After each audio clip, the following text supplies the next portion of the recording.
Who does a rushing business? At least one customer buys those deluxe concoctions. Meet Jack Firth. And look at that. It's a peach super delight. Boy, that sure is a swell-looking camera, Ralph. Wish my dad would get me one like that. Well, my dad didn't buy the camera. I bought it myself. You did? Well, how did you do that? How could you afford it? You don't earn any more than I do. No, I just saved up for the camera. Saved up? How can you save up? There's always something you have to buy. I got Pete Super Delight, huh? Well, I just worked out a budget that allowed for savings. A budget? Oh, no. I tried a budget once. Didn't work. Well, I tried a couple budgets at first that didn't work either. Then Dad showed me a way that really can work. How?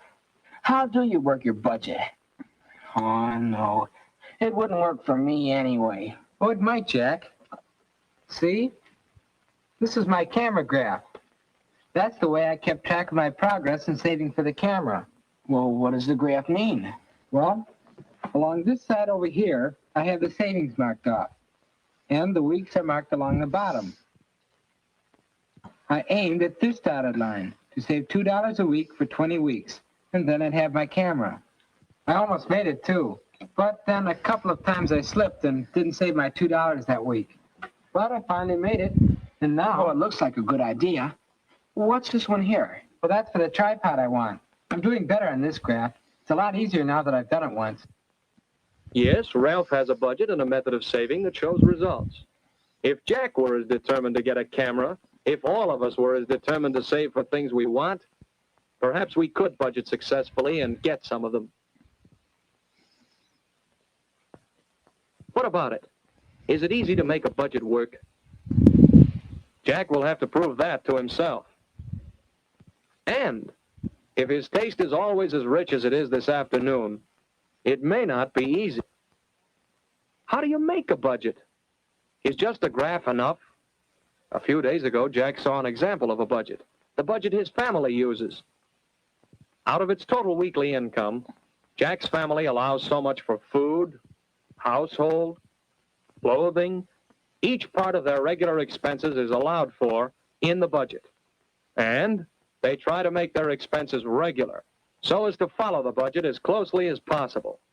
Yes, even Jack's allowance for his work around the house is part of the family budget. And there's a provision for savings, even with all those other expenses. So the family has a budget which allows for savings. Are budgets just for parents? Can Jack do any saving out of his income? Well, let's see. Let's take a look at it. There's that work-at-home allowance of $2 a week. And Jack earns $6 a week working part-time in the library. Now combine these two, and we have Jack's total income, $8 a week, for Jack's expenses and what he can save. Let's see. Regular, predictable expenses like lunch money, car fare, and then the expenses that aren't quite so easy to predict. Personal expenses, after-school snacks. Now let's try to hold that down to 50 cents and save more. Then school supplies. And entertainment, movies and dates. There. Does that handle Jack's expenses?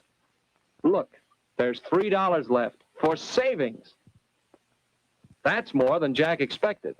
What did he do with all that money before? There's one type of thing that ate up his cash. If he'd do without extravagances, he could save every week. But he'll have to watch things, keep records of expenditures.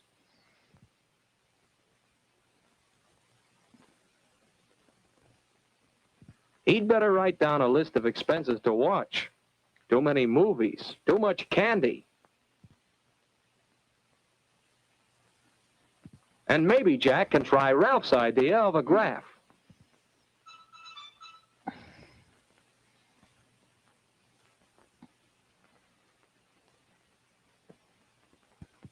When you save for a specific goal or purpose, it's easier to stick to the budget if you have a visual reminder.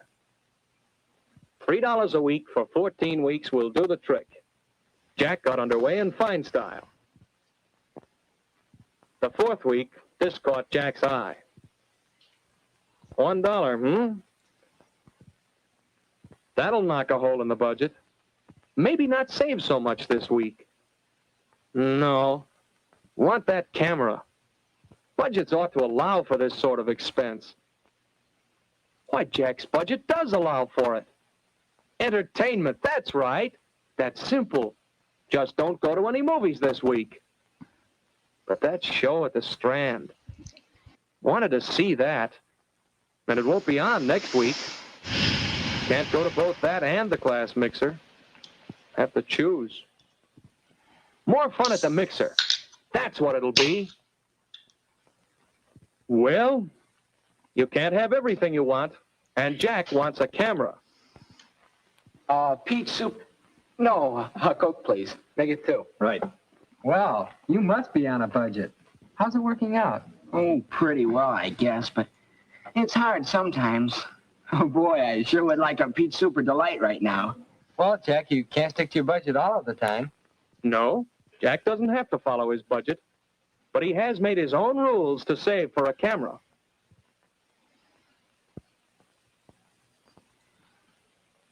As long as he follows those rules and chooses to save, he'll find that the pennies certainly add up at the end of the week. But not all choices are so easily made. That'll be some football game, and Jack wants to go. Who wouldn't? Well, where can this fit into the budget?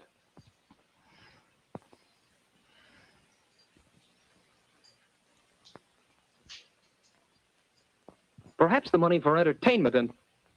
No, he's already used that for Dad's birthday next week. It's either no savings this week or no game.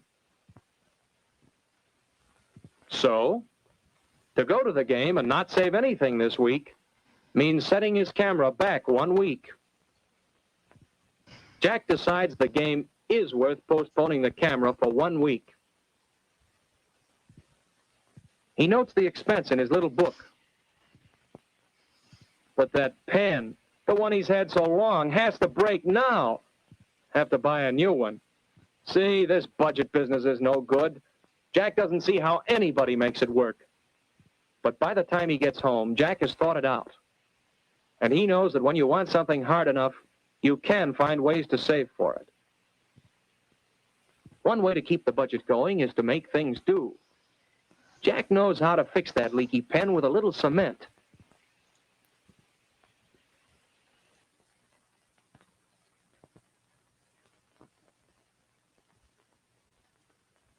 Not as good as new, but it'll hold for a while. So Jack goes on, trying to stick to his revised schedule. But a few weeks later, his repair job gives out. He just has to buy a new pen. This one, which fits within his 50-cent school supplies budget, is not a good buy at any price. You know, it's sort of like when Steve But to broke pay for his this one, headphones, he'd have to take some out of his savings. and he just made do, guys. Sometimes you gotta make do. He knows, however, that buying cheap, unsatisfactory products is never thrifty. So, even though this pen will make him draw money from his savings account, it is a better buy and a necessity.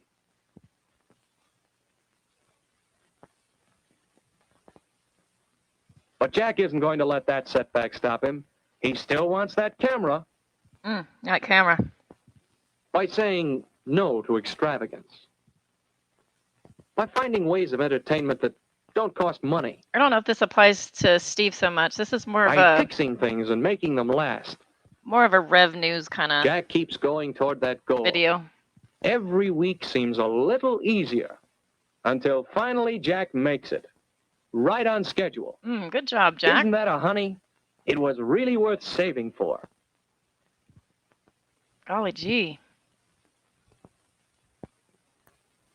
As Jack gets a better idea of what he can do, he reorganizes his figures to save better and spend better.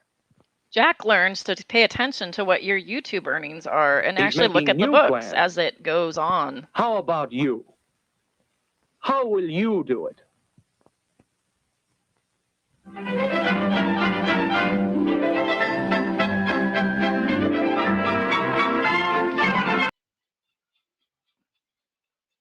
How will you do it? How will you? Oh my gosh, steal a pen from the post office like a normal person. I am an unethical. Well, I just merged honorable and ethical together and said unethical. I'm an unethical person. I'm just gonna go with that. I'm an unethical person. That sounds like unethical. I'm an honorable and ethical person. I don't steal pens, Titan. I'm not like you. I have special ethics. Only take one side with my Happy Meal. Does Jack have a job or is he like SM? I'm guessing Jack probably has an allowance. So like SM, SM has an allowance. Um, mm. Oh wow, yikes. Well, that escalated quickly, bro. Golly gee. Spooky. Oh man. Okay. So I may or may not have a mystery guest later. However, I did want us to play a video. Now I kind of scrolled through a lot of the video, and the video is KJP. Don't call me KJ. I'm sorry. I'm sorry. KJP. Call me Katie. Is the subject of a lot of this video. So I think boring. So I skipped through a lot of it, but it gets a little bit interesting towards the middle of this video. And I went, wait a minute, let's watch together. And so I was going to just play this and see what we have to, see. Nikki P, let's fundraise for the pen and give it to real charity. Reverse the flip their tactics. I did do a charity stream. I worked with Maximus Confesses, and he showed the receipt and everything. And we did a debate where Maximus debated Floyd FP, and we gave any money that was donated or earned to Operation Smile. And if you don't know Operation Smile, it's actually a pretty cool organization. It was recommended by our friend Jackie, who said, like she made the suggestion. And we said that's awesome. So basically, Operation Smile gives to people who have been born with an issue with their cleft, like a cleft palate, and cleft palates are often fixed pretty well in United States and some other countries, but in other countries, cleft palates are something where people they don't fix it. They don't have the skills or resources or the people, or maybe it's finances, the money. Usually, money is a big thing, and so what people would do is they would it's sort of like Doctors Without Borders. Operation Smile is like that. And so they'd go in and send some surgeons and plastic surgeons and dentists and I don't know what else. And they would go in and repair the cleft palate. And not only is it like life changing because folks with cleft palates oftentimes are ostracized from society, plus there's health issues and stuff like that. But it gives kids just a chance to get something that's fixable fixed. And it's just such a cool program, and no religion required, no non-religion required. It's like a religious. You don't have to be an atheist. You don't have to be a Christian. It was like one of those ones that was a nice middle ground charity. That was the one that I was involved in, and that was pretty cool. So Operation Smile was a pretty fun charity, and like, no, not you know what I mean, like one that's accessible that everybody can get behind, and nobody's like, wait a minute, that's the Salvation Army, or no, wait a minute, this is I don't know, secular humanism org, or something like that. So anyway, yeah, let's see here.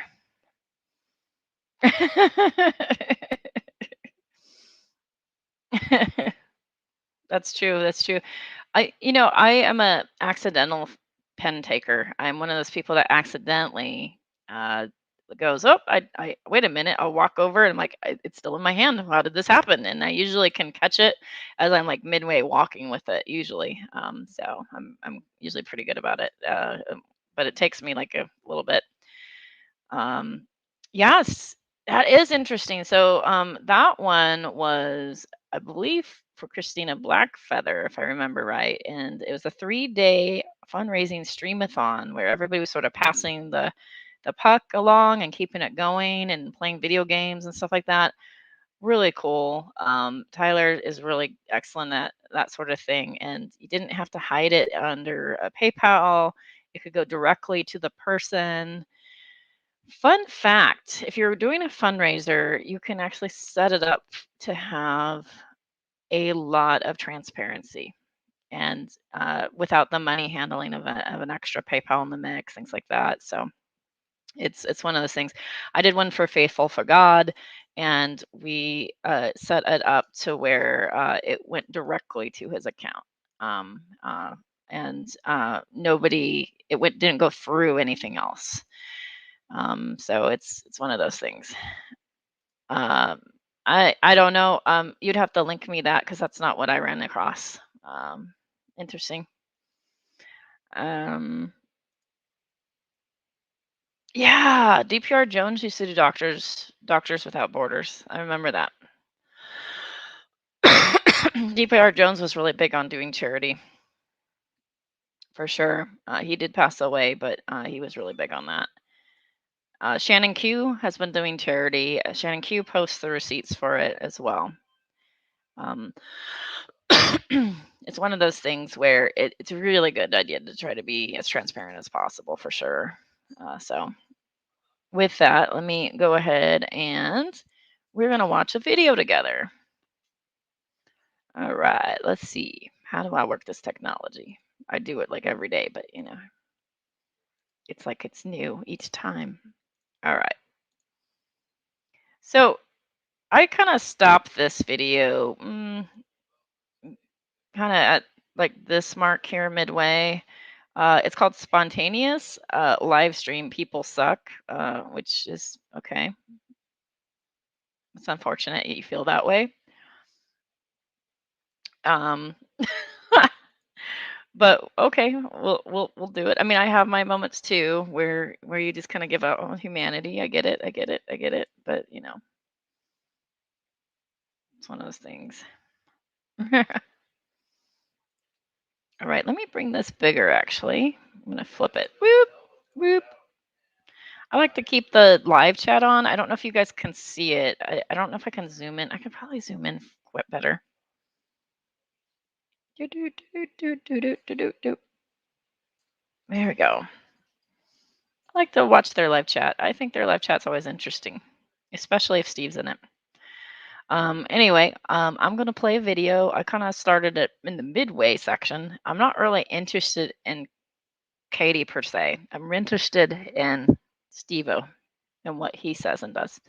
So we'll see how this works out.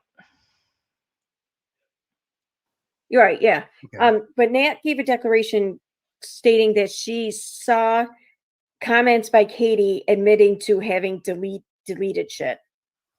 Well, why did they pick Nat for that? Anybody could have freaking done it. I don't think, no, they didn't pick Nat. Nat reached out to them. Nat reached out to them because allegedly, when she seen these comments, she first tried to reach out to Katie and said something like, I guess on Instagram. And then right after that, she started getting harassed or hacked or whatever. And that's when she reached out. Anybody could have done that. Right, I know. I was asked for evidence that Katie had lied in an affidavit. Mm-hmm. Right? I mean, but that was from Salsi. Right. Yeah. Okay. That wasn't from these. I had specific reasons to be involved. Right. Salsi was asking me for evidence against her. Right. That she had lied in an affidavit. So what the hell does this have to do with Nat, though? Is what I will never understand. It's just she came out of nowhere. Well, supposedly she's seen Katie admitting to deleting shit, and that was her contribution, I guess. Literally, who has not seen that?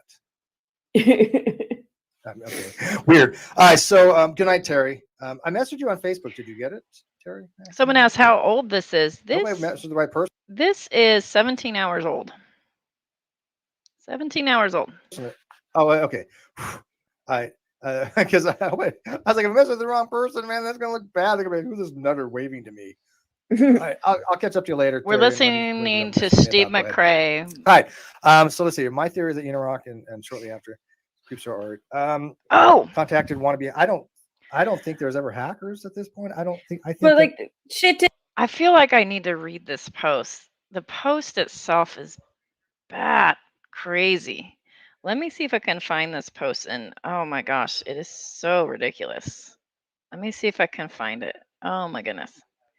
It was like the weirdest thing. I have this conspiracy theory, and it was almost about as coherent as if I said something like, I have a conspiracy theory that the reason why uh Ruhif uh the Ruhif bankrolled the non sequitur show is because Steve is actually the dominatrix, yes, dominatrix of Ruhif, and Ruhif's really into that, and it was part of their understanding in that relationship. Like what? Like it didn't make any sense. And I'm not BDSM shaming per se, but like what I'm saying is like it was so out of the blue and left field that like it like is an incoherent babbling, and and they're like, yeah, let's give this attention, and I was just so confused. Like I don't know.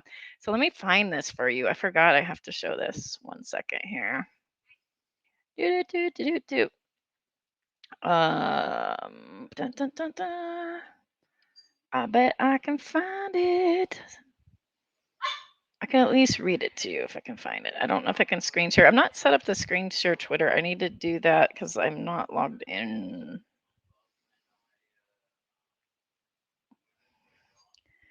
Oh, come on, come on, come on. I will find it. Give me 1 second. Please stand by. Enjoy the chat, folks. Come visit. Ba-dun-dun-dun-dun-dun.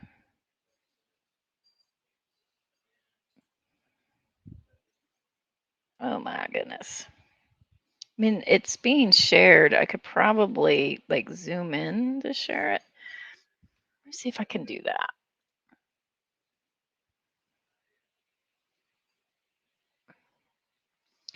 For months now, I've been thinking about the drama, the lawsuit, the emails, and all the fuckery to try to form an opinion on what's been going on.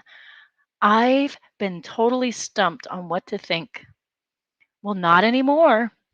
I think I've finally come up with my theory and I feel strong about it. Please note, I don't have any proof to back up my suspicions. But since that doesn't seem to be stopping anyone else, why should it stop me? So I guess this is a layered argument. We know how these work out. Here is who I think is behind all this shit and how it played out. My theory. Katie is pushing that LMN, and Dustin had scored a settle with Kate had a score to settle with KJ. So they found poor DID sufferer Nat in a Facebook mental health group, allegedly worked her for months, weaponized her against Katie. It's unclear though if they did this in anticipation of lawsuit or was just happenstance. My theory is that Unirock, sometime shortly after Katie Doc's Creepshow art saga, November or December, contacted wannabe hackers. Wait, what? Likely peeps he knew or spoke about overseas and emails and shit. And it was done. I think the whole thing entirely, the whole blaming shit on Steve, me, Tina, I just, I think it just came in fruition later on. And then it talks about one of my hackers, blah, blah, blah. It's cut off. Anyway, it's ridiculous. I think it's meant to mock people. So people that have their theories and stuff like that of what's happening with the Nat thing and what's happening with threats that are going to assaults, and people are throwing out different theories and stuff like that. I think she's making fun of that, and I think she's doing the Chesh, I'm gonna just make shit up And it's really part of my layered argument. So she's doing like a Cheshire thing, right? So, okay, okay, all right. Well, like this apparently is enough basis to have a stupid stream. Okay. Did get traced, allegedly shit got traced back to hacking firms. So I mean, I But think what do they mean by hacking? I mean, okay, these are specific terms. Okay, right. there's a difference between hacking and spoofing. Hacking. Okay. So do you guys know the philosophical definition of hacking? I don't think she's being serious. I mean, I don't know. I'm pretty sure. I'm pretty sure she's not being serious, but I don't know. I don't know. Yeah, I think Tina is the one that got the RO. I'm pretty sure. We're gonna go with normative hacking. Yeah. So there's a hacking farm supposedly that sent dastardly images of people's family on pornography, and it somehow Steve has the only person I have heard for sure say this is that there's a hacking farm in India. This Steve said this in a live hangout. There's a hacking farm in India that it's been traced to, and Steve is the only person that I know like has actually said this. And then Manya chimed in and said it wasn't me. So so I don't understand what's going on.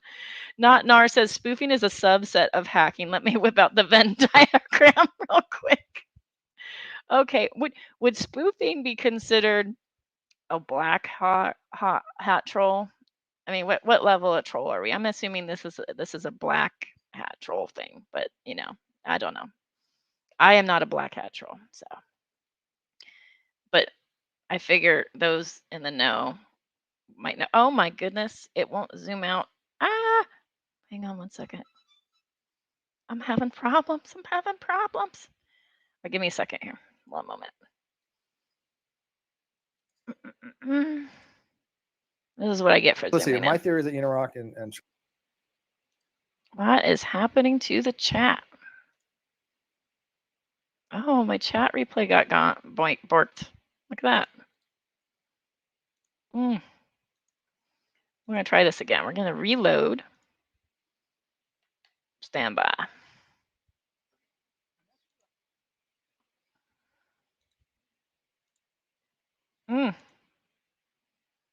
Interesting.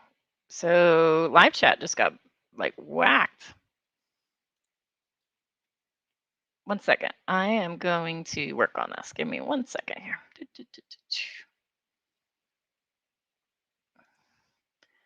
All right, let's try this again. We're going to go.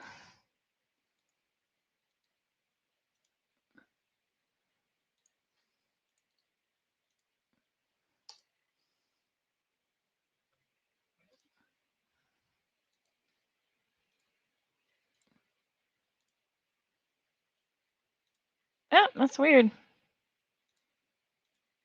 All right, well, I don't have their live chat anymore. That's interesting.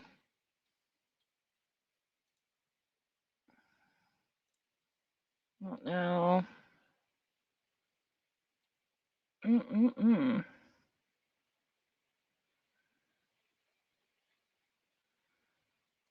This is what I get for zooming in.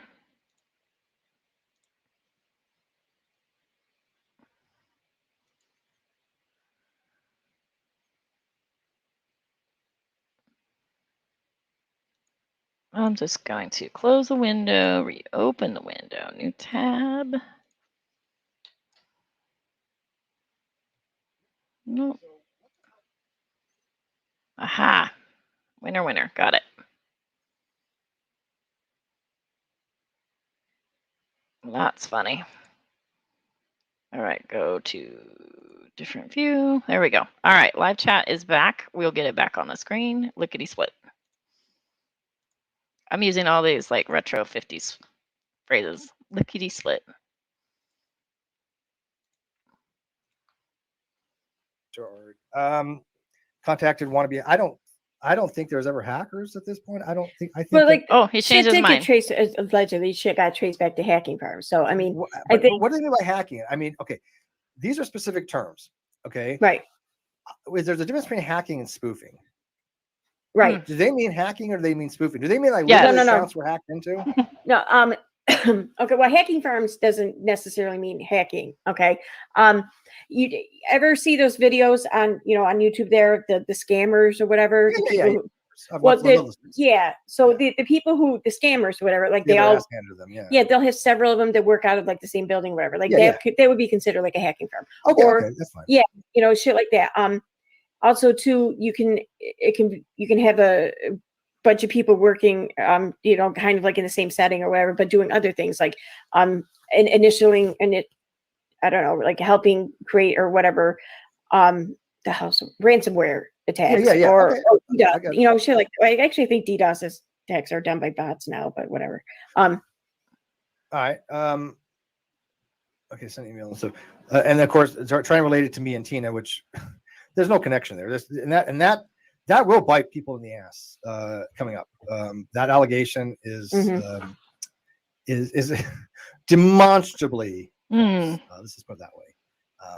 Oh, we know there's you a can't lot make of your way liability around there. a I think that just computer. came up We first know and later that. on. Yeah, they're basically that I see that they're trying to use all this stuff and go, you know what? We have all these other people over here that we don't like. We're going to try to mix them all together and try to form connections that are not there. That's why when I was listening to that Kay Baxter person, with Waxy and them, who again I've never talked to Kay or Waxy.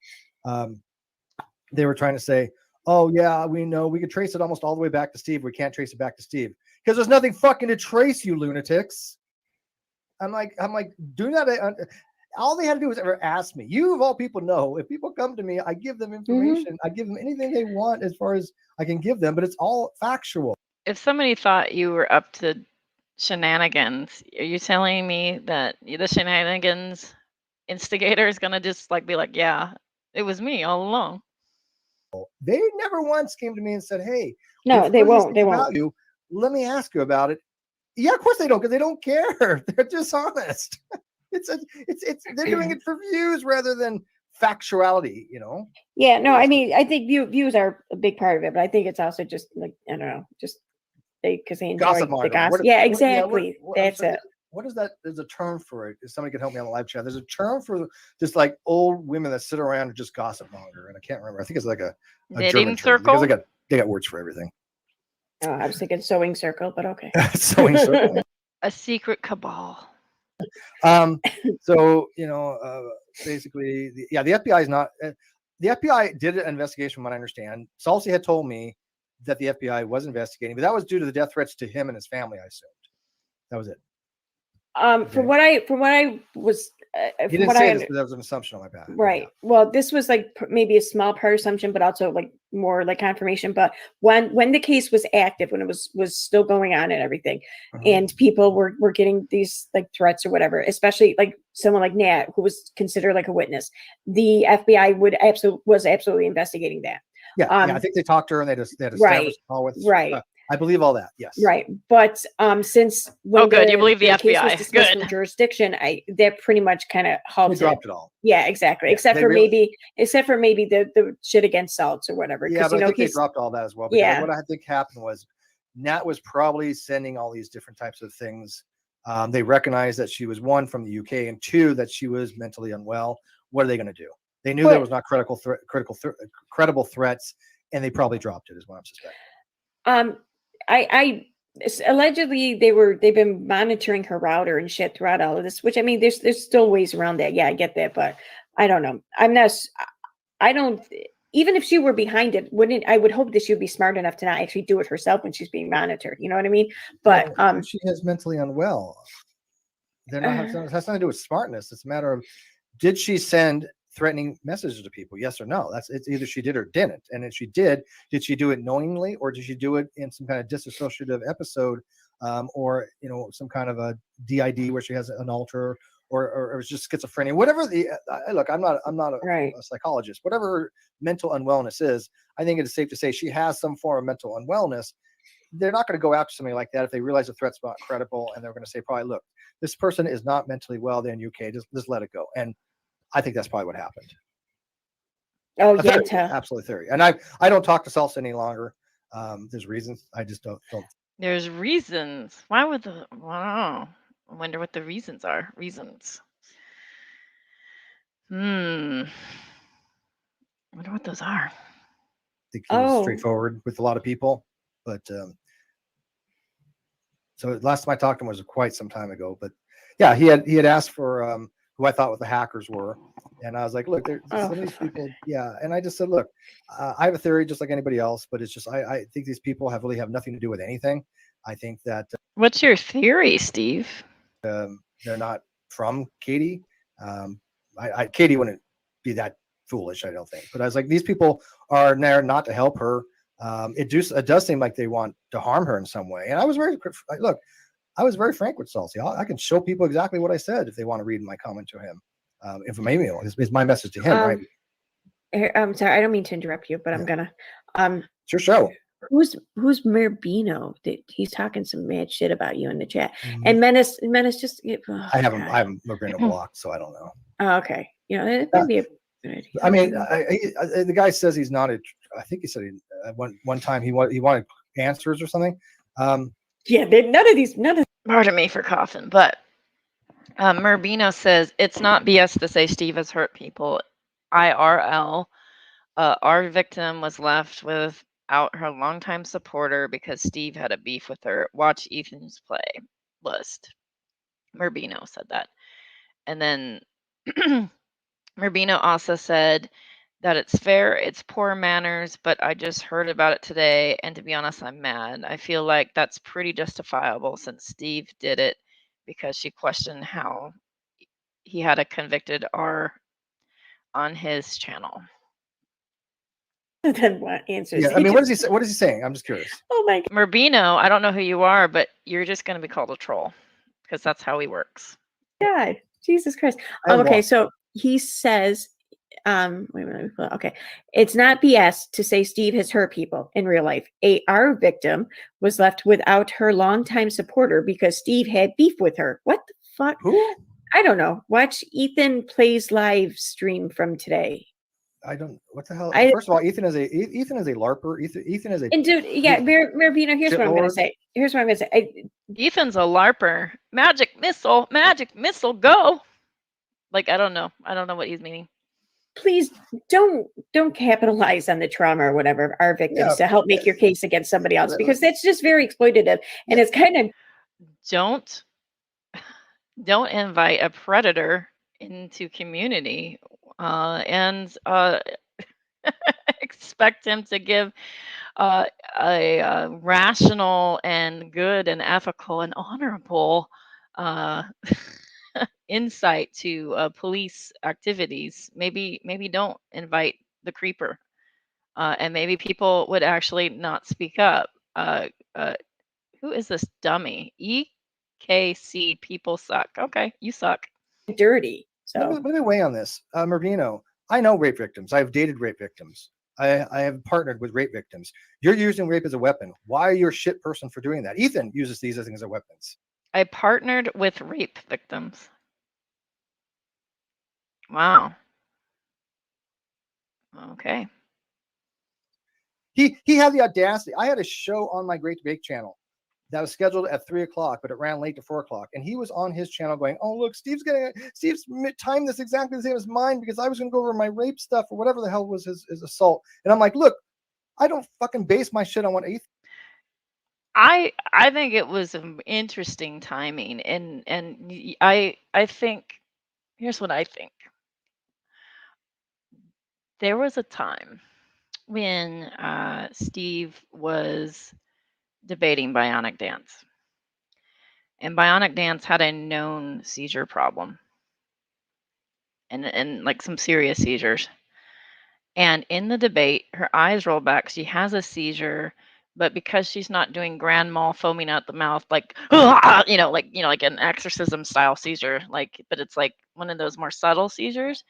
He's all wrapped up in himself, and he's just like treating her poorly and just pushing on and just being his usual bloviating self.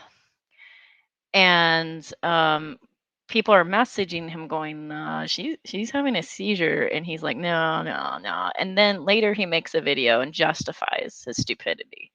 It is possible that Steve is just so clueless that he doesn't get the timing of it. I mean, there's a small possibility of that, but the possibility was right on the nose. I mean, the timing was right on the nose.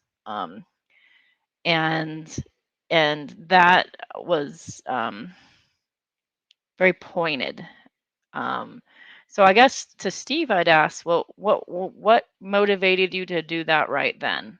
And then maybe you could clear that up instead of whatever you're doing here. Ethan does, because I think he's just an absolutely dishonest human being. But he was using it as a weapon. Marbino, you're using stuff as a weapon. Stop doing it. If anybody's hurting people, it is you. You make it more difficult for people of actual trauma, people that have had rape, people that have had assaults, come out because you are using them as. And you didn't use Manya as a weapon, or not Manya. I'm sorry, wrong one. You didn't use Sweet Heathen as a weapon. We watched that. You didn't use Potts as a weapon. The weapon. That is being a piece of shit. Do you not understand that? You want to come in here? If she'll let you, be man enough to talk to me face to face about it, I'd be happy to do so. But don't hide behind some fake account trying to use rape or something like this as a weapon. That's bullshit. Sorry. Yeah, you don't have to apologize to me. You're cool. You're cool. Yeah.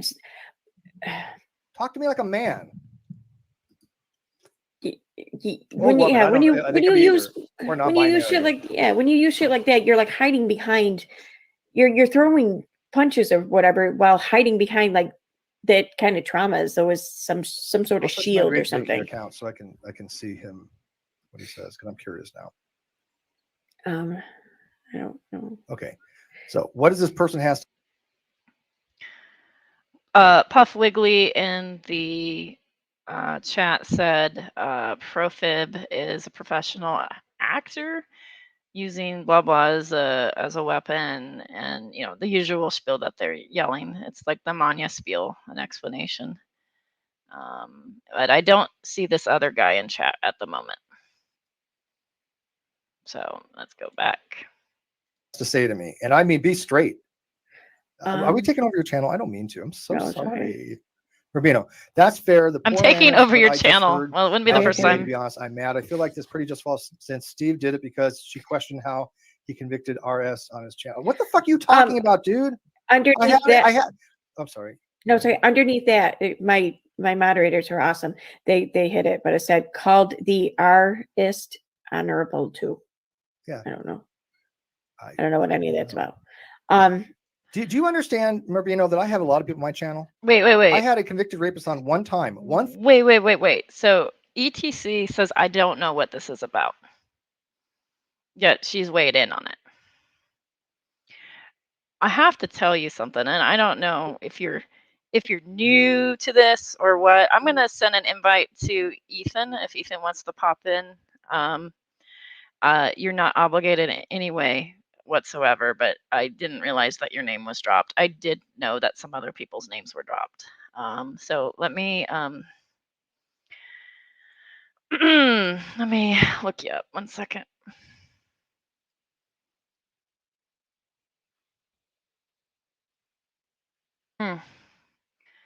No obligation. I sent it to you in Discord if you want it. If you don't want it, that's fine. Exiled is joining me, and also Fiona is joining me. Since names are being dropped, and I knew Exile's name was going to be dropped a little bit later. So, what I had originally done was scrubbed through this hangout briefly, and I listened to people talk about it because I work unlike some people like Steve McRae that don't. So I don't have the time to preview everything before I watch it, but I will say this, that this woman that he's using as a spokesperson and a mouthpiece, I can only assume hates Katie, and that's why she's doing it.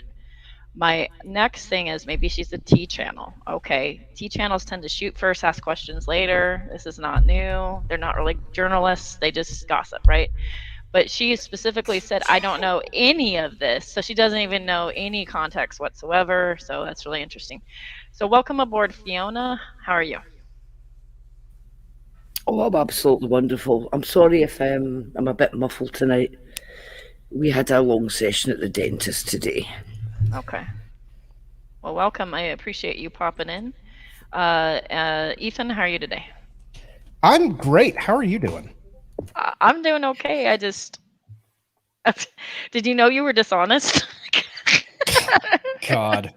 You know what? If I had a nickel for every single time that Steve McRae called me dishonest, I'd have a lot of nickels. Yeah, I didn't know that I was in this either. Somebody had said something about someone saying something yesterday in some random Discord conversation. Yeah, I was doing things. I have like a life and stuff. So I was doing things all day, so I didn't really pay attention. I was just popping in here and see what was going on. I'm like, oh, okay. There's a whole thing about me now. Yeah, apparently. What I was trying to think of the most charitable, like what would cause him to make a video other than you telling a story. And I was thinking that maybe part of it would be you read Kyle's statement. Here's the thing. Here's the entire context, okay? So I read Kyle's statement. I put it out on my Twitter. That was like 2 days before this. I had, I think on that same stream or maybe the next night, I think it was the next night, I told part of my story on Unirock's channel, okay? And I got a really overwhelming response, and I literally couldn't sleep that night. I was up until like 5 or 6 in the morning debating with myself as to whether or not I should share the full thing. So I finally like woke up, got out of bed around 9:30 or 10 because it was a Saturday, I believe, or Sunday. And I went on my community tab and I was like, hey, I'm thinking about doing this. Like, just let me get everybody's thoughts. I just want to hear. And I got a ton of great responses and great comments from people. And that had been up on my community tab for probably 5 hours, maybe 6 hours. And then suddenly he's scheduling some stream calling me a cesspool. I went in, I reported it. I tagged Team YouTube on Twitter and he deleted the stream. So if it was just a coincidence, that's one hell of a fucking coincidence. And if it's just a coincidence, why is he deleting the stream once I tag Team YouTube on Twitter? Interesting. Listen, I when I see a duck, I say that looks like a duck and it quacks like a duck and it flies like a duck and it swims like a duck. So it's probably a duck. And to me, it's a fucking duck. Maybe I'm completely off base, but he behaved exactly like he was targeting me because he saw me as someone that was vulnerable in the moment. Quack, quack. Could I, if nobody minds, it's to do with this thing about using rape victims as weapons and all the rest of it. Could I have maybe 5 minutes, Sparkle, to sort of explain something to people? Absolutely. Right. I'm hearing an echo and I don't know why. But anyway, we have to go way back in time with this one, okay? And sadly, we're going to have to, again, revisit the happenings in California at Jade's funeral. But this will become very relevant in a minute.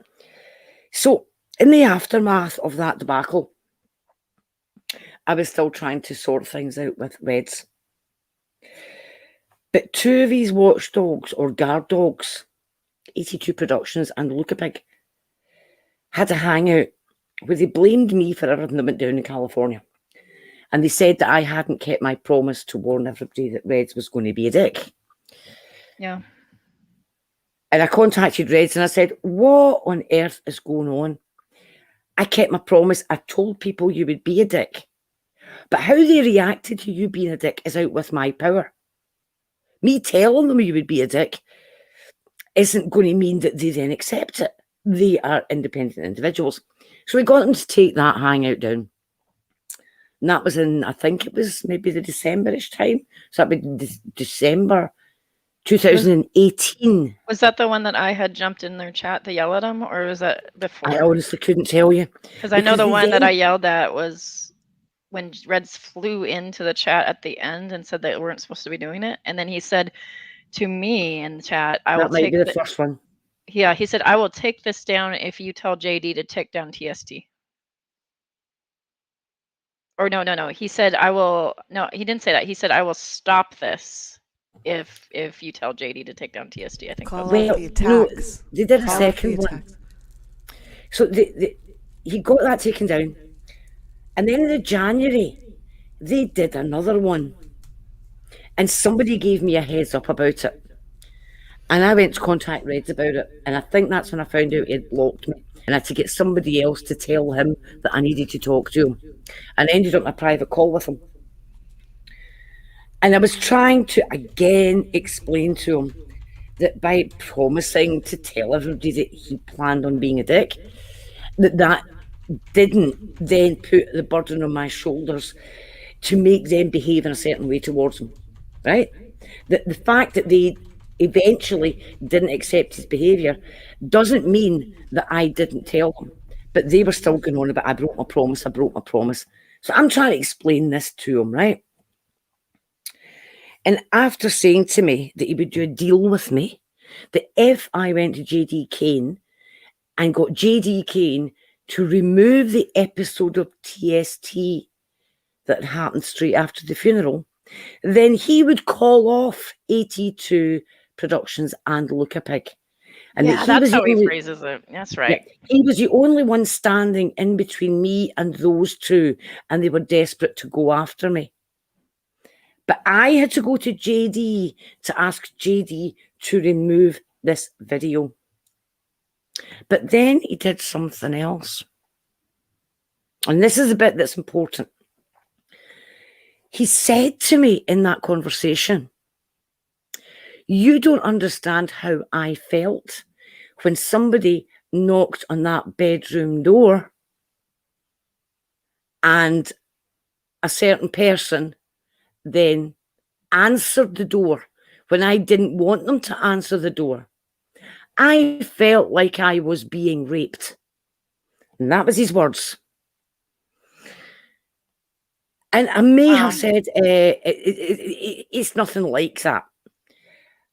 But I completely glossed over it because I wanted to make my point that me promising to tell people Reds will be a dick doesn't mean that then stops them reacting to it. I wanted them to understand that just because they eventually called him out doesn't mean I didn't keep my promise, okay? So I wanted to hammer on that point, and I ignored this comment about rape. Totally ignored it. Somebody else, when they found out this comment had been made, decided to have a go at him over it, okay? And I can understand why. But I did ask them, don't do it, you'll just make things worse for me. But they did it anyway. About a week later, Reds went live with Shannon Q. He contacted it out of the blue. I can confirm this. I watched this live. I've got This a copy. was creepy as fuck. So- Oh my so- god. Yeah. So he can goes- can I explain something real fast? Yep. Shannon Q, not knowing what is going on, gets brought into things a lot early on in NSS. It's not her fault. They use her as a tool. All right, continue. So this is out of the blue. Reds wants to talk to her. She's got no idea what it's about. But it becomes obvious because the first 10 minutes is taken up with a certain discussion. And this discussion is about him making this comment about feeling that he was being raped, and that the person that he was talking to then lost their mind and started screaming, "How dare you say that? I am a victim myself." And he said to Shannon Q, "And wouldn't you say that was using rape victimhood as a weapon to beat other people?" And now you see why I'm bringing this up. But the really interesting thing about this is, remember the date I said that happened on? It was in January 2019. that Res first came out with this. People using rape victims as weapons or victimhood as weapons. January 2019, a full 6 months before Steve ever had Warden on. A full 6 months before rape apologetics ever became a topic of conversation. I think a lot of people can see the connection as to why this keeps getting brought up in light of what happened with Warden. But this incident makes you think, but wait a minute, this was being done even 6 months before that. This was being used, Red's rhetoric actually tried to use that against me. And the worst of it is that everything that he attributed to me saying to him had actually been said by the other person who had chosen to tackle him about it. I had never said these words to him. I'd ignored his deliberate attempt at triggering me because Reds knew my history. Reds knew all of this. I ignored his attempt at triggering me because I thought he's trying to get me off the subject. I ain't going to be deflected here. He's going to understand how people react to his appalling behaviour is not on my shoulders. They're on his shoulders. So isn't that funny that it was being used 6 months ahead of all this Warden debacle? Just thought I wanted to throw that out there. Have a think about it, people. Yeah, I can actually confirm. I watched that Hangout Live, and I was like, what is this? I was there for the A2 productions and the Look a Pig calling you out, saying everything was your fault. Everything that went wrong after the funeral, not during the funeral, after the funeral at the hotel, everything that went wrong was Fiona's fault. It's all Fiona. Fiona is a liar, this and that and the other. And I was like, excuse you. And I was like, I was there for that. I was there for the confrontation. I was there. I wasn't there for the original, you're lucky I didn't bring my Ruger bravado. I actually was woken up afterwards, and I was there for the confrontation. I was right next to Captain Osimo, who was telling Red to go to bed, and Red was insisting on talking to Fiona and his girlfriend, and they didn't want anything to do with them. They were all in tears. Like the people that he wanted to see were all upset, and they didn't want to be near him. And he says no means no. I just want to be left alone. But the people he was insisting on seeing were the people that did not want to see him. Isn't that interesting how it works? It's all one-sided, right?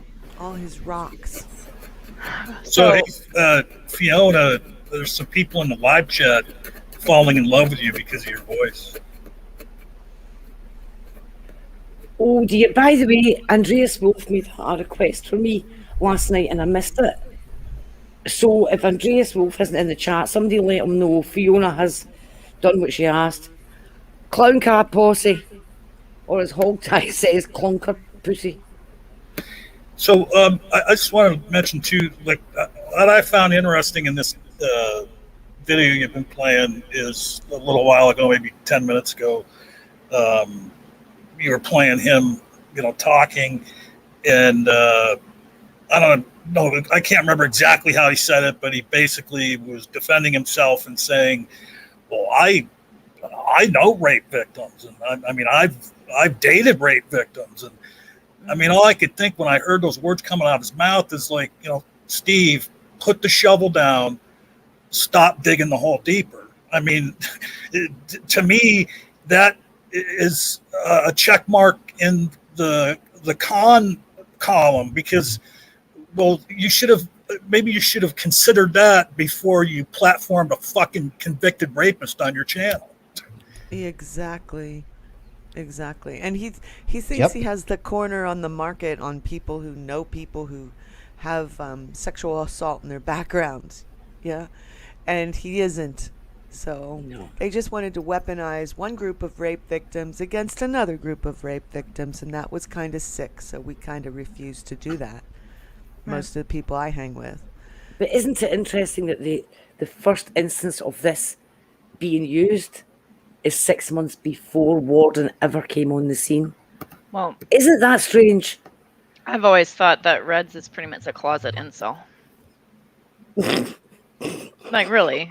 He's a bitter, angry, rageful, pathetic skinny man Who does that? Who asks someone else to deliver a message that, hey, I'm going to be acting like an asshole. What do you think of this?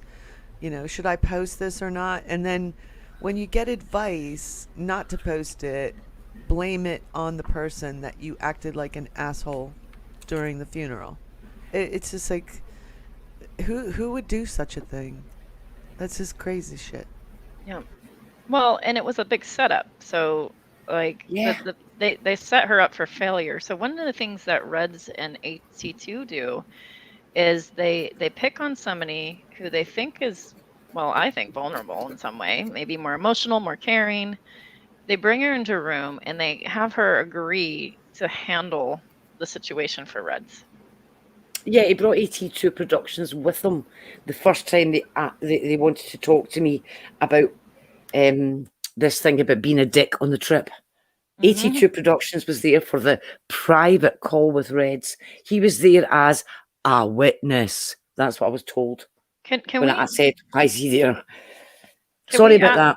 Can we ask the chat, in mature, healthy relationships, is this normal or not normal? Like, is this a healthy thing to do? Like, to have a witness come in and be like, you need to handle this situation, have somebody else handle it. Do you think it's healthy? Put a 1 if you think it's healthy, or 2 if you think it's unhealthy. I'm just curious. Or put a 2 or 3 if you think it's creepy. Yeah, the 3 for creepy. Yeah, because I have never seen an adult behave like this.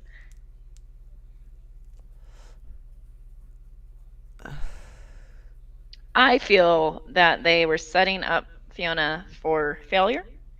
I think that they knew that he was going to be such a dick on the trip that somebody somewhere would try to challenge him on it, and not in like a fighty kind of way, in a hey, this isn't okay kind of way.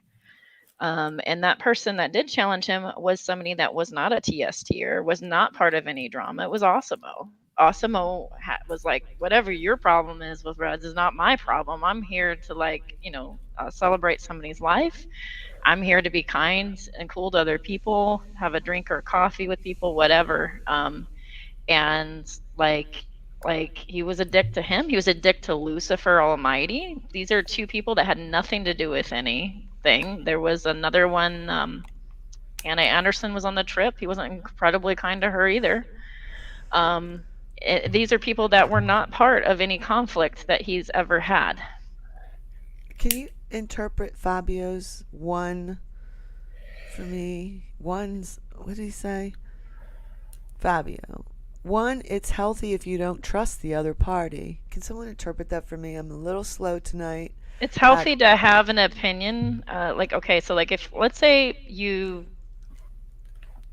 if you had a meeting with somebody, but you know that person that you're having a meeting is untrustworthy, you would have a witness come to that meeting with you. That's what I think he means. Okay. And if you don't trust the other party, do you think it's healthy to be issuing them tasks?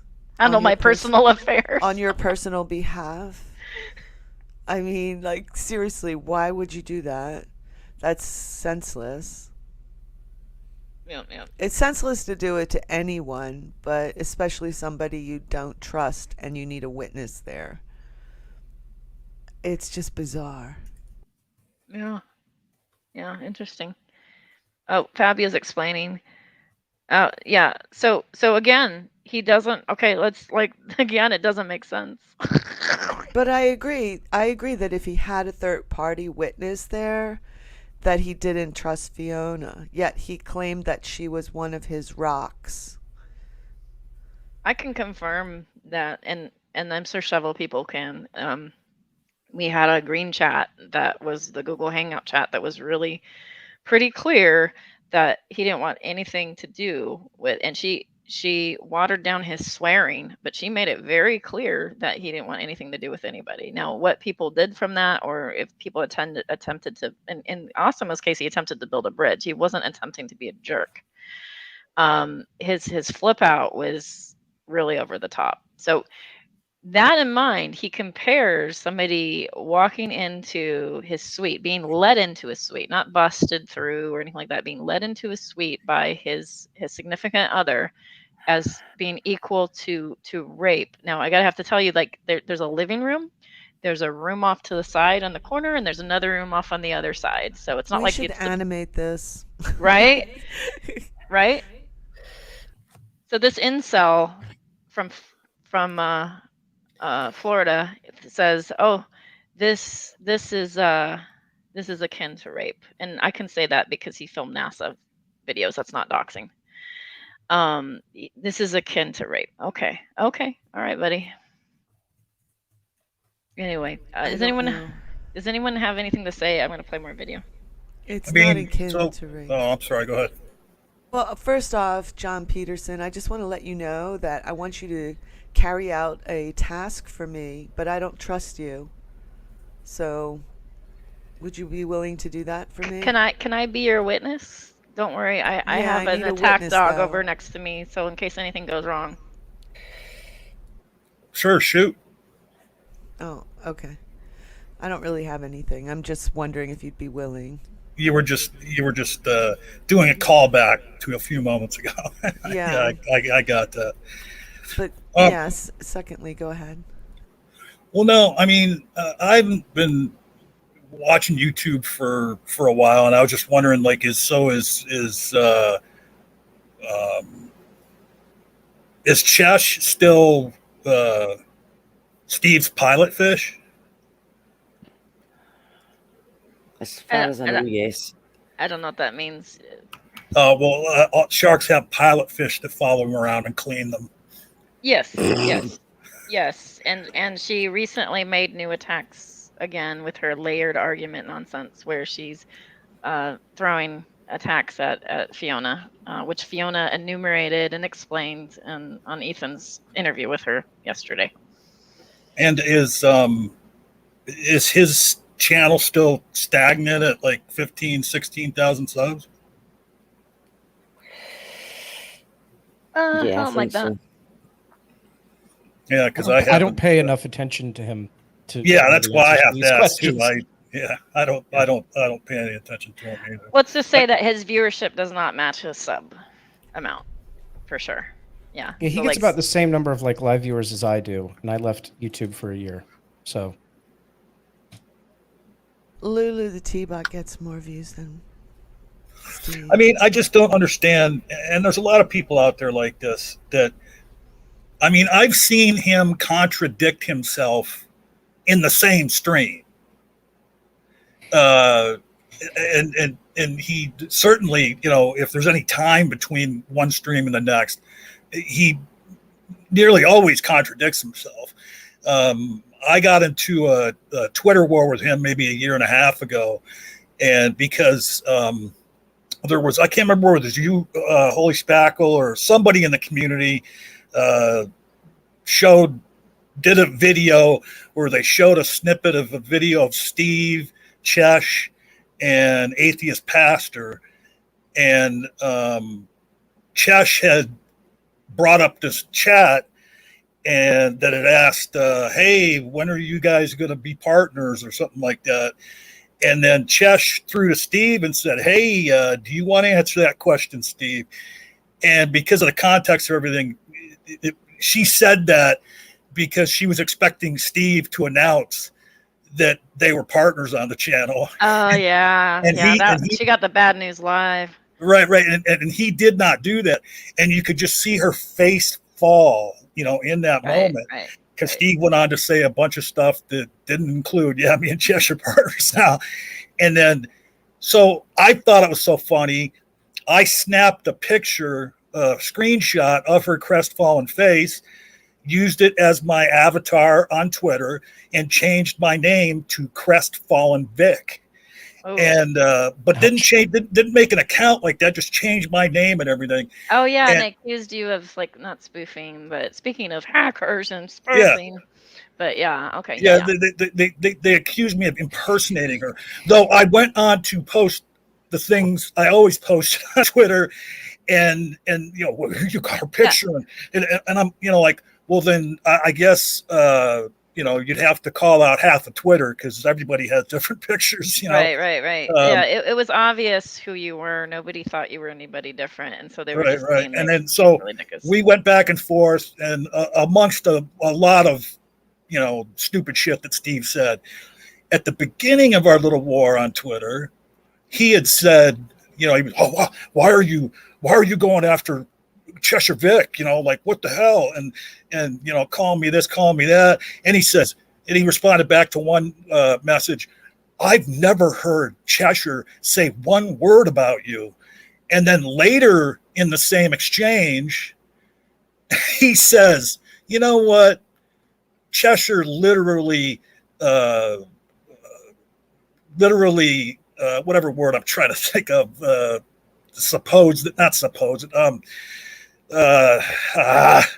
old man syndrome. Sorry.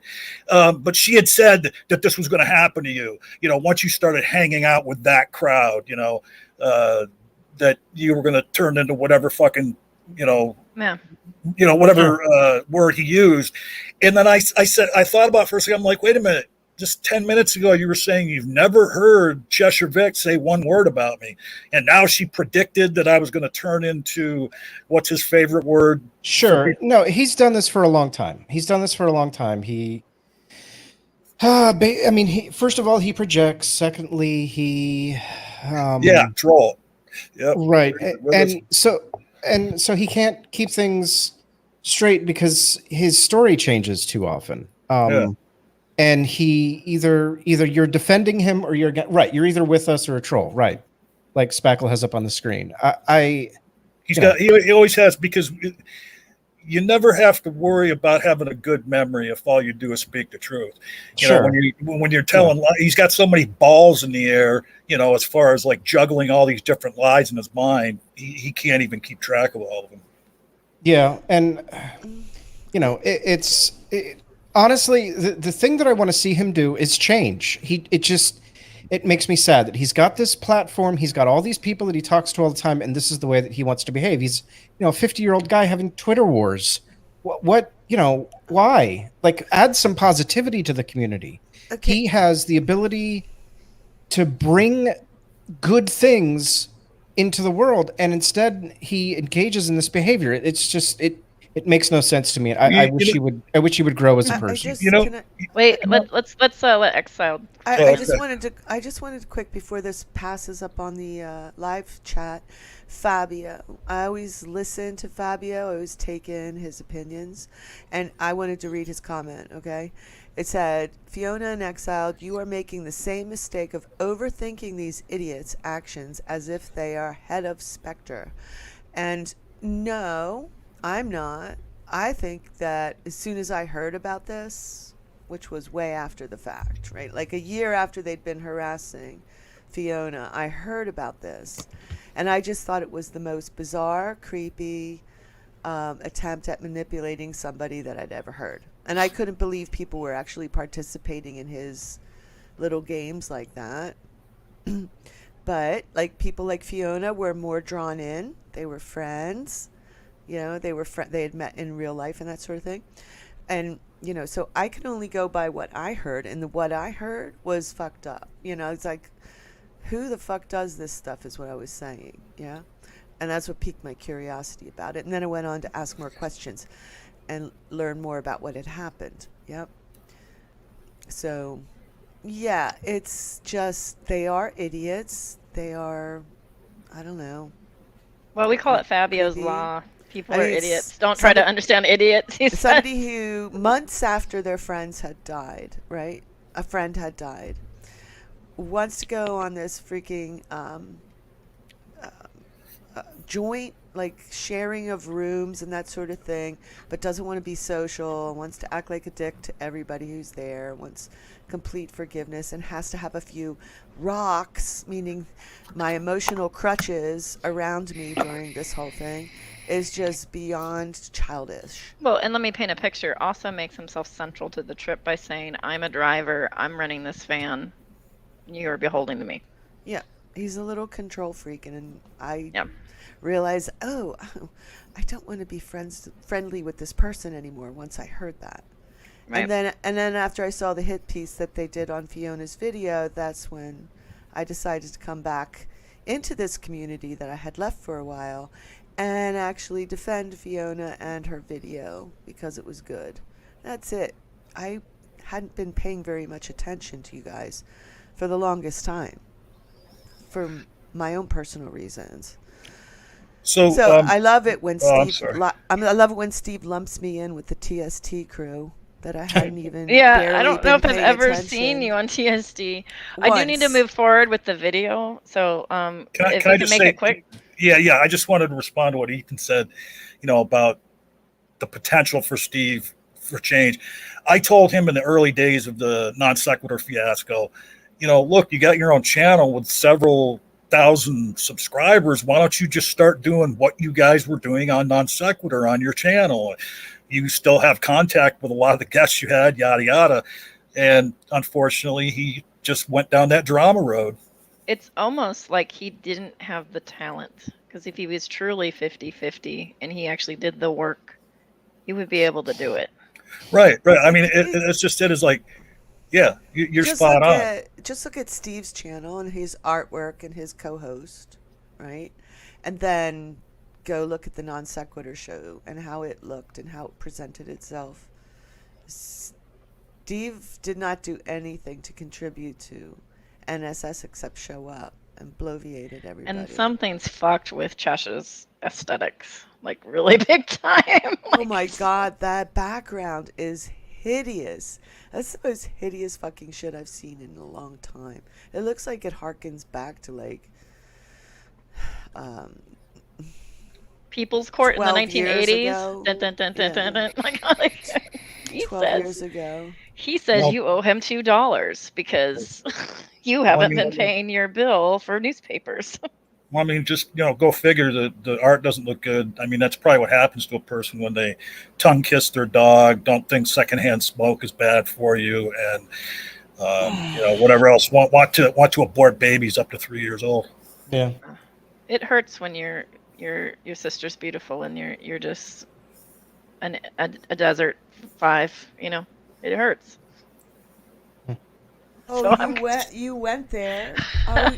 I'm just being an you asshole. went there. All right. Yeah, the Okay. one time she had her sister on camera with her, like people were like, "Who's that?" And I she did not do that remember that. again. I remember that because what they were doing that night was reading my Red's Rhetoric was having Cheshire Vic read my private messages with him on a live stream, and I was like, "Why is he doing that?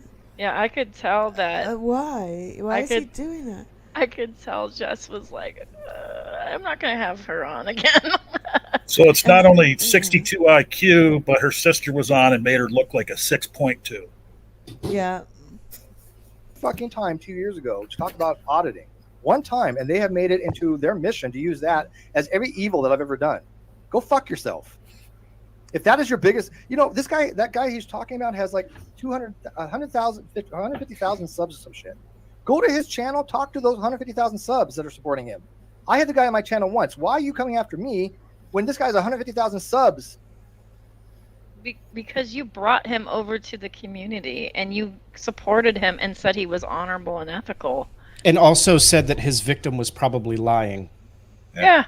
And it would, and exactly why Steve what he did, and had no remorse for it, is because the guy has 150,000 subs.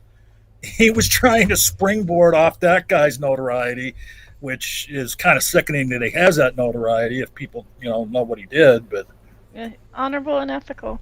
That you can go after. Explain that to me, if you really cared about these things, why are you giving a shit about a guy that I had on my channel once, as opposed to somebody who has a channel with 150,000 subs that you could have more of an effect on? We didn't care that you had him on your channel. We cared about your action. It was your reaction to the criticism. Answer that. It wasn't about you having him on your channel. You fucking moron. Where's the other comment? You want to bet I don't get an answer? Well said, Pearl. Anybody want to bet me? I bet you a beer or coffee that he's never going to get a straight answer out of him. Menace to Sobriety had said, "Hey, Silver Flaps." I'm sorry. That's Is that mine or yours supposed to be applicable? I don't have silver hair. Well, no, I did actually have a little bit of silver hair not a couple weeks ago. Yeah, mine's dark now, or whatever. I thought that email screenshot was real, Bubba. Bubba. What email screenshot? I don't know. We called that BS over a year and a half ago. Hashtag game set match. Hashtag McLion. McBino, why don't you come in here? No, this was meant as to. I just want to point out in the side chat, I can see Manya, and Manya's saying, "Can I come in? I have something to say about Ethan weaponizing the situation." So Manya's begging to come in, but I don't think she has anywhere to throw her money to help influence. So I just see her in the site live chat saying, "Give me a link. Let me come in. I want to talk about Ethan." So just so you're aware, Manya really wants to talk about you, Ethan. What, doesn't she have a channel? Can't she go on her channel and talk about me? I don't know. She wants to go on other people's channel, apparently. Oh, all right. She can come on my channel. Manya, Okay. If you see this, Manya, you are welcome to come on my channel and say anything you want anytime. You let me know. Manya, you have an invite. You are. It is an open invitation, Manya. She won't do it, so it's fine. But she could. He's a cunt. He's an evil bastard. He is. He really is. Yeah. Well, I will give you one chance to redeem yourself here and be an honorable person. One chance. Sure. Come on in. It's like a duel. Like he's slapping. Can you imagine him pulling out the little white glove? Smack. Duel me now. You have one chance. Of course you or can. I will besmirch your name, sir. I really think you know what's going on. Why don't you man up and talk to me like one? Man up. And Bonnie wants to come in too. Yeah, I see that. You didn't have to give me a. Can we talk about how man up is an antiquated term? I'm going to start womaning up. That's what I'm going to start doing. I'm going to start womaning up all the time just to annoy Steve. Super chat for that. I'm going to start personing up. Chat. That's what I'm going to do. Yeah, I'm going to person up. What you're using? Okay, come on in. StreamYards. Come on in. And I'll ask you some very simple questions. I'm playing along here. Who would be monitoring Nat's devices if the FBI is investigating? I don't know either. The people who were monitoring them before, which was Saltz's investigative team. Probably true. At the office. At least that's what I was led to believe. Yeah. Why did I hear two beeps? Oh, hi, Brandon. I wouldn't doubt that. Oh, wait a minute. Where's Mania's not here? No. All right. I guess I'm taking this off for now. Yeah. No. Now Brandon came in. Ooh, hey, what's going on? Oh, you're loud. Oh. Can I have someone explain to me who Brandon is? He's just Brandon Worrell. I don't know. He's been around for ages. I don't know. Apparently, he's an expert on you or something. I don't know. He was on the cesspool thing. Yeah. He's not liked me for a while. He came into my Discord the day of this whole thing with Steve, the day after, because he begged. He was tagging me on Twitter. He was DMing me on Twitter. He was DMing me on Discord. He finally came into my Discord. So I finally talked to him and asked him if he thought that I was a cesspool. And first of all, I asked him if he knew what a cesspool was. And he said that a cesspool was somewhere that it was like a dirty place, somewhere where dirt was. I said, no, a cesspool is full of urine and human feces. Do you think that I am a cesspool? And he said, no. I believe Exiled was there weren't you in there when I was talking to him, Exiled? Someone was. Anyway. Oh, I think maybe it was Lady Starfire who was. Anyway. And then I said, you go and talk to Steve about whatever you want to talk about, but you can't expect me to be happy about it, first of all. And B, when someone calls me a cesspool, yeah, I'm going to be fucking pissed off about it. And whatever. I mean, I think he's still in my Discord. So I didn't boot him or ban him or anything. I was just upset about it. And, I got over it. Okay. Because I don't know who Brandon is, and he's like, me and Brandon are going live about Ethan. I was like, who the fuck is Brandon? Yeah. He's just someone. I talked to Brandon recently in call in Ethan's. How did that go? Oh yeah, it was you that was there. Okay. It was frustrating. It was frustrating, but I told him, no hard feelings. I hope you stick around. Blah blah blah. Yeah. All right. Well, here we go. Brandon's in the house and Manya. So let's see. Oh, sorry. No. It could be me. All right, so let's start this off. So, Marbino, have I ever talked to you before? Oh, I was gonna say he's not on panel. Yeah, Marbino's here. Oh no, I'm Yeah. sorry. That's going. Someone No, is. Damn it. It's he can come up. I mean, whatever. My Can I point out that he's having Marbino come in after his people come in? Has anyone noticed that? Can you all hear me? Press 1. Yeah, I mean, I hear can hear ya. you. Yeah. Yeah, he's got his 2 little minions in first, and now he's coming in. That's interesting. Anyway, Yeah. I've yet to see Steve talk always needs one-on-one. backup. Steve Yeah, always needs backup. Yeah. Yeah, in a confrontation, he doesn't really do one-on-one, does he? I've never seen it. Never seen it. Maybe he does, but it's never been demonstrated in front of me. I can't think of a time. I'm trying to think. Anyway, my panels for like I don't know whoever wants to come up. Oh. if you're that bad, I'll kick you. Is that manning up? Wait, hold on. I just figured out. Yeah. That's what Man, now's manning the up time. means. Manning up means you get your allies together to defend you whenever you're having a conversation with somebody. I figured it out. That's the definition. I summon you, Manya. I'm manning up tonight, right here in this live stream. You guys misunderstood. He means Manya up. Oh, that's what it is. Gotcha. Yeah, that's the misunderstanding. And Brandon's just extra. You got the balls. Come on. Oh, Manya left. Okay, that tome you're looking for, Steve, was Yenta, and it's a Jewish thing. Yeah, I know what a yenta is. What was I looking for? Yeah, that's what it meant. Those old ladies sitting around gossiping. That's what it is. Yeah, okay, yeah. Okay, you're right. Yeah, I know what a yenta is, but I don't know what a yenta is. I know what a yental is. Papa, wait a can you hear minute. me? Berber found it too. Wait a minute. I don't know how to pronounce it. Here, I'll put it up here. Yeah, Whatever that word is that Berber put up. Hi guys, can you hear me? Hey, Marbino. Oh, there he is. Okay, so Hi. Going. All right, so Marbino, have I ever talked to you before? No, you haven't, Steve. Good. Nice to meet you. Have you ever come to me directly to? Wait a ask- minute. Wait. I real quick. I have to say thank you so much for the super chat, Rose. She I says like Rose. that golden. We're so mercenary these days on YouTube. Thank you so much for the super chat. Manya, Manya always jumps in when there's a dog pile. She's good at this. I can't tell if that's a Jersey accent or East Coast of some sort. So I figure, like East Coasters are pretty ballsy. So popping into a room with a bunch of strangers, then when they coax you in, okay, I got props to you. Let's see what happens. Unicorn and Brando, and please, I Rose did. has been very nice. I don't know who she is. I Man. don't think I've ever talked to her. She's been very pleasant in all the live chats to me, and I appreciate that. All right. So Marbino, I've never talked to you before. No, you have never. No. And have you ever came to directly ask me questions? I have asked you questions in the forums that I am provided. I haven't DM'd. You know. Yeah. Okay. So this person I had on, when I said that they were honorable, what was I referring to? You were referring to a man called Earl David Warden. He is convicted on sex crimes, not good. And you had him on your channel for police auditing. Correct. And what was I referring to about when I said about being honorable?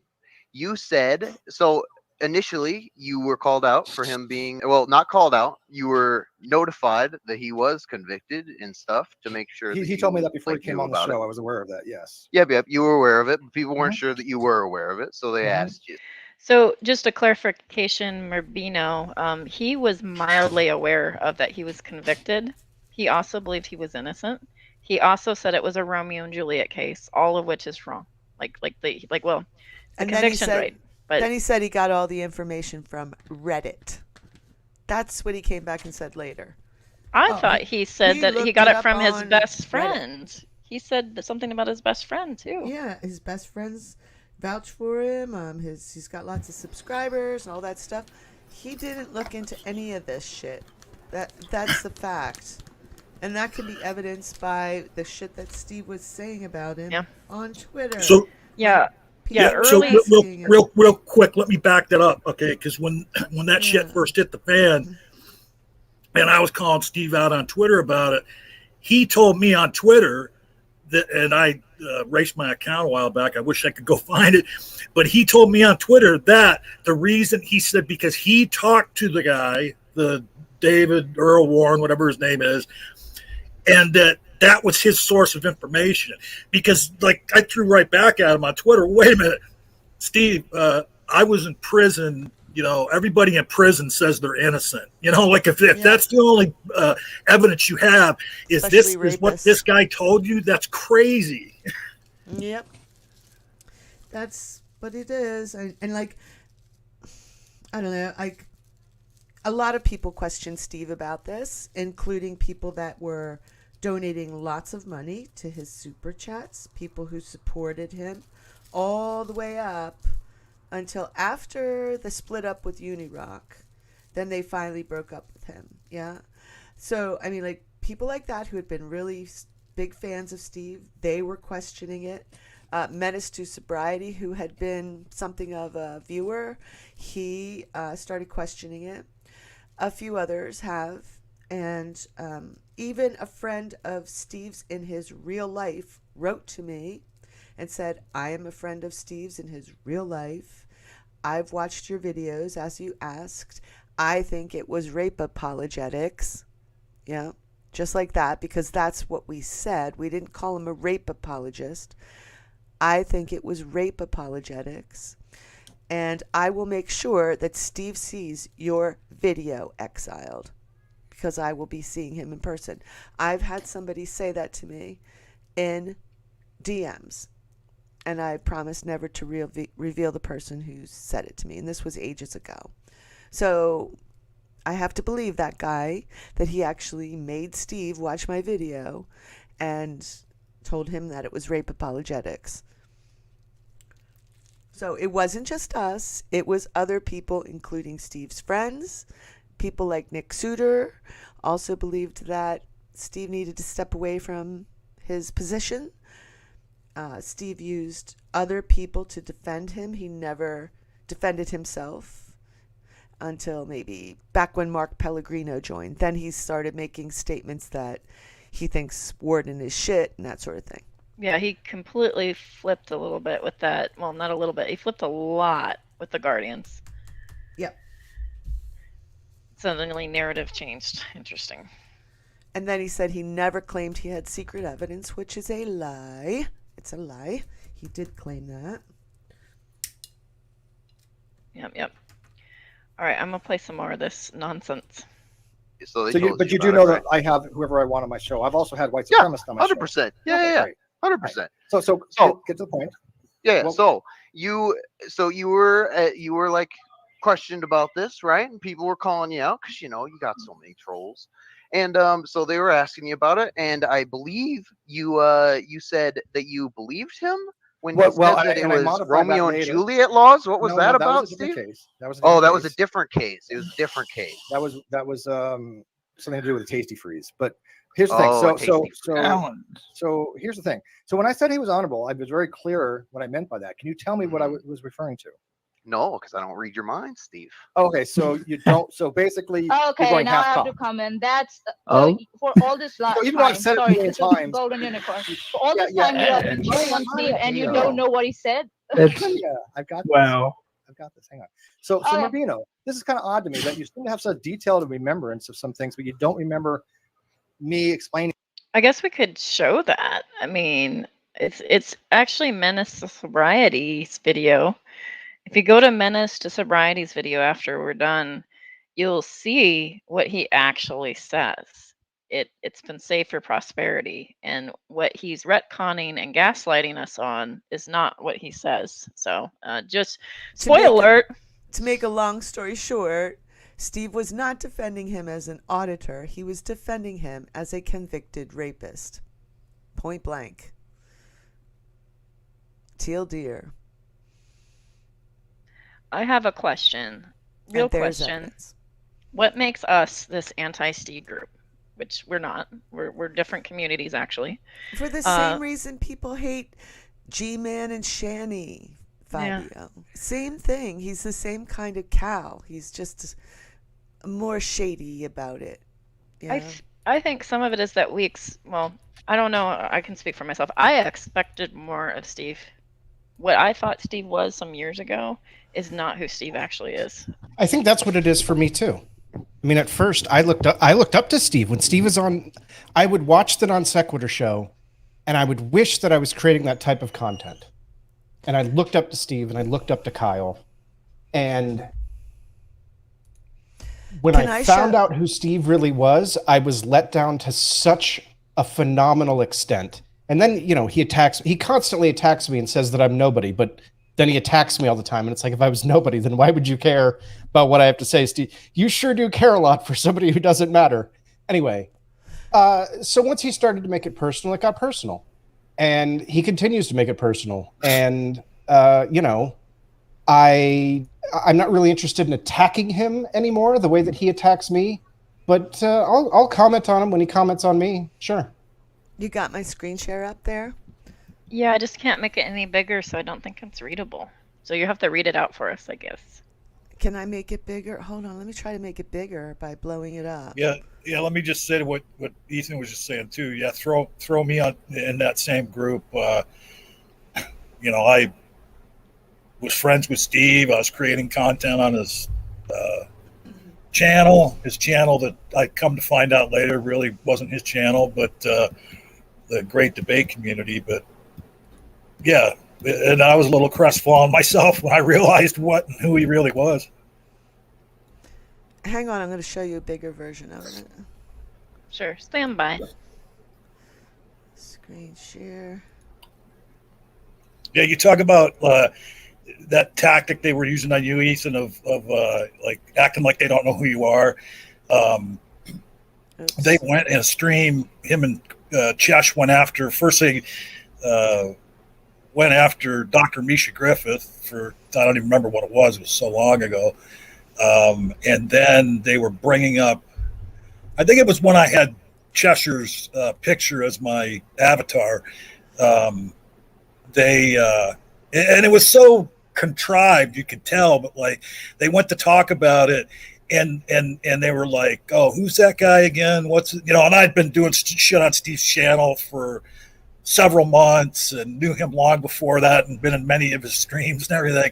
And he's just like, yeah, what's that? And Chesh plays along too. And yeah, I can't remember who that guy was, And then Bullinator, God rest his soul, he pipes in and says, oh, I think you guys are talking about John Peterson. They're acting like they didn't know who I was, Exo, can you DM that to me so I can make it bigger? Or Yeah. Hold on. Like in Discord, just send it over. Or you're sharing. Let me not share. I'm so unimportant. Your Discord, jeez. Oh my God. I'm so unimportant that he and Brandon Worrell had to do a 2-hour stream on me with my name in the title. So that's how unimportant I am. And then what did he like? Was there some time like when you saw him somewhere or interacted with him and then he acted like he didn't know who you were? No, he just always talks about how I'm a small, how I don't matter, how I'm just somebody that doesn't matter, but then he never shuts up about me, so I don't know. So apparently he matters to somebody. All right, let me see if I can find it now. It's in your Discord. All right, let me go there. And our private messages. Yeah, this guy's so insignificant. Let's do a 2-hour stream about him. All right, zooming in. I'm just going to show that he's lying. He's a liar. It's not letting me zoom in either. What is going on? So remember, original. All right, Steve is claiming that he was. Oh, I got it. Okay. 1 second here. Okay. What were you saying, Fiona? Right, so remember, Steve is claiming that when he said Warden was honourable, he was only referring to Warden's First Amendment auditing activities. And now read out that comment bearing that in mind. I wish that's all it was, but unfortunately it didn't. He says, Red's rhetoric goes like this. These forms of rape apologetics are not good for your narrative, though. Best not to mention them to the audience. Well, good sir, who is currently in the live chat, he's challenging someone. I just did, in fact. I'm going to actually do you one better. How would you... I just can't read it. It's too small. How would you like to come onto this hangout and show my audience that it's not good for my narrative? I'm pretty sure you'll be able to demonstrate how Steve McRae is a rape apologist, which was the narrative of that video, speaking about Fiona's video. And it wasn't. But that's okay. Steve said, well, I never mentioned anything in regard to the victim here per se. I never said, oh, she wanted it. I never said, oh, look at the way she was dressed. To me, I believe it was consensual. But that's my opinion, right? I'm allowed to have an opinion. That doesn't make me a rape apologist. But what's the difference between this and people that are convicted for murder? We all know at the time that African American people are convicted of crimes than white people for a lot of things. It's institutionalized racism for quite some time. People have fought to try to get convictions overturned. They were like, people were convicted of murder. That didn't actually commit the murder. Is that murder apologist? Blah, blah, blah, right? I happen to believe the guy. I've talked about him to his best friend. He believes him wholeheartedly. His fans believe him. He has a huge, huge dedicated fan base. And if I'm wrong, okay, then I just made an error in judgment. And I'll say, okay, I fucked up, big deal. I'm not a perfect person, but at least I'll try to give him the benefit of the doubt. And if I believe him, I'll give him the benefit of the doubt and believe him because I think he's an honorable guy. Now, this screenshot is very important. It's time-stamped. There's a video associated with it. And it is in reference to what Reds is reading right here. That's the frame of reference. He doesn't say anything about how he's a great police auditor, and that's the only reason he had him on. He is actually just talking about what he believes about Warden's narrative. And remember that Warden, real quick, remember that Warden posed as a police officer, pulled a woman over, used his gun inside her, that's how I'll say it, and forced her at gunpoint to have sex with him. And that's what, and Steve is saying, oh, well, I believe that was consensual. So Steve believes that woman, that Warden found the woman. By the way, Warden admitted that he found the woman, that they met at a red light and they met eyes and they had sex. That's Warden's side of the story. Yeah. So Warden is saying that a woman that he pulled up next to on the street wanted him to use his firearm in her body and then have sex with her. And Steve McRae says it was consensual. That's what he's saying. That's what you're fucking saying, Steve. Yep. So either he was fooled because he's an idiot by the lies of a pathological liar who's a convicted rapist. That's what we assumed at first. Yeah. That's what we assumed. That he's been fooled by a pathological liar or what, Exile? Or he's just mad at himself for getting it wrong and he's just doubling down. He's just painting himself into a corner because he feels that he can do this, that he's able to do this with the help of his friend Reds and Cheshire Vic. When he had Warden on, a lot of us assumed he was fooled by him. Yeah. I did. I left him long comments saying just that. None of my comments were shown, but I can show you. I have screenshots of all of my comments that weren't accepted. I was like, Steve, I think you've been fooled in this. I have evidence. I can show you this is not a trustworthy person. This person lies. He admits he lies to women about his age so that he can get them into bed. Take a look. I think you're just being fooled by this guy. Yeah, but he would never reply to me. I want to say something to Merbino really quick. He says he was sent this and was getting yelled at but failed. This is I've done Hangouts at least since 2014, and one of the tactics that's used that's dishonest is dogpiling, having a panel of people, inviting that one dissenter in, and that panel of people will then dogpile you. You will not get your point out clearly. They will. I've seen this in Discords too recently. I was in an argument with somebody over this because I've seen this happen where even good people have done this, where they dogpile on the one dissenter. The dissenter does not get their point out clearly, and because you are being come at on all sides, you cannot say it clearly. They're going to soundbite whatever you say, take it and run with it, and what you mean to say is not going to come out. Did Holy, you remember that video that Nate did way back when this shit first hit the fan? And I'm pretty sure it was Nate.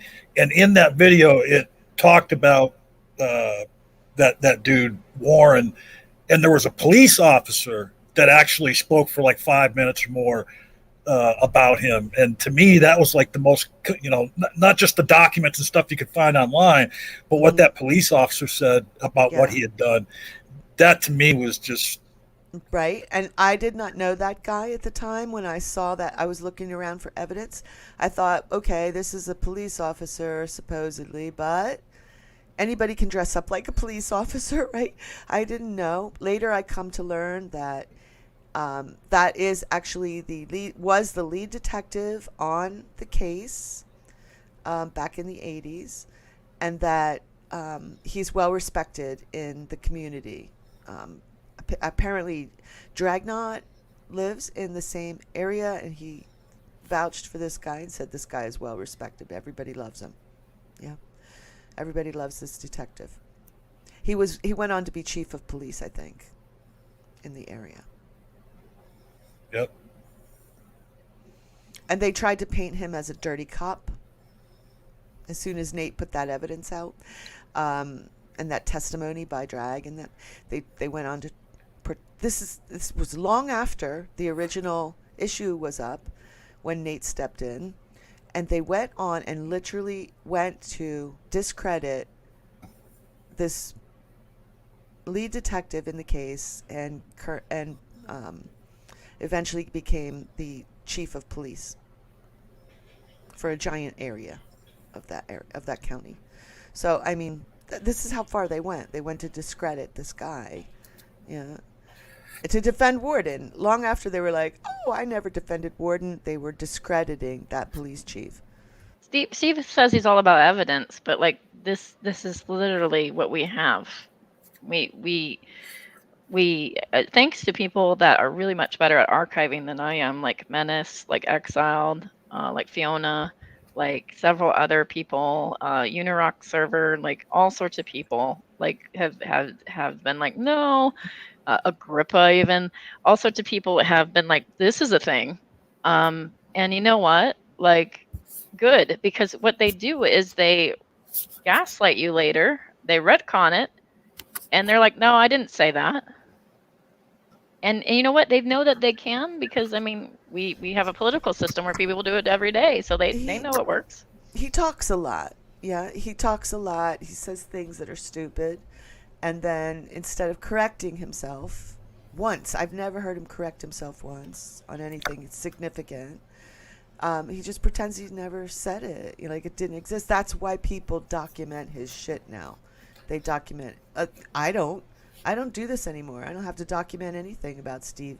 He has angered plenty of people who are willing to document what he said. Right. Because they don't trust him. Let me step in real quick, because I gotta go. I have to go be on Twitch. So I want to thank you for having me. Chat, I love you guys. But the Vosh Charlie Kirk debate is happening. I'm going to watch that, and the Ohio 11th District election results are coming in, and I'm going to go watch that. So I'm going to be on Twitch. Hey, Ethan, nice to see you back. Okay, good to see you, John. Go good ahead to see and you. leave. Go on. But yeah, I'm getting out of here. All right, we appreciate you popping in. Sure. Thanks for having me. Your name was dropped, and I was like, oh, I guess maybe Ethan might want to link. I don't know. Yeah. Oh, they're coming after Ethan next. Don't worry, Ethan. We have you. Yeah, it's at this point I'm used to it. If I'm such a nobody, I don't know why they talk about me so much, but yeah. Anyway, twitch.tv/Ethan Plays Live if you want to come hang out. See you guys later. Bye. All right. See ya. I like Ethan. Yeah, he's all right, isn't he? We need more Ethans. Yeah, I was flabbergasted when he left. Yeah, I'm good. I'm glad he's around. Yeah, he was trucking along there, doing some good content, and then all of a sudden one day, bye everybody. Yeah, well, Ethan seems like he's got his priorities pretty straight out. So Yep. I can understand where he's coming from for sure. All right, I'm gonna go truck through some more of this video because I heard that he starts making criminal accusations. I want to see. Yikes! These things in great detail, which I've got a million times done. Is that kind of odd to you? Oh yes, Kyle. Yeah. Now you sound sarcastic, and I don't think you're being funny. I was being slightly sarcastic. Yes, I believe that you were called out and you said that you believed he was innocent. You believed That's his not, story. no. I never said that he was innocent. Oh. Where did I say that? No. Oh, you said you believed his story. No. That You made a claim. No, this is how we do this here. okay. When I'm dealing with a dishonest person, I'm very, very hyper. So he's got like a little panel, and he thinks that like this person's gonna have like all this evidence to be like, all right, I'm gonna put this up on the screen. Here we go. You know, here's a Venn diagram of the situation. Yeah, that's how it works, Steve. Vigilant trying on to the be words as I honest use. as possible. No, you're clearly not. You just said things that are not true. So I'm going to ask the question again because I've asked it 3 times, not had an answer. When I was talking about being honorable, what was I referring to, please? I don't remember. Would you refresh my memory, please? That because we were doing a thing on First Amendment auditing at the time, there had been auditors out there that would call the police upon themselves and do things to kind of evoke response, right? I like the way he did his auditing. Now, has he changed since then? Yeah. I watched a couple of things not too long ago that people have been seeing around, and I only liked some of the things that I saw the way he was auditing. But this was 2 years He never changed. He's been the same shitbag he's always been. ago, whatever it was, and I thought he was honorable the way he approached auditing. Do you get the difference? Was it 2 years ago? Jeez, that's a long Whatever time. it was. Do you get the difference? I get what you're saying. Yes. Okay, I great. can understand. So another question I have to ask you is that if you're so worried about this guy, I had him on my channel once, and I don't give a flying fuck about him. Randolph Richardson says, how many people has he gone after? Gosh, I don't know, but what I can tell you is there are some people where I can see like the fights on, but there are some people like Dr. Misha, some people like gosh, who was it? Well, yourself, and Bill Ludlow, where it's just mind blowing. Oh man, that Bill Ludlow scene, that is one of the most despicable things Steve ever did. Like there are things like that where he comes out of people like really out of the blue, because they disagree with him on something, and like you can say like some of the other people are more feisty or whatever, but like there are some people where like it literally makes no sense. Yeah, Misha going after Misha Griffith. How can you justify that? All right, doesn't make sense to me. I don't remember how many subs he fucking has. Real quick before you start back up. So did we just hear, Steve, before you stopped it there, he was saying that when he referred to that man as honorable, that he was simply speaking of how he does his auditing? Did he really just make that claim? Yes, he did. Yes. Oh my God. That was the whole point of us sharing the thing, was that he was doing that. Gosh darn. Wow. I tried to zoom into live chat replay and it wouldn't let me. So in the live chat, they said, let Manya bait him, by the way. Just so you're aware. Like people are expecting her to bait him, which is interesting. Why does this do this? So if I zoom in, live chat is just gone. Interesting. All right, 1 second. Let me fix it again. That annoys me. Really bugs me.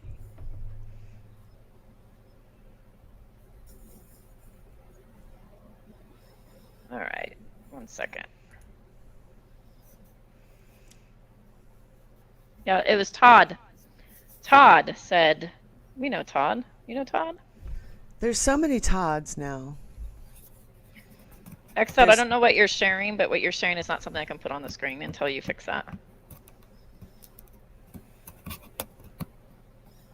There is a Todd in the chat, and so I don't know. What I mean is, if you share something and it shows more information than needs to be shown, I can't share. Does that make sense? Yeah. Okay. Let's see here.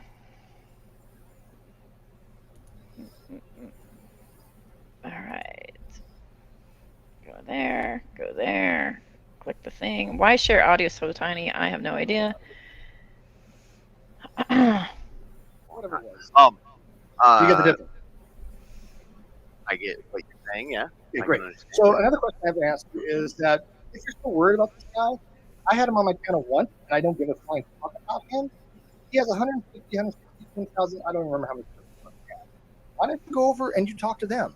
Oh If no, you're so- I wasn't talking. That wasn't initially what I was talking about. I was talking about how you accused a person of being I don't really want to say, you know, the stuff. I don't want to get you demonetized or anything.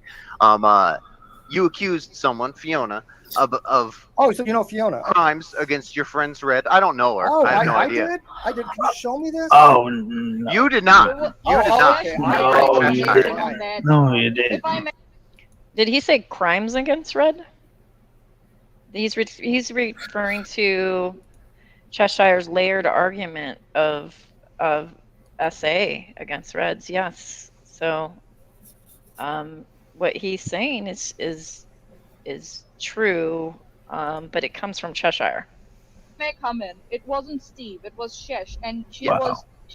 Manya knows it was Cheshire. She brought it up in a very specific context because she was trying to prove a point that if we went by Fiona's definition of sexual harassment and sexual assault, then by her own definition, or sorry, not sexual harassment, sexual assault, sorry, rape apologist, by Fiona's own definition, she's one. That's exactly. Manya, you said to me, I think it was on Twitter, or you said on Twitter when you were yelling about Ethan that you two, as a survivor of assault, you can't weaponize SA. It's evil. You know, it's fucked up. And you were saying that in regards to what Ethan was saying, which was, hey, I'm trying to share my story. And what the fuck are you doing, Steve McRae, sharing this, you know, Ethan cesspool thing right when I'm trying to do that? It just seems like it's really weird timing, man. And you were just like, you're utilizing and weaponizing SA. But Manya, like what I said to you on Twitter is like, if that really happened to you, man, like I'm really sorry. Like that's horrible. Like nobody should ever do that. I hope that you heal, and I hope you you get better, like, you know, with the trauma of that and everything like that, and that's horrible. But what I don't understand, Manya, is how you don't understand that Chesh's layered argument was fucking evil. I don't understand that. Where's the disconnect?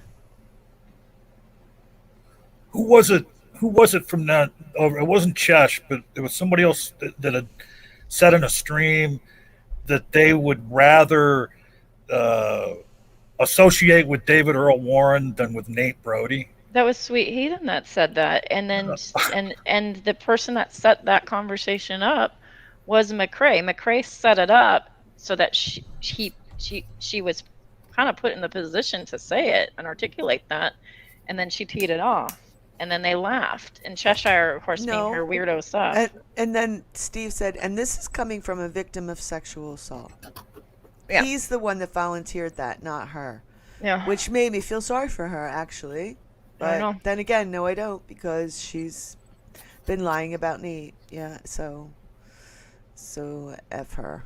I think there's something going on with her, but I don't know. But she's kind of taking the, you know, a step back of everything, and I'm sure she has her own reasons. But Manya, man, like you're intelligent. Like clearly you're educated. You have, you know, at least, you know, IQ points to rub together there, and hopefully you're successful. You know, but like, what are you doing? Like, how are you socially unintelligent? Like, I don't understand what you're doing here. This doesn't make sense. I'm just kind of shocked because I expect more of somebody like you, especially if you've undergone that experience. It doesn't make sense. I don't understand how you're not batting an eye to this. Exactly what happened. Now, do you grasp that? Yeah. Right now. So that was Shesh. If you have any issues, you can talk take to it up with Shesh Shesh. about that, and I'm sure she will be very open about that discussion. Do you have any problem with doing that kind of stuff? Just a question. You can go talk to her anytime you want. She's on Well, vacation. do you guys have any problem with that? You take I it mean, up with Shesh. I don't want to put any words in your I think Chesh's analogy was apropos. Okay. Don't you? Yeah. She made a good analogy. And about coming back to where this all started from, about Ethan, I think so. Ethan is. I'm victim of child rape. Let me just make it clear. I'm victim of child rape and teenage sexual assault. Yeah, that's pretty bad And stuff. Yeah. Yeah, okay. I'm sorry, Manya. I'm sorry about that. yes, it is. And I have dealt with those feelings. And one of those feelings is you pretty much feel hostile towards every other person from that opposite gender that has hurt Not always. you. And I think so, Ethan, or anyone who comes contrary to you, you think that they're against you for some reason, and you try and link them to your own abuse somehow. And Ethan did that. That tells me that he has not resolved his issue. Whoa. Yeah, well, the problem is that, it happened. Steve did try to interfere with what Ethan was doing, yeah. Steve was there in a stream snipe over on Roadhog's channel when Ethan first started talking about his abuse as a child. And Steve was over there just letting people yuck it up. I think he was even yucking it up too about it. At that point, Roadhog should have stopped streaming because somebody was telling a very personal story about a sensitive issue. But no, they decided to just say that he was fake choking up, faking it, he was acting, and that it was all very funny. Yeah. It was all very funny to them. This is how they roll. Yeah. Yeah, wow. Manya, what is going on? Like, it just blows my mind that she thinks this is an excuse. Like, this is an excusable thing to do. Like, it's just weird. These are tactics that I wouldn't employ. I'm just saying, like, I don't understand why you would do that. I think that's pretty fucking evil. Yeah, I don't know if anybody else noticed, but whoever that guy is that's trying to take Steve to task, once he, said what he said, and they told him, no, that was Chesh that did that. And they had said, well, you can go talk to Chesh. And he asked them twice, well, are you guys okay with that? Was that right? Or I forget exactly the words he used. And they were saying, well, no, you can go talk to Chesh anytime you want. But what he was asking them is if they stood behind what Chesh had done. And they just blew that question off. Well, not quite. Steve actually said, well, yeah, no, I think Chesh's analogy was fine, except it wasn't an analogy, was it? It wasn't an analogy at all. Yeah. Yeah. That's the problem. And it had a real effect on you.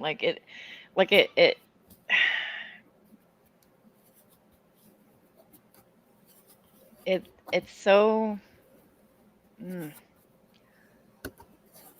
it's such a different level. Like, I don't understand. Even if you go with eye for an eye, like, it's not even an eye for an eye. Like, it's such a different level. Yeah. I think the word you're looking for is sick.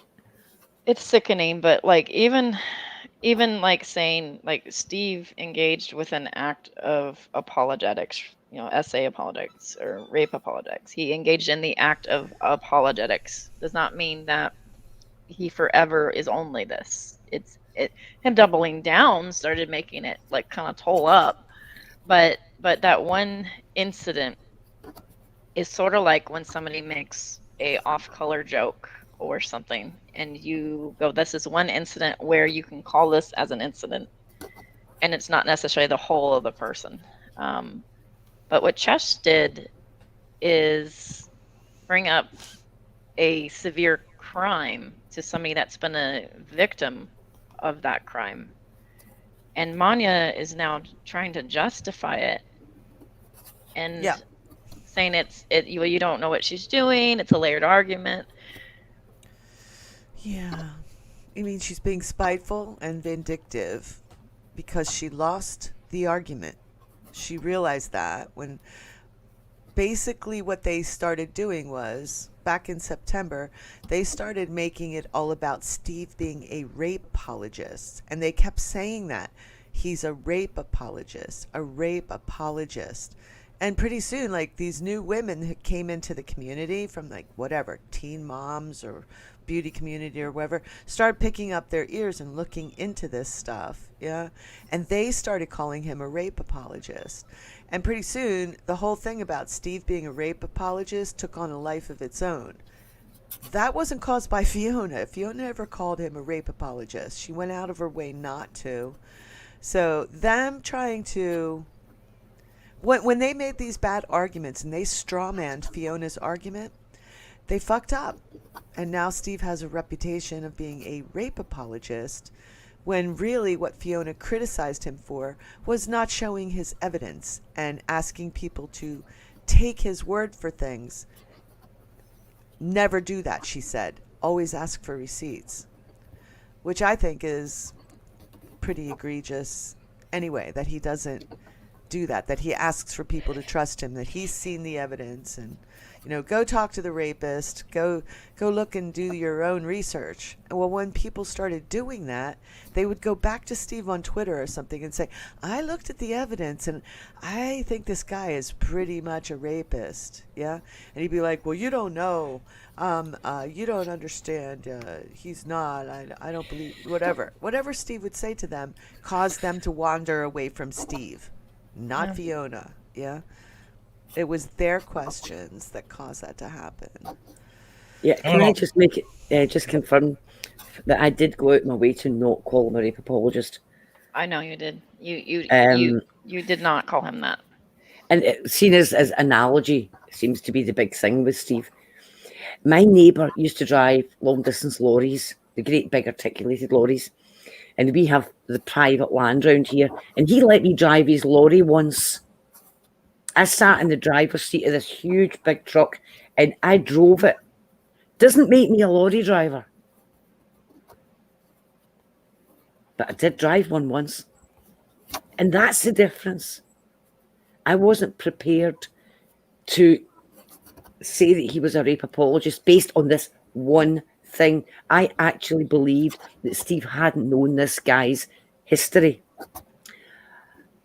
My problem was that when he was told the history, then all this rubbish came out, and it was excuses that the guy had used when the First Amendment auditors first busted him on this, and that had been back in the February of 2019, I believe.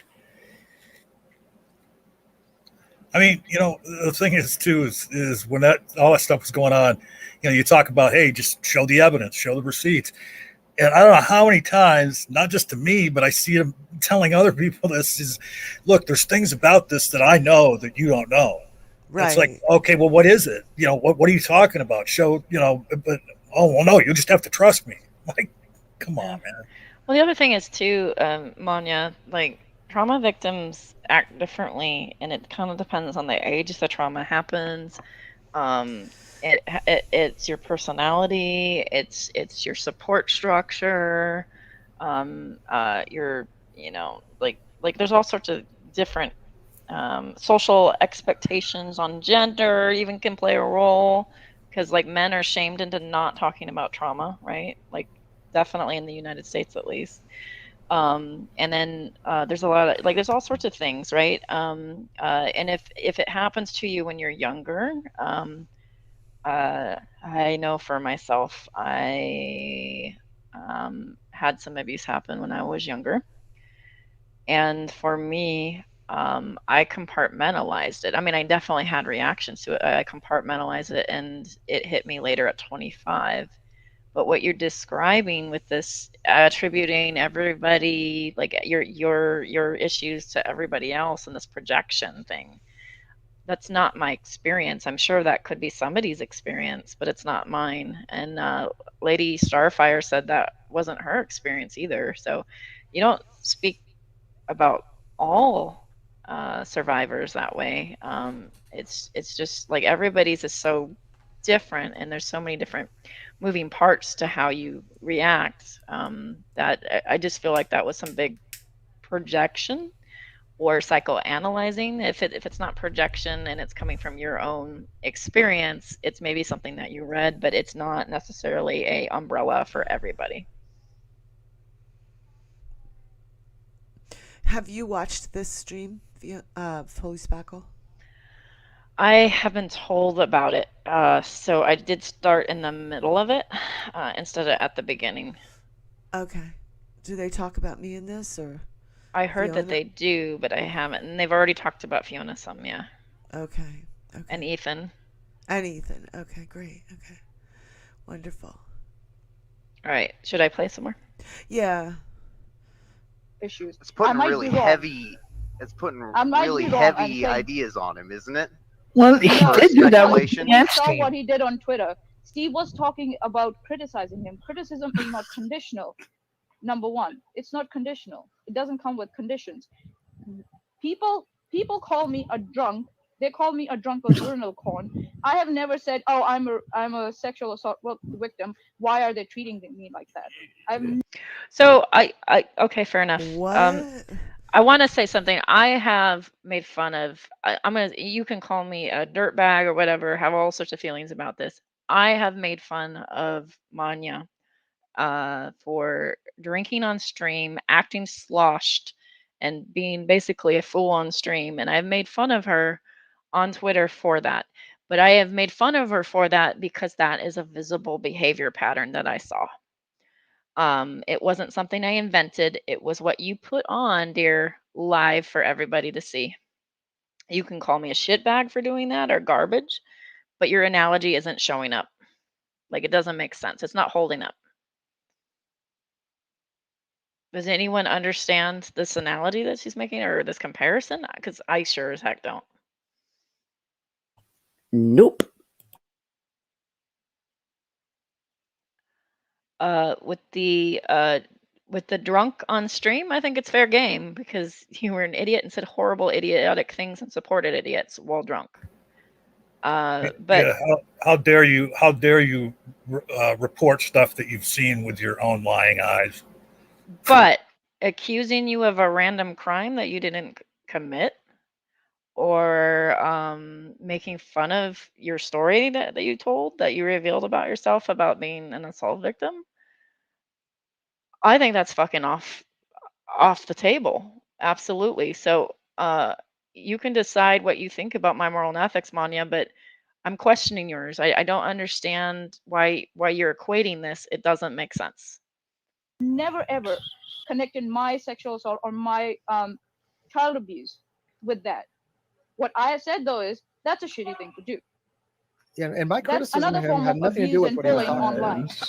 That's another thing. So for Ethan to go after Steve by saying that somehow Steve is talking or attacking him because he's a sexual assault survivor is the most disgusting thing I've ever seen. Yeah, why don't you go after Let Ethan you for that, just see that. Rubino? Because that was It's vile and bullshit. reprehensible. And Brandon was my co-host for that day. We were talking to go on a Yeah, it was. and I So you don't understand why someone like Ethan or someone like myself or somebody in the live chat or somebody would stand up and say, I too have experienced assault, and this is why this is concerning to me.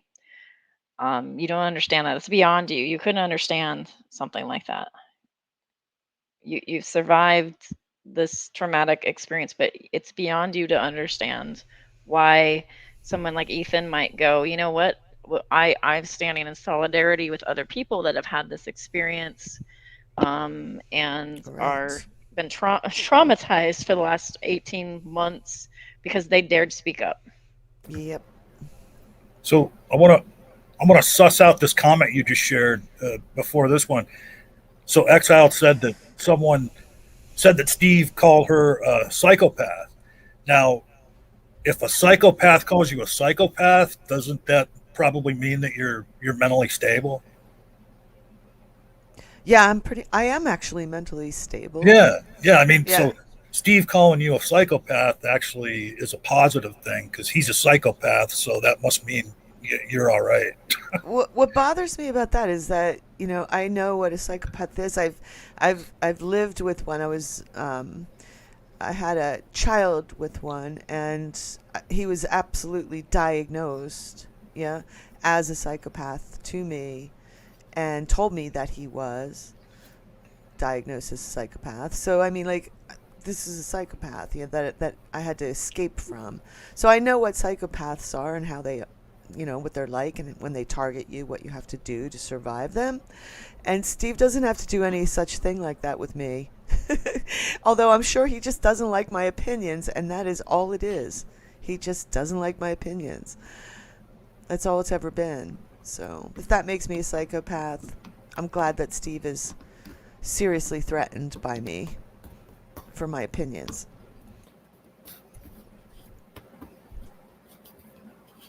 But anyway, just let's move on from this. Two topics. That tells me that either Ethan has not resolved his issues, or he's going after Steve on purpose, knowing what he's doing. Let Mabino answer this. Let Mabino answer, because Brad and I were going to go at 3:00, and it got postponed. Finally went at 4, and Ethan was out there lying to people, saying, "Oh, look, Steve purposely tried to step on my show about when he was going to talk about whatever happened to him." Do you find that to be morally reprehensible? Where's your ethical standards there? To be honest, can you be honest for a second? I mean, yes, I can. Okay. I actually have no idea what that stuff was about. Oh, I don't pay attention to you 24/7. So all you know about me is what you've heard from these people. How do you know me? No, I know about you from what I've seen of you. Oh, from people that we left years ago because they were manipulated and lied to people. It's okay, Steve. He can take responsibility for his actions. They left you. He has seen what he has seen. Oh, wow. He just jumped to old school people, I guess. Like, people. Okay. People I left. You never left me because I was never in the group, you dumbass. But yeah, he puts me in with that group. And I actually officially left him. So I stuck around for a while watching one by one people implode. I'm like, I don't. I went from like, I'll try to be Switzerland to like, I just not say anything and just watch everything. And then it turned into me burning a bridge with him intentionally on Twitter, and then him yelling and me getting kicked. So that was, I mean, like, who's leaving who again? Like, I don't know. Like, and other people just left you, but okay.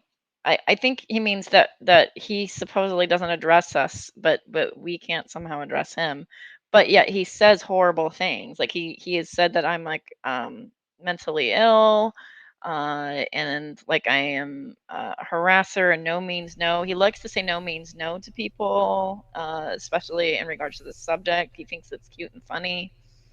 Yeah. And he says something about horrible to your character. He said that for me, in my case, he said, "Holy spackle attacked my daughter," which is absolutely fucking not true.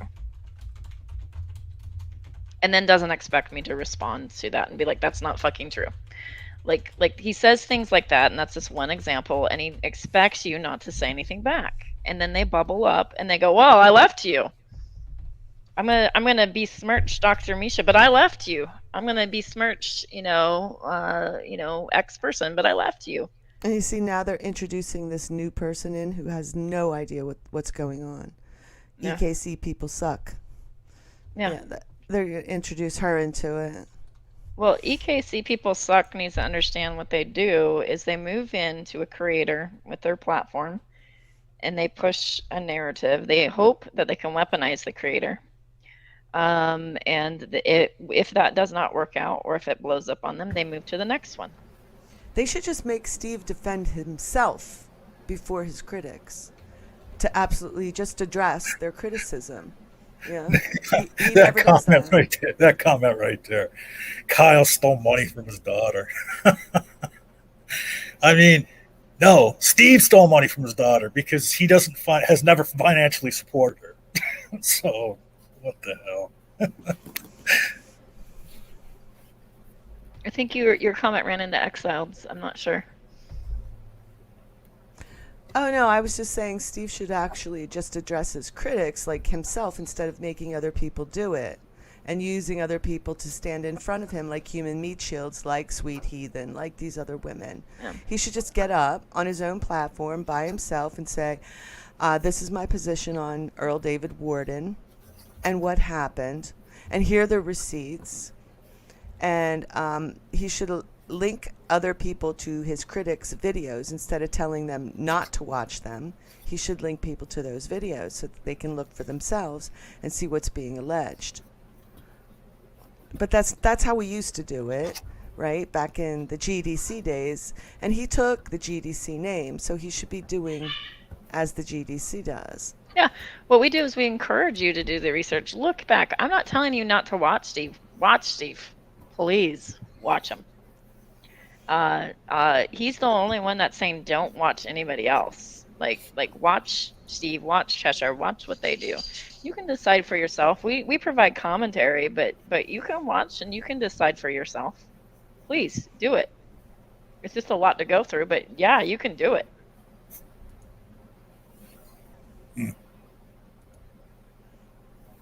Yeah, I got this. So they're being. Let me explain a little background, which they don't tell you. Okay. Here's the These background people about us. Here's the These deets. people harmed people that I cared about for years. Okay. Okay. Wait.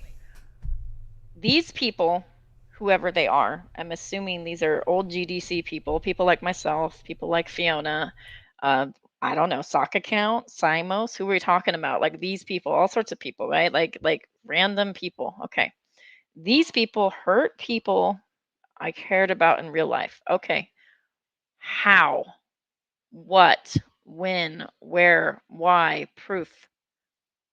Literally have gone after them 5 years because we dared to speak out against them. That we dared to say we don't want to be a part of your shit things that you do and the way you handle things and the way you deal with people.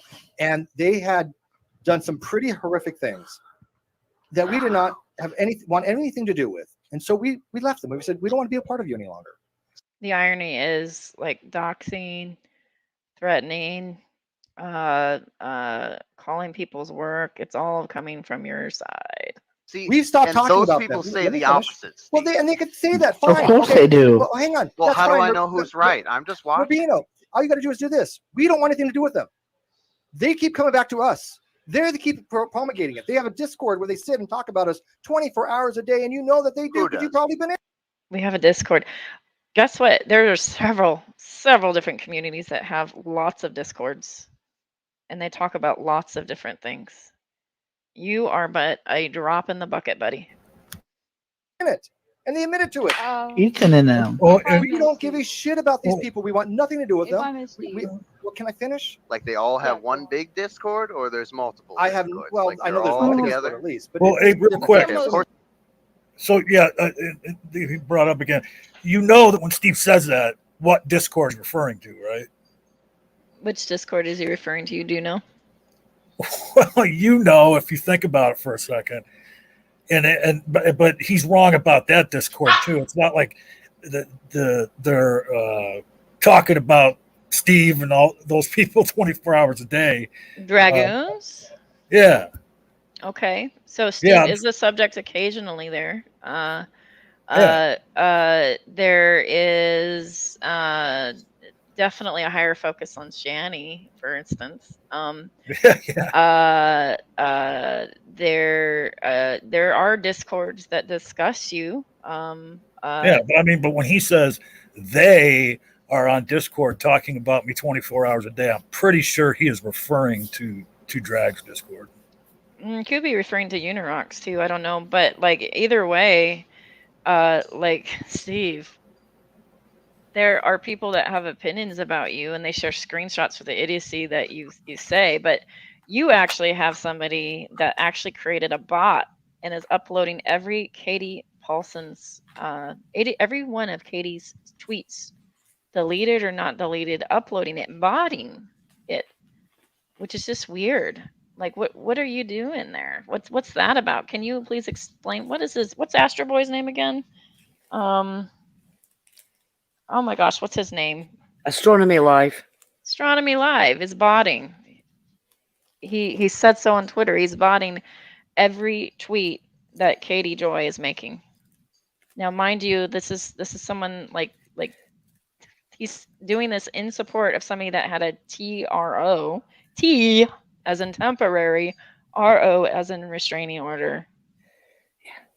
And he's botting that person. So like, here's what's funny is we're too lazy to create a bot. Like we just banter and talk and laugh at you. We literally laugh at you. And also there are multiple communities. There's not one community. There are multiple communities with rare crossovers of people that have opinions about you. Guess what? You are a public figure. People have opinions about you. But like, guess what? You're the only one that has a psycho that's botting KJP. God. Can I just make something really plain though? I am neither in Drag's Discord nor Yuri Rock's Discord. And none of the Discords that I am in talk 24/7 about Steve McRae. So he can take me out of that group for a start. Sorry, I just wanted to point that out. Yeah, like, and I'm sure there's other Discords too that, like, guess what? Maybe chat about you. You make a big splash, Steve. So what? Like, nobody hides that they talk about you. They retweet the nonsense that you say. Like Menace retweets everything that you fucking do. I retweet what Cheshire says a lot. Like like, hey, just so you know, this is a thing. Like, guess what? You put it out publicly, people are responding to it. I don't know what to say. I don't know why this is psychotic. But okay. Of course, In there's one Yoni Rock's Discord, or at Discord. least everyone's on a Discord. At Okay, least. but Mabino, here's the thing. We do not want to talk about them. We don't want to be associated with them. We don't want to deal with them. These people to us. Well, then why are are disgusting why are people. your friends using them in analogies? Because they keep about bringing assault? people up. They keep involving us. Oh, they keep involving you, so you keep bringing them up, Well, even though you don't want to. Why don't you just So, ignore them? No are you choice. saying they're not So Keon's in the chat live. He says, I quit that group of people because of the abuse of Steve's friends. If they have an issue with Steve, they should address it with him and not others. What the fuck are you on about, Keon? Citation needed. Also, I remember you attacking somebody at random that wanted to remain Switzerland. I remember kicking you out because you were demanding that people hate on Steve alongside of you. What Kool-Aid are you drinking on? Like what the heck? Whoa. Years. Don't you understand that? You You can't have no do choice but to You defend obviously himself. haven't if you're making comments about them, or your friends and Christ, stuff are Marino, making comments. you about sound like look, you wanted facts, so let's talk about facts. Have you gone in any way to this other person's channel to talk about them? Why do you give a shit that happened on my channel? Nobody's required in the communities that I have visited and been in. Nobody's required to dislike Steve. It's not part of it. Nobody's required to block Steve. Nobody's required to retreat Steve. Nobody's required to respond to Steve. Like the people that want to respond to Steve do, the people that don't. Like, but I have to rant about Keon for a second. There was a time when Keon was trying to require it of other people. So fuck you, Keon. Channel, when you don't know me, you just Hey, heard. well, I'm about sorry. it. You never started seen so me fast. directly. I was going to say too. It's not like the people on your side of the equation started a shared block list. Like Yeah. We never said don't watch this person. We never said in order to like interact you have to hate all the same people or block all the same people. Yeah, absolutely. It's just weird. But yeah, Keon, you're laughable. These people are not telling you the truth, but if you want to believe them, that's fine. I don't care. But do not lie to people that I know. Don't harm people that I know. Don't come out to Cheshire, Manya, Brandon, and other people that I have developed a friendship with merely because you think I'm somebody that I'm not. I have not done unethical things. I do ethical. I address Cheshire because of who Cheshire is and what she says and does. When Cheshire first came on the scene, I thought, this woman doesn't know what she's getting into. I kind of chalked it up to all naivety. And then I watched her manipulate. I watched her lie. I watched her cruelty. And my response to Cheshire is on her behavior on behalf of you. So, yes, I respond to her for what she does, not for what you do, what she does, and what she does as your PR person. What is he talking about? Like, XL, what could he possibly be talking about? Like, hurt people in real life? What is he talking about? I have no idea. I don't know. I think he just likes to make us sound evil. I wish we could get Nick Suter on here at some point, because I know for a fact that these rumors that they've been spreading about TST go back to September of 2019, and they've been just painting like this big ugly target on people's backs to make them sound like they've been doing evil things, trying to get people to commit suicide and that sort of shit. Like really heinous things they accuse us of, and then sort of just group us into this, group that they can basically throw anybody into when it's convenient, if that makes sense. Well, and there's multiple communities, and I've seen evidence that this whisper campaign about the TST crew goes way back to 2019 and has continued ever since. It's really just a bunch of bullshit. All right. I sent a link to Nick Suter if you'd like to hop in. I sent you a link in Discord. No obligation, but it's out there in case you wanted it. But yeah, I don't know. Keon left Discord, and I kicked him. I kicked him for attacking somebody that didn't want to do with anything. Like he was trying to gatekeep someone that interacted with Steve, and we said no. Like, you let people interact with who they want to. Good on you. Good. Anyway, you got rid of Keon long before most people did. Yeah. Yeah. Well, and it was, he's been weird, frankly. Well, first he joined the Guardians, and now I don't know what he's up to. He's just, I don't get him. Maybe he thinks he's an activist. I don't know. I just don't get Keon anymore. I never did, really, but I get him less now than I ever did. Yeah. So that's the first evidence I had of it, was in September 2019. I found evidence that he was telling people that in on other channels and that sort of thing, and they were spreading this information around privately about us, Fabio, before it came out publicly. Oh, that was way after I kicked him. Okay. Yeah, I don't know. Like, well, anyway, watching him kind of I don't know, he used to have exchanges with Cheshire, and Cheshire would be like, "Oh, my little pet," and she does that with Phony Beetle Maniac too. "My little pet," and she brings them in and pats them on the head and gives them candies, and then they go, "Oh, okay. Well, Cheshire speaks to me so differently and so nice," and then I don't know, you just kind of swung over, and that's fine, Keon, but like citation needed. Like, what are you talking about? Hey, I'm going to say my goodbyes. It's getting late in the evening for an old guy like me. And thanks for letting me come on and join you guys. You are such a lightweight, John Peterson. I'm just kidding. Yeah. Well, like I like to say, it's getting around boomer o'clock. So. Oh, I love that you're embracing it, and you're not like, this is the worst thing ever. Right. All right, and cool. Thanks. Let me say as I exit, fuck Steve McRae.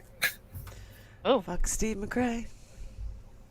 Again, these feelings are not required, but if you feel like that, it's. All right. Good night. All right. See ya. Theory, for God's sake. They want to convince you otherwise. That's their prerogative. And you can believe it. You can disbelieve it. I don't give a shit. Where's the evidence is all I give a flying fuck about. You show me the evidence that I've done something unethical, I will cop to it right here and now. Yeah, you know what? I made a mistake and I correct it. Show me the evidence and I'll give you go ahead. Hit the floor. Show me some evidence that I've done something unethical. First, wait a minute. Thank you so much for the super chat, Rena Roo. Paying my call dues for the month. Yay. Okay. Thank you. Resume. Go ahead. What do you got for me? Honestly, I was not really prepared for this. I didn't want to brought it up. Well, I kind of just hopped in. I wasn't really expecting you to invite me on a stream to air my grievances, Steve. Wow. Are you serious, man? Come on. Well, Okay. Come on. What Look, am I look, no, supposed to have a look, dossier? okay, look, come on, Oh, guys. let me just I will pull give in you my props. files here. Sorry, they're down the Rubino, hall. I'm going to give you props here. You're man enough to come on and face me. That's more than most. You're already one step ahead of most people. are Yeah. blocked if you want to address them, Steve. I'm a no-name. Well, because there's people that I've said in my life I'll never talk to again. And Why won't you ever talk to them again? Dude, okay, look. If somebody had harmed somebody you cared about, harmed them, if they done crimes against Yes, that them, is your claim. Whoa. Whoa. Did you hear that? Did you hear that? Let me replay it again. Listen to this. Let's see, where am I at? I'm at the 30 mark, and let me see if I can go back just a tiny bit. I went forward because I'm a dummy. Oh, sorry, they're down the Rubino, hall. I'm going to give you props here. You're man enough to come on and face me. That's more than most. You're already one step ahead of most people. are blocked if you want to address them, Steve. I'm a no-name. Well, because there's people that I've said in my life I'll never talk to again. And why won't you ever talk to them again? Dude, okay, look. If somebody had harmed somebody you cared about, harmed them, if they done crimes against that them, is your I'm being claim, hyperbolic yes. as far as crimes. You've heard it listen, 1,000 listen to me. times, yeah. Oh Crimes? my God. Hyperbolic crimes. Crimes? What crime? You mean like you Crimes. did to my friend Fiona, like you did to my friend Jade, who had died? You actually smeared her as a mole? You little cretin, you idiot fuck. I'm just like, yeah, that was my friend, and you smeared her. You smeared her. So yeah, I should have hate for him forever because of that. That's his own logic, by the way. So now I'd we love to know what have- crimes are. So now we have, oh my gosh, mind blowing. So we have hyperbolic crimes. Yeah, and that was a hyperbolic crime, what he did to Jade. That's for sure. Yeah, because So- Jade never loved her best friend. She was a mole for you the entire time, right? You stand accused of hyperbolic crimes, you fuck. Sorry, can I say fuck on your channel? Yes. Okay. You fuck. You did this. You committed hyperbolic, visceral crimes against Jade, who's somebody you cared about, claimed to care about. And I have the evidence still from way back on G+, and I am happy to show this at any time. I have the evidence of what you did and how you did it. And then you went and blocked everybody after you did this, like a little coward who cannot back up your statements and cannot answer questions to defend your statements. So, Speaking of weaponizing death. Weaponizing death. Yep. I mean, Anyway. if they did something about people to you that you love, not just to you, but to you cared about. So if they did something that to people that you love, that you cared about, like, I don't know, maybe making a layered argument accusing Fiona of sexual assault with Reds. And I love Fiona and I care about him. Like, you expect me not, I love Fiona and care about her. Do you expect me not to respond? Like, I just wondering, because your little favorite sidekick there has done some of the most evil, dastardly things I've seen in these. I mean, I've heard of worse, like, with the Chris Chan stuff, but like, and the trolls with him, but I mean, like, this is particularly in our community. It's particularly grotesque, and you don't seem to recognize it. But okay, we're good. All right, let's keep going. Why would you want to be in the same room with them? Why I've would you just want to sent talk to I've them? just sent you a screenshot, by the way. You sent me a screenshot? Okay, let you me should take a find look. it in Discord. All right, in let me Discord, have a look.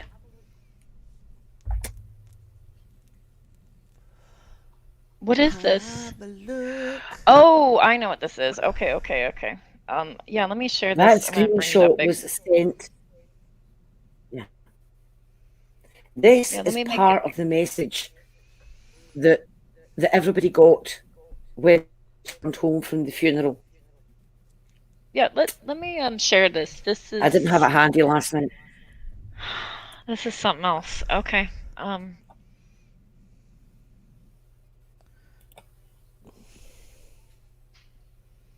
And this was posted on G So Plus, right? Just Yeah. okay. All right. yes, Well, it let me was hear. on G Plus, and I didn't take the screenshot. I didn't screenshot the comment at all because we'd all just got home, and this was really upsetting to see this being getting posted. But No. I asked Yeah. somebody to send. They had it. I asked them to send it to me, and they sent it to me on the 7th of February 2019. That's when they sent me their copy of it. So the post was made just after we got home from the funeral, and I finally got the copy a few months later. Okay, let me scroll through this comment because it's pretty horrific. Um, absolutely jack shit about what is reality. You can kindly fuck off royally, as I have countless IMs from Jade telling me what she really thought of that crowd. She was only neutral to gather information for me, as she thought the TST crowd was utterly full of shit. But I will be damned if you think I use her death as a tool, as TST has done. You really don't want, you really, Caps, don't want to know what she honestly thought of that crowd. But she always stood by me 100%, you fucking asshole. And she was my goddamn friend, and she was the one that told me to get rid of them all because they were all toxic. You utter idiot. It was Jade who told me none of them could be trusted, and for a group of skeptics, they were the most non skeptical people she'd ever met. Her words, don't believe. So I he, mean, it's possible that Jade said that to him, I guess. But even if she had, why would he do that to her? Why would he do that to her after she died? That's sick. That's what blew my mind. It was like, okay, maybe Jade was a mole, but you just outed her after her death where she has no way of defending herself. No, You Jade, sick Jade was not a fuck. mole. Steve was telling lies, and we all know that that was lies because he said around about the same time that the only reason Jade had stuck around with us was because she was scared of being chucked out of a Skype group that they were in. And he didn't know that she owned the bloody group. Which is what Brian tried telling him, but he blocked Brian. Yes. yeah, he And blocked Brian. that's how we knew that he was lying. Jade said she was scared of getting chucked out of this group. No, Jade owned the group. You fool. She could have easily passed that group off to someone else. Mm-hmm. Yeah. Yeah. So here's what I understood of Jade because we used to talk back and forth, and at the time, I was a mod for C for quite a long time. And my understanding was that Jade was actually distraught over the two groups kind of not getting along, and certain people like cutting off other people one by one by one by one because it was not at all the general goal. Yeah. At the same time, Jade had told me that she personally did want Steve to be okay. She said he's completely reliant on making some sort of income out of this, and I'm worried. She said it, and I quote in my DMs, "I'm worried about Steve and David, Bullinator. I'm worried about them being able to, basically take care of themselves." And then I said, how is their monetization or their livelihood our responsibility? And so we kind of went back and forth that way. But nowhere was it ever a focus of our only conversations. We had conversation about life, religion, everything like that. But what my understanding was that she wanted to somehow build a bridge between the two. And I personally do not understand how Steve could be like, Jade loved me, she was my fucking goddamn friend, and as if he has ownership over her. Right. So even like then it just drives me insane because that is not the experience that I saw. So either Jade's a liar and it's quite evil, which I don't think is the case. Yeah. And if you Jade. watch our interactions, like that would have never been the case. Or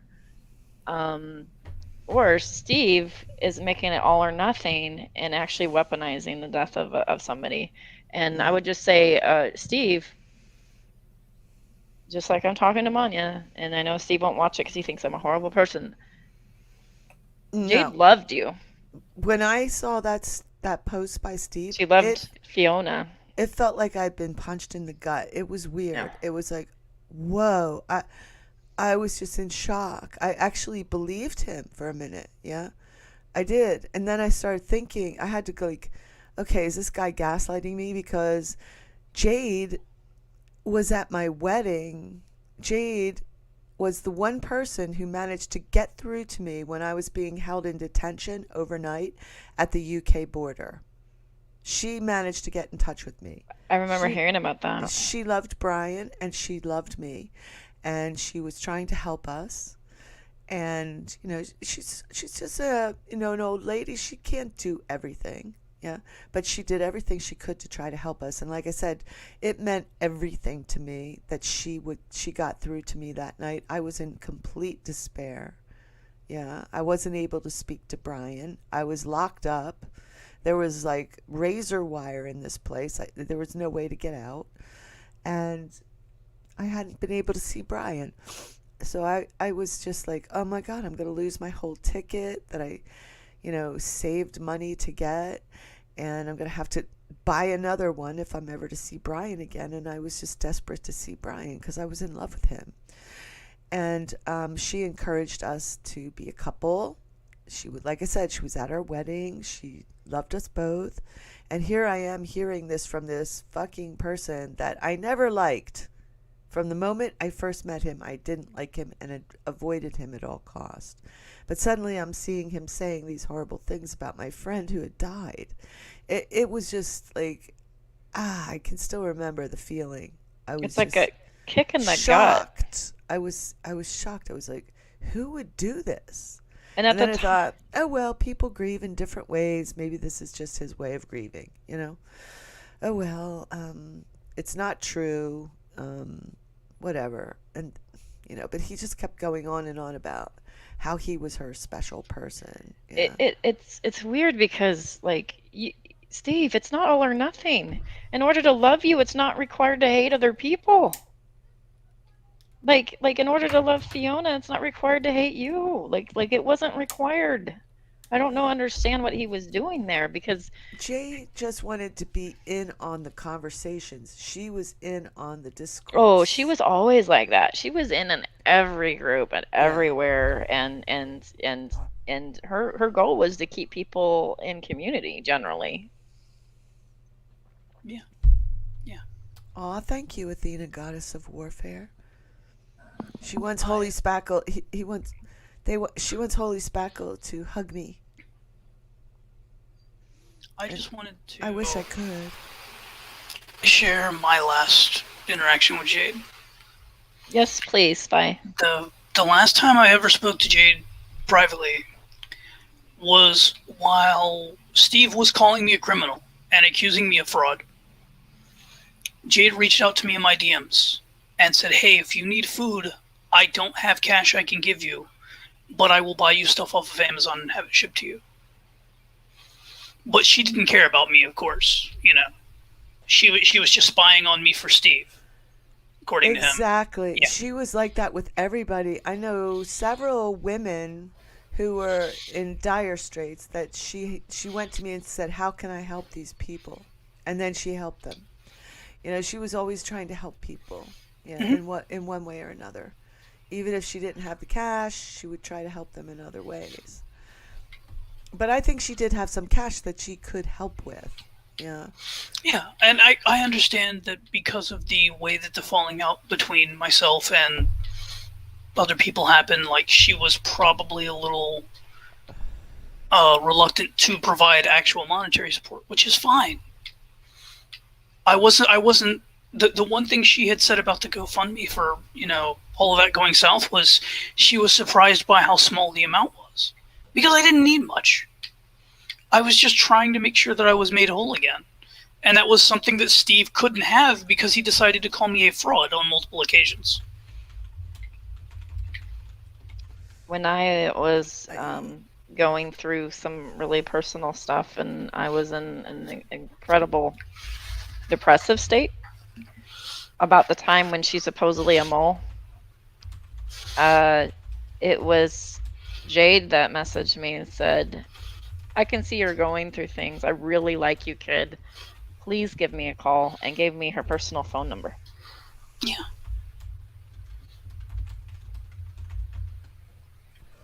Yeah, she saved me that night, guys.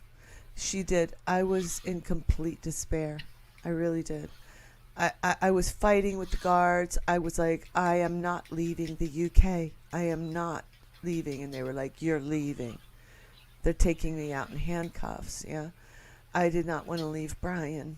Yeah. It meant everything in the world for me to see Brian. I was beside myself. Yeah. One minute I was so happy on a plane to go see Brian, who I missed terribly. And the next thing I know, I'm in detention, not allowed to see Brian, not allowed to have a lawyer, in detention overnight, and returned to the UK the next day. Yeah. That night, she managed to get through to me when Brian couldn't get through to me. Somehow, she managed to get a call to me in that holding area that they kept me in overnight. And like hearing her voice on the phone meant everything to me that night. I was besides myself with tears and despair. Yeah. You know, because it all seems like so much worse when you're going through it. And she made me laugh that night. Tell me she didn't care about me. She was at my wedding, online wedding. She was there. Yeah, she was one of like 12 people who were showing up in the hangout, yeah, to congratulate us, to look at our pictures, look at our cake, and watch our wedding. Yeah. Let me tell you about Jade. Laura transitioned. The first person that Laura told about her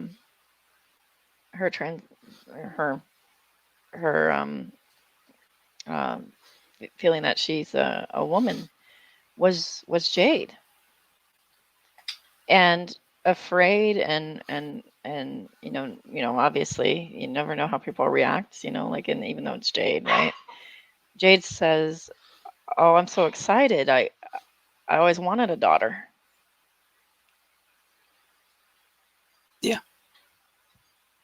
That's why it's so important to Laura to fly. And that's why it was important to us to make sure that Laura could fly over. It meant so much to Laura. It meant so much to Fiona. There were people that flew all the way over from across the pond to send a friend who they met on the internet off and to honor their life.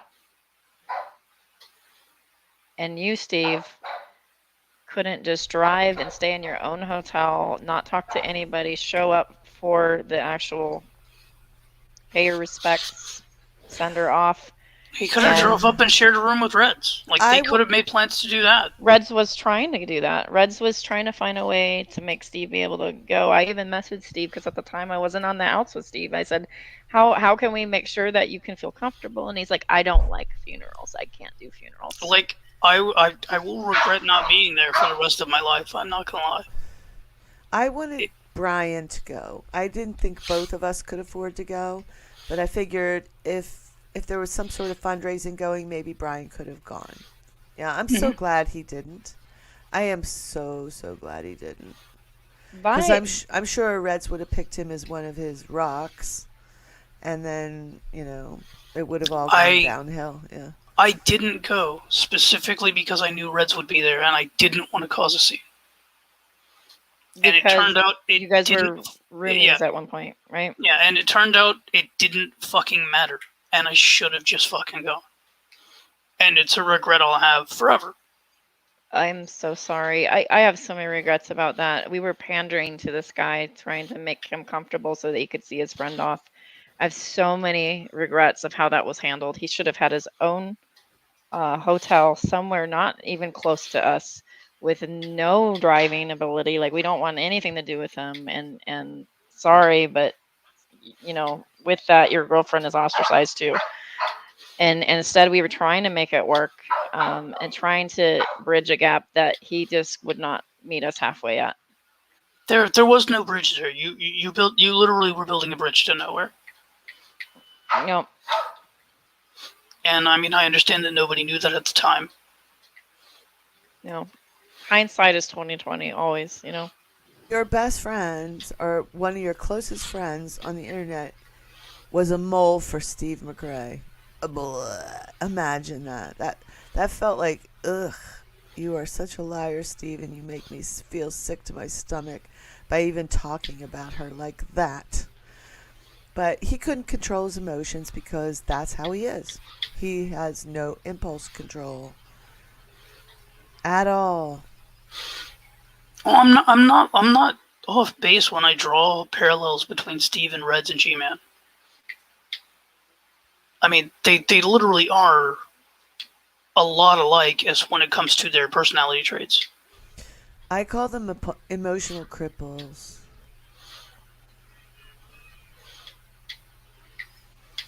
Yeah, I just don't understand. Like, I guess with Steve, you can't hold love for people that don't get along. It's not possible. I still want to know what actual harm anybody has done to people that he's cared about. Because from what as I understand it, like, even in a relationship, much like Red's, it's all codependency. Like, he doesn't actually care. He's just using people. He probably means that Reds got hurt by the funeral. So, oh well, Well, there's that. He's accused me of calling Red's job to try and get him fired and telling them he was suicidal, which never happened. There's been others, but yeah. Yeah, and before you think that Shadow Ticker's a rando on the internet, like, Reds and Shadow were roommates. Like, it's not some rando on the internet. All roommates have gone badly for Red, as far as I know. I don't think he's had a good roommate situation yet that hasn't exploded. Yeah. Except for his grandmother, no. Yeah. But it's always someone else's fault.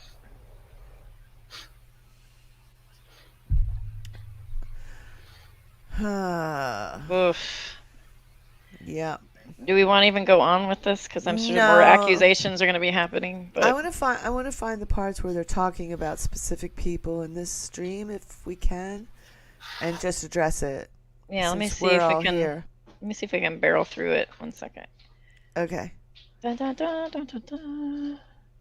All right, sharing the audio now. Go. I made it clear I will never talk to these people again years ago, and they keep on wanting to discuss with me, and I don't know why. No means no. Do you understand that? You are the victim, and I have been the victim of harassment. I hate that he says that. For how long? Why the fuck do I want to talk to you? Answer that question. See, Steve, and you know what? And you know what? I'll give you that. I'll give you that. That is what that is your truth. Yes, that is your truth, Stephen. Okay, fine. But it is the truth. Their truth is the opposite. In that fine. You came into their community and they welcomed you with open arms, and you took advantage of that. You tried to monetize the GDC. Really? There are people that have been in this community a lot longer than you, it seems, and they will tell you exactly what happened. Oh yeah, 100%. I actually started watching your stuff. Yeah, I can guarantee that is not what happened. Matter of fact, when I started the Great Debate community, it had made a total of my way to help, and yet I'm the villain. I'm the bad guy that they want people to believe. These people have gone to people like Atheist Pastor and Robert Reed and said, if you platform Steve, we'll make sure that we have no atheists to go over your channel. We'll make sure that you get harassed, and they have gone after these people and harassed them. And evidence required, Steve. Evidence required. Wait, what? People have gone to Pastor, what's his fuck? And yes, they have said some criticizing things about Steve because people will typically go. What is that noise? People will typically go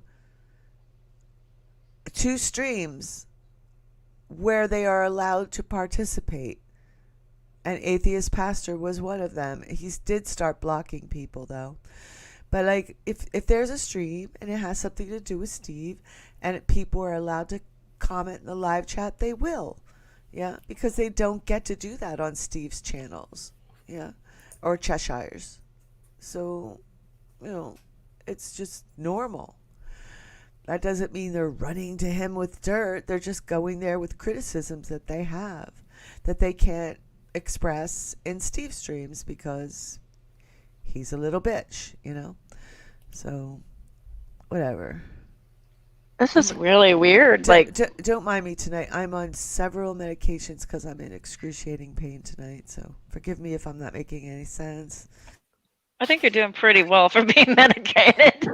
Yes. Yeah. Thank you. But people went to Atheist Pastor and they basically said, "Hey, Steve's backstabbed some people. You want to watch out for Steve." Yeah. And most of them most likely left it there. They said, Steve has ran off people like Matt Dillahunty and Aaron Raw and stuff, so if you want those people and you want the larger atheist community to come to your channel, if you have Steve around, they're not going to do it. They didn't say, oh, we're going to make sure nobody comes on your platform. They're saying Steve is bad for your optics, bro. Yeah, well, I mean, and that's fair enough, but nobody, and what did they use? They used like a link to Steve's Hangouts or a link to things that Steve has posted. Is that bad? Is it bad to show the things that you say?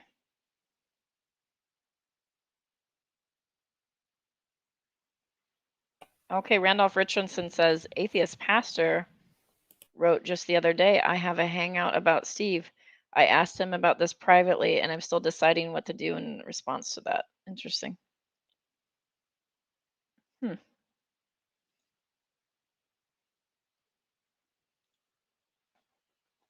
All right, I'm going to keep playing. Welcome back, Fiona. Are you there? Yes, I'm here. Internet connection went down. Typical Scotland. Got it. Well, welcome back. Live chat here. They send people over, not directly. They don't say, hey, go do this, but they'll follow the masses, the mob, and the lemmings to go harass people like content creators like Atheist Pastor.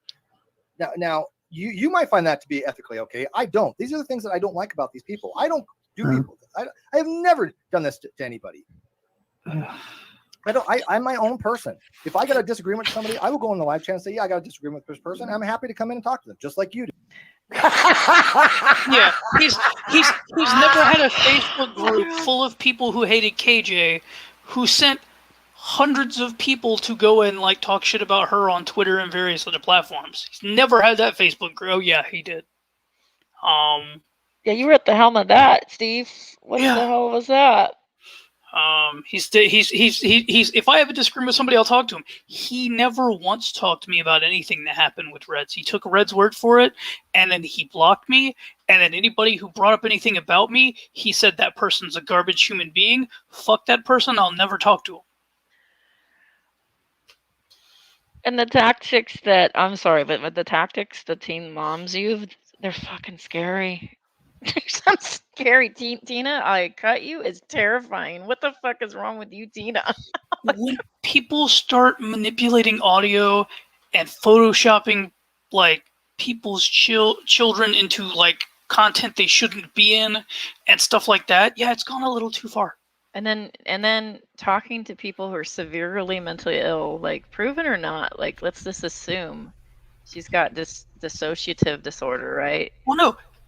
If you listen to the 5-minute clip that Unirock has, they called her by one of her alternate personalities' names specifically to trigger her.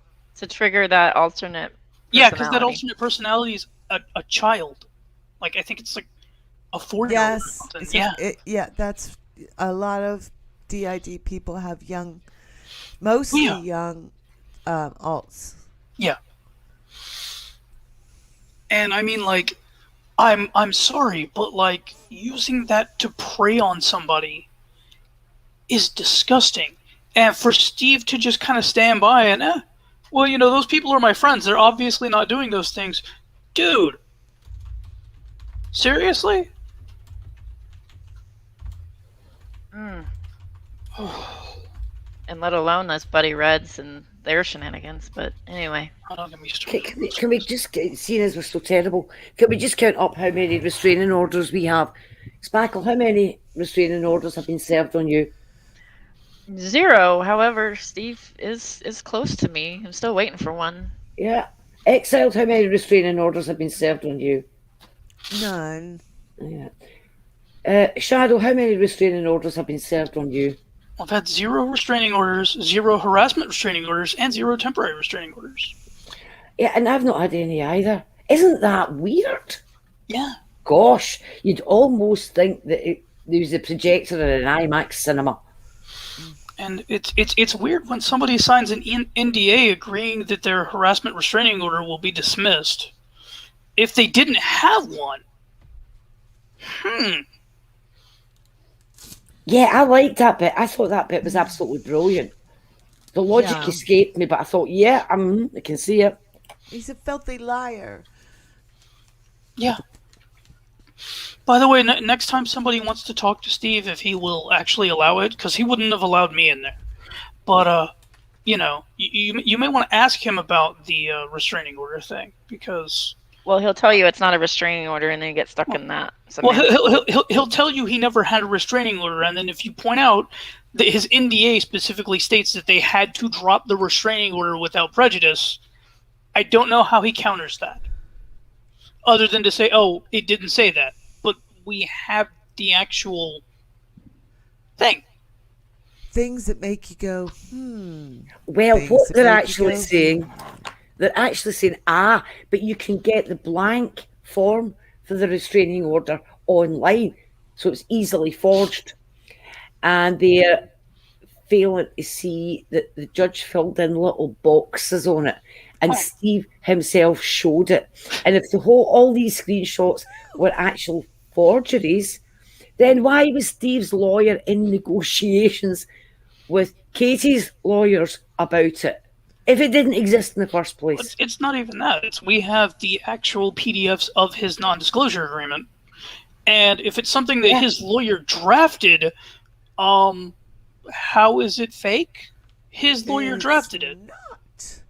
It is not fake. It happened. It's an HRO. No, it was set for 2 years. It was an HRO. Steve got to appeal it. Katie got to say, okay, 1 year NDA, and every time you break this, $5,000 goes to me. Mm-hmm. Well, Steve didn't appeal it. He signed it. It wasn't that Steve appealed it. Steve requested a hearing. Steve responded because it was granted because of the weight of the evidence. And Steve responded because he had 20 days to respond and said, okay, well, I would like to show my evidence because I think there are, exigent circumstances or whatever that say that this isn't a thing that needs to happen. And instead of going to the hearing and having it dismissed, he signed an NDA like 3 hours before the hearing, which is not something you do if you have evidence that can counter something. Nice community you have there. Shame if anything would happen to it. That was Steve. Mm-hmm. And then he took it. And then he took the name. Who does that? Come up with your own name, fuckhead. I still have all of my DMs where he was talking about building an empire and everything else. It's the same person that goes to Team Mom groups and takes the helm of a Team Mom group as a dude. It's the same person that goes to the Guardians and says, I need to fight cyberbullying, help me fight cyberbullying, and then tries to take over the Guardians. It's that same person. Shadow Girl, you got to get us those DMs. I want to see them. Yeah, I had DM'd a couple of screenshots to somebody, so give me a sec here. Not right this minute, but later. It's okay. Unless you want to show them now. I think this is a problem that we run up against if all you want the to time. show them, if you want to show them now, sorry Fiona, if you want to show them now, send them to Holy Spackle. I'll send the one about that I've got. It's decent to you, and then we can decide if we want to share it from there. But yeah. All right. Yeah. Yeah, I think that this is the problem that we run up against all the time. The sheer volume of the ever-changing lies. Well, that's because I wanted to show you how often Steve tweets on his Twitter. He's tweeting in the hundreds per day. Hundreds and 50s. Oh, I know. 200s per day. I had a screenshot up earlier of this Twitter Social Blade, and it shows how many tweets a day he makes. Just anybody can go look at it. You don't need to see our screenshot. It's just ridiculous. It's like he lives on Twitter. He doesn't sleep or something, or at least enough. He gets manic. If anybody else knows any of us who tweet that often per day, let us know. We'll try to trim it down quite a lot to like. Addrestia posts to one or YouTube almost two. that frequently a day, but yeah. Yeah. Actually, somebody gave us data on the tweets a day. Let me find that. That was interesting. While you're looking for that screenshot, I'm gonna look for the data screenshot. That was making me laugh. Something fierce. Let me find that. Oof. Wait a minute. I'll hold my hands up and say that there have been days I've put out a lot of tweets, but that's usually within a single tweet thread when I got into a fight with a COVID denier or an anti-vaxxer.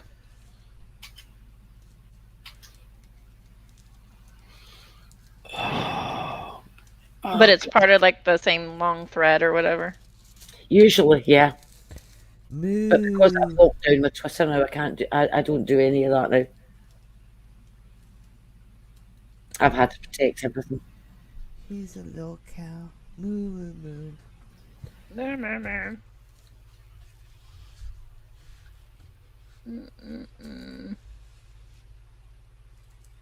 I wish I was more organized. Well, take a look at that screenshot I sent you about how many times he tweets every day. Oh, is it that you? Did you send it to me? Okay, I was like trying to remember where it came from, and I was like, "This is hilarious." Okay, it's you. Just all right, look let me at bring the far right corner, and you'll see how many tweets he gets. Is it the user statistics one? That one, or is that YouTube? Yeah, it's a chart that looks black, and it Okay. and Oh my gosh, it is tweets. Okay, let me bring it's this one up. Twitter Social Blade. Oh my gosh, this is hilarious. Okay, And okay, the okay. dates are on there and everything. Oh, he also retweets himself and stuff. If you haven't noticed that. It's important to self-cite yourself. Didn't you know he's going to be published? He's a published author, almost. If he can pay the money to get it published. Oh my gosh. In Okay, some let me shit stop my share and paper. reshare this.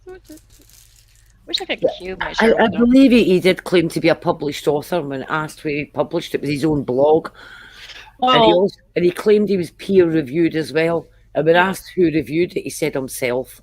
Well, We lately, can all be published authors if we just do a blog. That lately makes he's sense. been saying he was cited by the what was it, Creation Ministries International or whatever, and one of their publications. Yes, that's correct. So those people that he used to despise because they're young Earth creationists and yada yada yada. Steve should just go back to the Mormons. It was a good fit. Interesting. Just go back to the Mormons, Steve. You'll get Wait, along great. wait. Hang on. Can you hear me? Yeah. Am I muted? Okay. On 8.3, it says plus 168. Are you? That's 168 tweets. Yeah. Correct. That's today. Yeah. Yeah. He's been real active today.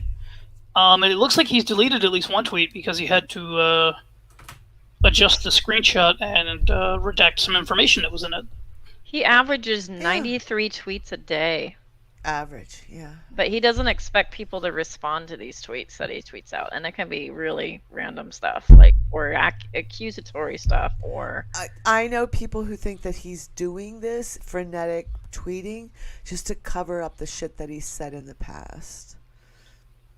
Well, today he's been going after Leslie Bass. Yeah. But he doesn't go after people at all. I did see that LB thing, and they've been going back and forth. Yeah. Oh no, he's been going after her and KJ like today. Which is why, if he's going to be doing that, we need to be doing criticism of his streams about these people. One thing I hate about people, I don't care if they lie about their lives, but when they start lying about other people, it gives me a real meaning, reason to go after them and refute what they're fucking saying. Yeah, because if he can do that to one of us, he can do that to every one of us. So we need to have the backs of these people who are being targeted by this fucking boomer. Yeah. I mean, I'll say I'm Athena not a says fan. those are views and subs, but this isn't That's Twitter YouTube. Social Blade, not YouTube, homie. Yeah, this is Twitter. Yeah. Yeah, that's Twitter. So that's follows and likes. Yep. And on the far right, you can see he gets an average of 93 per day. And this has been pretty consistent since last week, at least. And that green one is the amount that he tweets, right? Let me look at this again. Let me look at the chart. Maybe he's scheduling his tweets. Yeah, tweets. It's the tweets. Yeah. So the green on the right-hand side is all the tweets per day. Yeah, and then he's following an average of 57 one person a day. Last week he was doing, one of them was over 260, I think. It's just ridiculous. Yeah. And it's like, how can anybody tweet that much on the Twitters of all places, the shithole of social media? Really? Yeah, he's been going after Leslie Bass for the Violence Against Women Act stuff on the RO, which is just more proof that he doesn't understand what it actually says. More proof that he booms out on a regular basis. I don't know what this is. I don't know what it is you sent me, Shadow. I don't know how to interpret that because I said I am not cohesive It's okay. right now. The top was a message I sent to him. The white is everything that Steve said, and then under that is where I started my response. Okay. That is from the G Plus Messenger, which archives everything. So I have every message ever. Ooh. We need to support the wiki and make web pages. I am really trying to make this a brand name, an empire. I might even trademark the name if I can figure out how. Yeah, you're a noob. You took the name of a community that had nothing to do with you at first, and you took over it. People called you out about it, told you to get the fuck lost, and you decided to still keep the name Great Debate Community. Fuck off. I don't want anything to do with the Great Debate Community anymore. Because you can go live on Periscope through Twitter, Athena. Yeah, So and it's an active day. So it's the same day, and it has the live thing. Yeah. Look it up on Social Blade. You can Social Blade anybody. I might consider how to figure out how to Twitter live stream so I can just go out and talk about shit every day, like Unirock does. That's not hard. What was Periscope, and it's now something else, right? No, it's Twitter Live, yeah. I'll figure it out eventually. Yeah. What Strawberry Harvey? Where'd Strawberry go? State 3 what? No, Harvey. This was month. Yeah, 2,800. Oh my God. 2,800 tweets a month. What a fucking lol-cow, dude. Oh my God. Yeah. That's really funny. Yeah, I don't know. Like, I mean, this is a hobo that was in, the little closet, and he has nothing to do, I guess, but... He can't even wash his greasy hair. It's almost like he takes hair care tips from Von Helton. Yeah. The hair dye thing was hilarious. That was really funny. It was. I wonder if Steve has a couple of slugs running around his bathtub, like Von Helton. Ew. I didn't realize he had slugs in his bathtub. Oh That's yeah, gross. like Von Helton said, the slugs were running around cleaning his bathtub. They weren't leaving a trail or anything. They were cleaning it. Oh,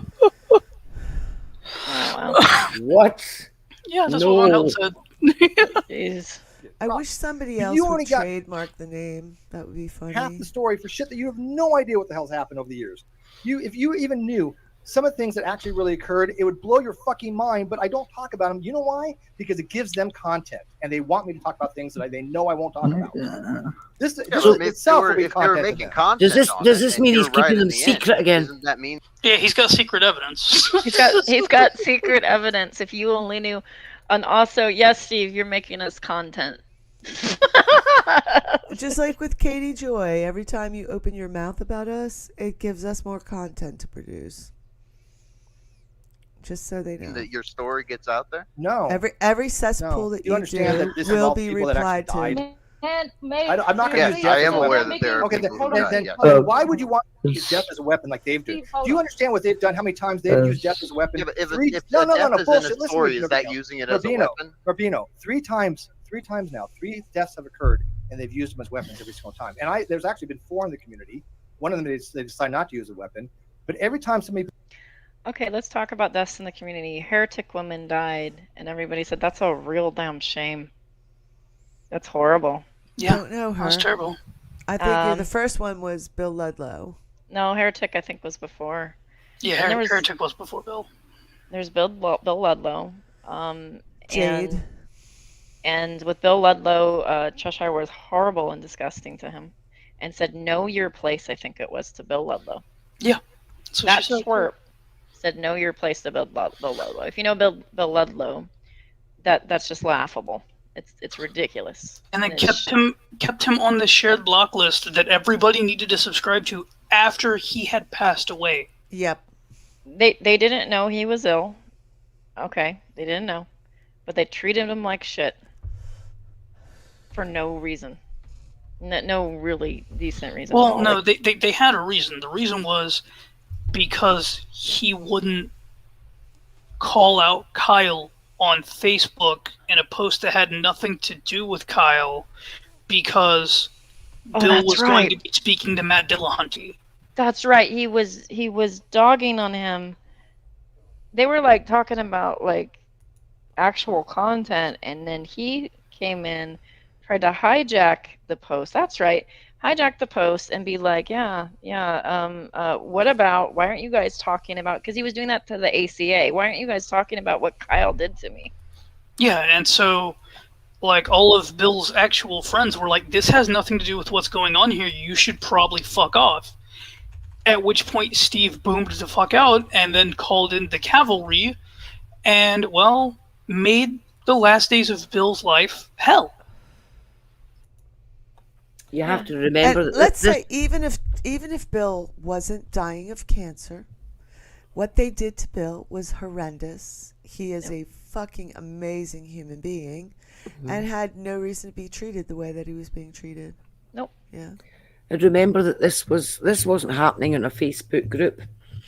This happened on Bill's personal Facebook page, and Bill didn't want this on his personal Facebook page. Yep. How dare he? Yeah. And I think one of the quotes from Steve in that thread when people asked him to stop it was, I will post what I want, where I want. And if Bill doesn't like it, he can tell me himself. So Bill told him himself, and Steve lost his mind. And that's when they went after Bill. And as concerns Bullionator, his biggest concern about Bullionator was because, unfortunately, they put 2 scumbags in charge of Bull's fundraiser. 2 people who had mishandled money. It was extremely suspicious, and people couldn't help but notice. The other thing would have been, what else was it about Bull? Well, Bull had a couple of weird fundraisers connected to him. One is the amount of money that they raised for the Bullinator. For the funeral fundraiser that wasn't needed or asked for by the family that they just decided to do. That fundraiser? The amount of money and stuff was, what, 10K or something? It was something really high. 15K. They asked for 15K for expenses that the family didn't ask for. And then Astronomy Live went over to Florida to smash Bull's hard drive? Oh, no. Astronomy Live lives over there. He lives within maybe a half hour. But no, and then Astronomy take Live, the dog. Yeah, Astronomy Live went to get I can't remember the name of it, Dexter from the Pound. At which point he found out that Dexter hadn't been getting taken care of all that great because he had a bladder infection and several other things. So then he had to take Dexter to the vet. And they charged Bull's family all of these expenses for Dexter out of this fundraiser money because reasons? The family didn't even want Dexter. Yeah. They had to talk Bull's sister into taking him. Right. And then some woman pretending to be who I wouldn't say pretending, some woman was a relative of Bull, got onto Dottie Morgan's channel. Reds wouldn't even put this on his channel. They got Dottie Morgan to enlist to do this, and played a recording of supposedly this family member talking about it and saying, "Oh, those haters, I hate you," blah blah blah. But like nobody has any idea who that person is. Like there's just no evidence. Can I no address evidence. what's said in the chat there for a sec? Okay. Yeah. I agree. Astronomy Live taking care of Dexter was the right thing to do. Okay. I agree with that. If the family had wanted Dexter, which they didn't, for him to charge the family that money for a dog they didn't want, that they had to talk his sister into taking because reasons? Can I ask how you know that they didn't want it? Because that's where I'm not sure. Because nobody had spoken to the family before Astronomy Live went to the vet. Oh, they were moving on the assumption then. Yeah, they made all of these assumptions, started this GoFundMe, started the process of getting Dexter out of, the pound and everything. We don't know if they smashed Bull's hard drive, but seeing as how Reds has his computer, they at least erased his hard drive. They made it sound like that's what happened. Yeah. Reds said he did. Reds He definitely sent somebody over with a hammer to smash it. He did. Said that. But that's really the same dramatic thing to do. That's the same kind of statement you make when you go, "Okay, if I die, delete my internet history." It's just more hyperbolic than that. Okay. Well, some people are autistic and have other types of brain, and they take that literally. No, and I get that, and that's why I'm saying I don't think that was serious. At the very least, they destroyed it, but Red ended up with Bull's computer because Astronomy Live has his old computer. And I know that because Astronomy Live told me he has Red's old computer on Twitter. Yeah. Weird. Of course he does. Huh. Whoopsie daisy. Couldn't be bothered with Bullionator at Christmas time. Yeah, just basically Happy Christmas. Merry Christmas. I'm weirded out. Like, I get they want to talk about this weaponizing death. They did this giant GoFundMe and raised all this money that Bull's family never asked them to raise. And then did a shit job of accounting for it. But at the same time, Bull had already had fundraisers to do things like Move that he never did. And not only that, they used not Manya, excuse me, Ilya Moon to take the money in, and Sean Hufford to take the money in. So you don't know what's going on with these people. So a proven cancer fraud, like fundraiser, right? Ilya Moon, then Sean with I misappropriated the money. Like what? And then. Like, we're not supposed to, look at that and say, knowing that Bull had another fundraiser before his death when Bull was alive, where he was supposed to move in as a roommate with Look-a-Pig, and they did a fundraiser for that, and then that never happened. He never did move in with that guy. And then we don't know what happened. Well, and then we add on the money that Bull asked for behind the scenes for people, and then immediately block them after they gave him money. Yeah, he was asking for a bus pass. Bus pass, that's right, and then blocked them, which is bizarre. Mm-hmm. He did that to several people. So yeah, a lot of people have questions. Absolutely. Astronomy Live did say he would have loved to have kept Dexter if he could have, and he probably should have. But they talked Bull's sister into taking Dexter, so that's why the vegan atheist had to drive 5 times farther than anybody should have had to drive and charge 3 times more than a transport company to transport Dexter across the country. Yeah, that's the thing, is that you can transport an animal for much cheaper than what they did. So it's just a lot of weird stuff where you're just like... It's not just that. It's they charge for the deadhead miles. Like, they charge for her trip back. They charge for her trip down here. Like, I get charging for the gas while you're transporting the animal. I don't get, I'm going to charge you for a night's hotel and the gas from me driving from, I forget what state it was, but it was like 2 or 3 states north of Florida to Florida to pick up the dog. Yeah. So I charged you for that night's hotel and gas. Yeah, and not only that. And then I picked up the dog, and now I charged you for 2 more nights hotels and the gas while I'm transporting him. And then I'm charging you for another hotel on my way back home and the gas from where I dropped the dog off home. Mm-hmm. And not only that, I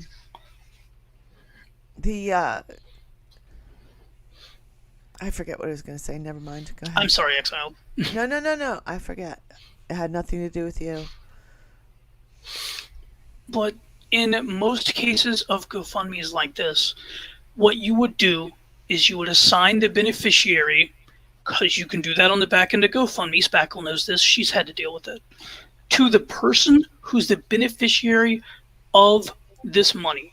Yeah. Like, let's say somebody's father died, and you're doing the GoFundMe for them. You use their bank account information and everything. It says you set it up, but everything goes directly to that person. That's what I was going to say. And that person is the one that's supposed to decide how that money is spent. In this case, everything was set up. They could have set everything up to go to a bank account or a PayPal of one of Bull's family members, but instead of doing that, they expensed literally everything out and then said, here's what's left over. Here's a check. Yeah, they went from Ilya Moon's account to Red's Rhetoric account, and Sean's stuff went to Red's. What is he, some sort of godfather that handles all the money? Yeah, and again, I'm not saying that it was fraud. I don't think anybody here was saying it's fraud. I think they misappropriated a lot of that because the family should have been the ones to expense all of that stuff out. Well, we've learned about Reds is he's incompetent with money, either through the roommate story that we all witnessed, or through the incident with the van where he insisted and forced upon us that we were going to have him in the center of things. You mean the van? You mean the van that he decided he didn't want, but then got to the airport and decided he wanted, so he paid 3 times more for it? Yeah, that guy. Van? He's an idiot with money, and he doesn't have to care because he's just going to fundraise it back each time. I mean, I think the more apt example that's more personal to people in the room would be the, I'm going to spend the last of my money to buy a gift for somebody and then not have the money to pay for my hotel room. Oh, God, yes. There was that, too. So he gifted somebody who was the one person during the event where we said, go sleep alone, Reds, sleep this off, whatever it's going on. And there was one person that said, I just feel bad, and wanted to hang out with them. And he gifted that person a gift. And he spent the last of the money with that. And then what he did was he put the folks that were having to pay for the room in a lurch. Because he's an idiot. That would be me. That's why I said it was personal to people in the room, yeah. Because I was the one whose name the room was put into. I was the one that would be held responsible for any damages to the suite. I was the one responsible for paying the bill on checkout, and I was the last one to be checking out. And I was almost $500 short. Yeah, that's... And getting ready to phone my husband to get him to do it with his credit card on the day that I was trying to get to the airport in time for my flight home. I managed to scrape enough together, going through all the wee pockets and pouches of my suitcase, looking for quarters and dimes and all sorts. But I managed to scrape enough together to cover the room and a taxi to the airport. And when that plane's wheels lifted off the ground, I gave out the biggest sigh of relief ever. Not No, bad. I think whoever moves in with Reds is deserving of what will happen. It will go wrong for them. He will not successfully have a proper roommate experience, especially when it comes to money. And then they'll fall apart. And then Reds will use his channel to attack the former roommate, just like he's done every single time so far. Yeah. So I want to say there was some, like, people were saying there was some interesting stuff in this video right about this timestamp. All right, let me try to play through again.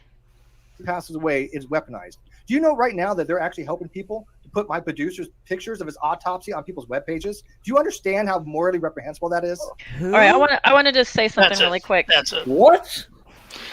Betty has gone through, and I believe he has a photo of Bull's autopsy from a public records request. He's got some other information about Bull. It's all up on his website because he's Robert Batty, and he's a fucking psychopath at times. But nobody helped him get that. No. Batty is his own agent. He is not friends with anybody. He is his own thing. Hang on. Photographs Batty from the put that autopsy. on. I believe it's a photo of I'll have to look it up again. But yeah, I believe it's a copy of when I don't think it was necessarily Bull's autopsy, but it's definitely a postmortem picture of Bull. Batty. Shit, I that's didn't know wrong. Batty had done that. Wrong. But Batty wants a toxicology report. That's all I know, and I didn't know he did that other stuff. Yeah, but there's some huge moral questions about that, Batty. Oh yeah. I mean, I think it was a photo that was released. I don't think it's like a photo that he got through anything. Doesn't matter. Doesn't matter. But again, it's Batty. Like I don't even know what that guy. It's kind of up there with reading people's rape reports live. You know what I mean? You can get it, but it doesn't mean you should show it. Show it, exactly. No, I agree. Especially when you include redacted information. And especially when it doesn't yield any evidence. If it yielded some evidence, then maybe. But if it doesn't yield some evidence, then fuck it. It doesn't need to be up there. Yeah. So I'm just gonna say right now, I don't know anybody that supports this. No, I don't either. Oh, no, I don't know anybody that does either. And there's no wink nod, like this is a good idea, like nothing. Nope. Like just gonna say it straight up, like fuck that shit. That's I way was too in the much. hospital on the exact day that Bull died. I went into the hospital and thought I was dying. And so 10 days later when I came out, I had no idea what had been going on with respect to Bull and all, how he died and all that shit. So Ugh. But I'm looking. Like I said, I'm not 100%. I'm not 100% on that, but that would have been my guess. And so I'm fact checking myself. But I have seen evidence of Reds showing his DMs with Bull right before Bull died. So at Christmas time, leading up to Christmas time, Reds told Bull, these are the screenshots Red showed, and I'm going from memory. Reds showed Bull where he was going. He said he's in the process of moving. Bull said, okay. And then he never got back to Bull like he said he was. And then next thing you know, Reds is saying, I've arrived at my new place. And then Red said, Merry Christmas. And Bull said, Merry Christmas. There was no happiness involved. It seemed very depressing on Bull's part. And then to come to learn that the next thing he did was die. It's kind of suspicious. People are worried. Yeah, people were worried because it's that time of year, right? Yeah. Where people tend to be more blue. They didn't do a toxicology report on him. No, they didn't. And I will say that no, there is not a postmortem photo of Bull on Batty's website. Oh, good. There are the pictures from his obituary, but there is not a postmortem picture. So if somebody told Steve that, that's a lie. And if Steve seems to think that there are pictures of Boole post-mortem on the internet somewhere, I'd like to see the evidence. Yeah, so I could see who did it, so I can sort of dissociate. I should have known. I should have known better. I should have known better than to just believe what Steve had said there. Well, that's why I went and specifically checked. I will also say that if people like, were needing a real name for like Reds or something, that might be on Betty's website. I don't know that it is, but it might be. It is. Yeah, there's a lot of things that Batty puts on there that nobody's Batty's his own thing, and he has his own connections and things that we don't have. He used to be an IRS investigator. He's not somebody I'd want looking anywhere near my life. Yeah. August Jim says, I heard Bull apologize for some people. He did apologize to some people, like Scientist Mel, as far as I know. Yeah, Scientist Mel, who had a silent campaign against her that Steve He only did that because they were attacking Nick at the time. That's all.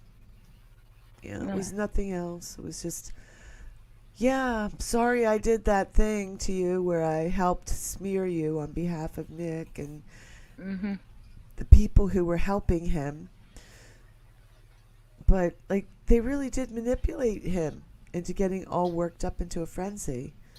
So, it's sad how they used Bull. It really is. Yeah. So are we basically saying that Steve's claim that we all have something to do with the release of photographs that nobody's actually seen? I guess. And that this is just made up shit? Because this is the first I'd even heard of it tonight. Well, I mean, Steve continuously makes up shit, so yeah. Oh, yeah, that's true. Is there anything else in this stream that we need to listen to? Oh, Like I said, I think people should leave some of that stuff. Okay, People go too why is far that? all the time. Why Yeah. is that happening, Burbino? These are the people you're associating with.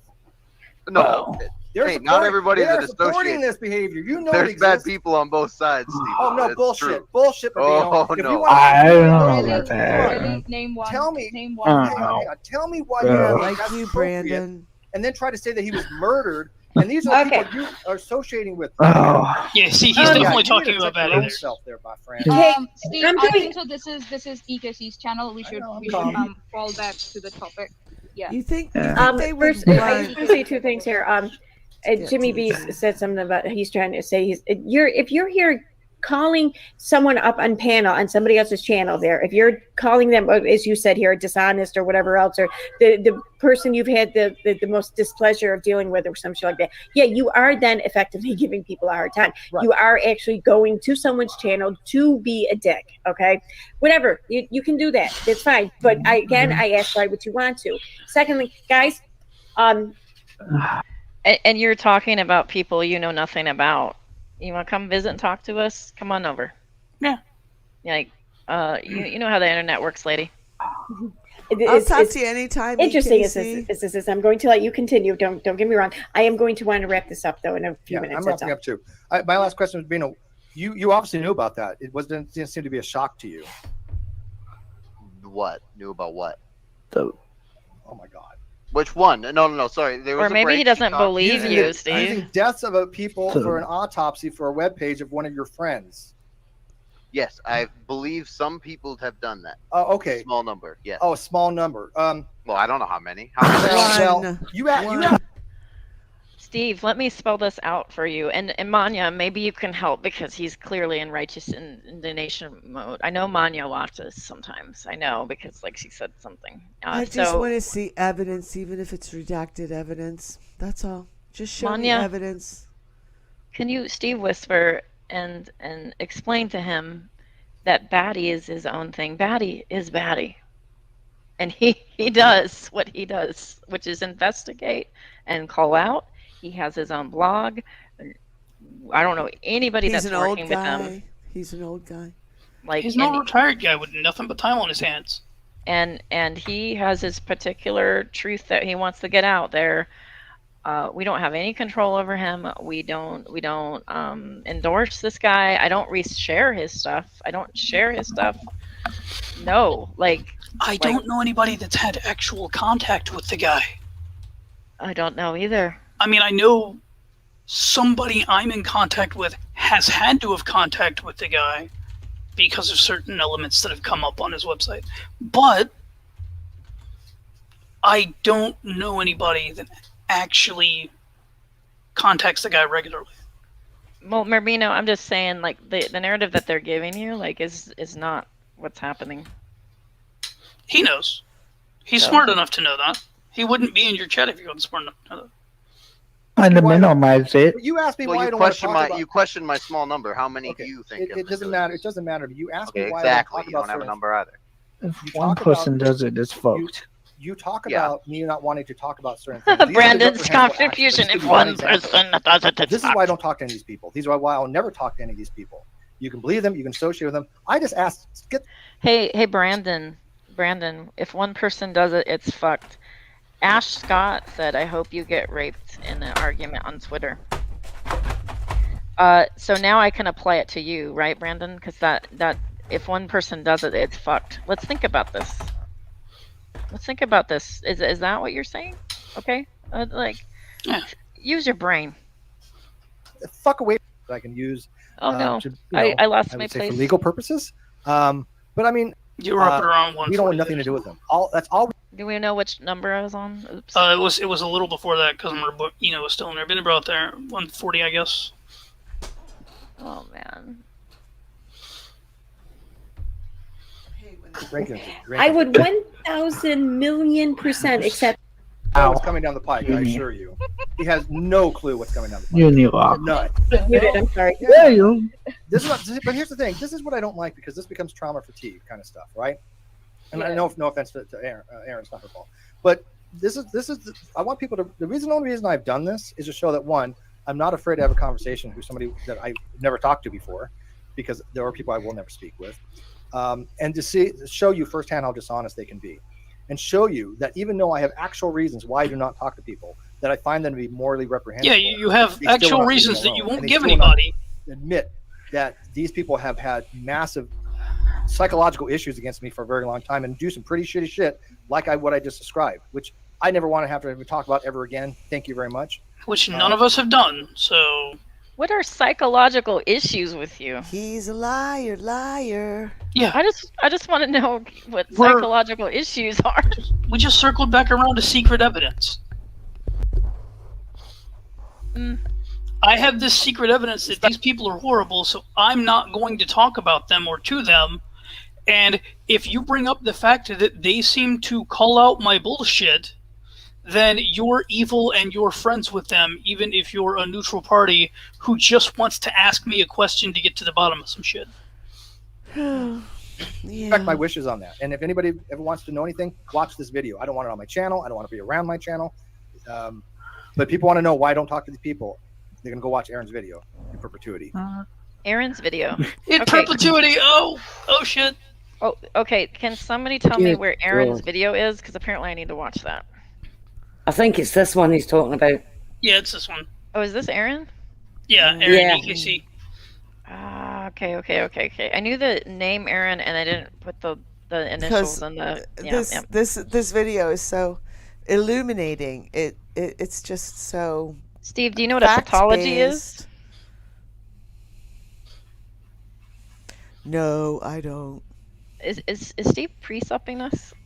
Yeah. Yes. He's I am. basically said, if you want to know why I want nothing to do with these people, listen to me saying I want nothing to do with these people because secret evidence.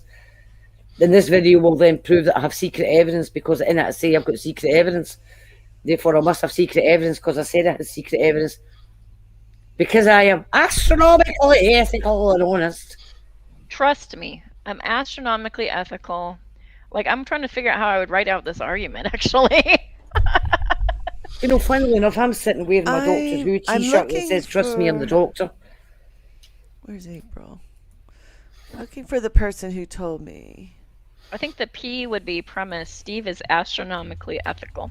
Hey, Spackle, is there any way I could get you to screen share that? In private chat? There we go. Okay, let me bring that up. Oh God, what the? I don't want to, only because. Only because there's so many titties. I got you. Well, there's a rule on there. Even if it's a drawing, Even I if know. it's a drawing, I can't. Yeah. I But know. that's really funny. Drag showed it before, but Yeah. I can put it in the chat for people if they want it. It's funny. It's funny. I lost my train of thought though because I Sorry. saw so many purple titties. Sorry. Yeah, there were a lot of them. There you go, chat. Have fun. Oh my gosh. Okay, so Sorry, he said the thing. I had to. I lost all my train of thought, so I'm going to just keep going, I guess, because I don't know what else to do. Sound good? Sounds good. Oh, hey, Sherry. Oh, yeah. So, premise is Steve is an astronomically good person. And then it would be, what would follow? It would be these people have done dastardly horrible things to people's real life, to people I care about and love. And then if you were to ask why or how or when or who, he would go back to, well, trust me, I am an astronomically ethical person. Trust me when I tell you this, right? So it would be a complete circular argument. Yeah, it's a tautology. Steve, I thought you did philosophy. You are a sophist. Sorry, I'm trying to send a screenshot. So. Why is Monty always backing with his lies? What have I lied about, Sherry Miller? Go ahead. And by the way, Oh, Monty doesn't wow. back me on When was anything. the last She time disagrees I with me. was She like, tells me. Yeah. Go ahead. What have I lied I about, wanted Sherry to Miller? come in and talk about Ethan. I didn't want to talk Wow. about Steve. Alright. It was just a coincidence. Then Mary, that guy, he came She on. can talk about It was Ethan. just like, yeah. So I just wanted to talk about that. And thanks, Aaron, for letting me on your channel. It just Anytime, spiraled Anya. into Somebody said I won't talk to something Unirock. Unirock. Yeah, I'm very serious. Where is it? So, let's see. They only asked to discuss what I was talking about, so they doing. Sherry, Now they're why don't you talking just about come in? it. Sherry, I why don't don't you just come know. in for a second? There you go. There's the link. I don't know why. Yeah. You know. Sherry? You wanna come What in? was that comment about? I don't get Jerry it. Miller. I'm trying to. But there's certain people on it too again, and if they try to come in, I will ask them to be removed because now you guys know why. When you use friends of mine as weapons and their deaths as weapon, you are below flat earther in my level. Yeah. Yeah. Well, here's my take on Bull. I think Bull was trying to be a good person, and I think that his death was untimely and unfortunate. I'm really sorry about it. I don't want to use his death as a weapon. I don't understand why anybody would want to. I think some people were worried that he may have had some depressive feelings, like because of the timing of his death and how he said some, but what could be construed as goodbyes, and amends. He's trying to make amends and goodbyes, which had people wonder. It wasn't that he was being murdered; it was people were wondering if he was okay. And that was just based on him saying like, "Hey, I'm sorry for this. I'm sorry for that," and he was going through talking to people in that manner, and then he was saying, like goodbye until whenever kind of comments, and so yeah. Anytime somebody passes away suddenly, there are questions. Like, I know people don't bring this up, but even with Jade, the police were contacted. People wanted to know what happened. Okay? Nobody thought Jade killed herself, but people wanted to know. Yeah. Like, she's suddenly not there anymore. People wanted to know why. So police were contacted, coroner's offices were contacted, certain people were involved with that. But with this, the only reason it's become such a public spectacle is because Batty got involved with that. Yeah. And I will admit, when I heard that Bull had passed away, my first instinct was that he had possibly self-harmed. Yeah, that was our fear, I think. Okay. Well, not Yeah. everybody's, but some people's. Yeah. Did I like Bull? No. He was a shit person who grifted friends of mine out of money to block them and not give them an explanation why. Because apparently they were just so horrible that he could steal from them. Because that's what he did. So no, I didn't like the guy. Did I want him dead? No. Oh. But that's what Steve seems to think. That's the kind of people that everybody, me, you, everybody in this room, JD, Drag, everybody wanted that man dead and now wants to weaponize the fact that he's not around against Steve. Steve's the one that's holding up Bull as a shield, going, well, if my producer was still alive, he'd be testifying against Kyle. And things of that nature. We're the ones going, he's gone, leave it alone. I still had Bull on my Steam ID. I think I still have him on Steam too. And honestly. I looked and went, oh my god. Like, he never deleted me off of Steam, which is interesting. He maybe didn't think about it or something. I don't know. But, like, it was just a weird reminder of, like, oh, like, we were friendly at one point for, like, a long time. Yeah. Yeah. Oh, weird. And it is just, you know, I didn't want to see him go. That's too bad.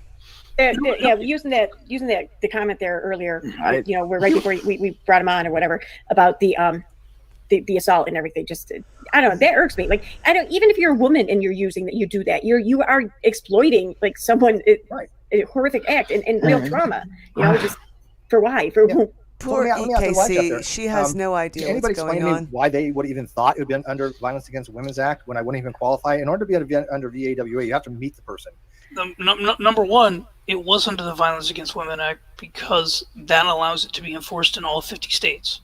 That's exactly. The only reason it was under that. You don't have to have met somebody, you just have to be in a different fucking state. So if you're too stupid to understand that, Steve, shut the fuck up. Number two, the reason that the original comment was made is because the point that was trying to be made was that Cheshire Vic's actions, her actual statements, caused a victim of sexual assault to lose the person who was supporting her, and it resulted in a rapist and child abuser being put back out on the streets just because she's a stupid bitch who likes to lie about people. That was the entire point. Just so you know, if you volunteer as a support for those that are victim of assault, and you're that, you know, support person, you're not supposed to be volunteering if someone makes an accusation. So Cheshire's blurting out these accusations all over the internet, and that meant you know, that there had to be a conversation about that, and the conversation was it's best to opt out of being that support. I'm sorry, but that's a real life consequence, and this is these things that Steve is screaming about. Yeah, a sexual assault victim lost her support person because they had to report that they'd been accused of sexual assault by these fucking cretins on the internet. Yeah. They don't think before they act. They're just spiteful little cunts. And so, I mean, like, yeah, it had real world consequences. Not only that, but on the mental health of the person you were attacking. Yeah. And I'm sorry if I'm stepping over anybody here. It makes me angry. It does. Yeah, it makes me angry too. But I'm not half as mad as they are. I'm not even one fifth as mad as they are. I just want to talk about Idiot Todd for a minute. I feel like Jerry Maguire, show me the evidence. Look, Todd, that's fucking not Jerry Maguire. Show me the evidence. You can't handle the truth. That is not Jerry Maguire. So you know, it's A Few Good Men. A Few Good Men, yeah. Todd Unaffiliated is a fucking idiot. There you go. Good grief. I feel like Jerry Maguire. I wouldn't even point Todd Unaffiliated. You have to have an intimate relationship with them. If he wasn't such a complete sycophant of Steve McRae. Oh yeah. Well, you know, just so you know, You Complete Me is from Jerry Maguire. It is. Well, no, he's talking about Show Me the Money line from Jerry Maguire is what he's. Oh, show me the. Okay. Yeah. I see. Okay, well maybe he's not as much an idiot. Show me the money. Yeah, I love black people when he screams that. Yep. Okay. Yeah, I remember that. Of some kind. That is a requirement. Oh shit, that's funny. No. Thank you so much, Joey's mom, for the super chat. Wait, where is it? Okay. Hey, Uni peeps, bend over for our male duck. His name is Steve. Because it's an inside joke. Because ducks have like a corkscrew like shaped penis, so that's why she's paying much attention. saying. Hey, Hey, JC. Oh my god, that was loud. Hi. I Hi. fell out of the That's one of my mods. herb tree and hit all Yep, the derps on the You way want to tell a joke or down. something, or is that the other mod? No, this is No. her. That's me. Okay. I'm the comedian here. Okay, good. We need a joke. What You're the comedian? is a Oh, boy. pirate's favorite letter? R. You think it's the R, but it's really the C. Oh. She done got me. You're welcome. I have to destroy you now. Oh. Uh-oh. Yep. Did we really have Navy Tex or whatever in the chat earlier?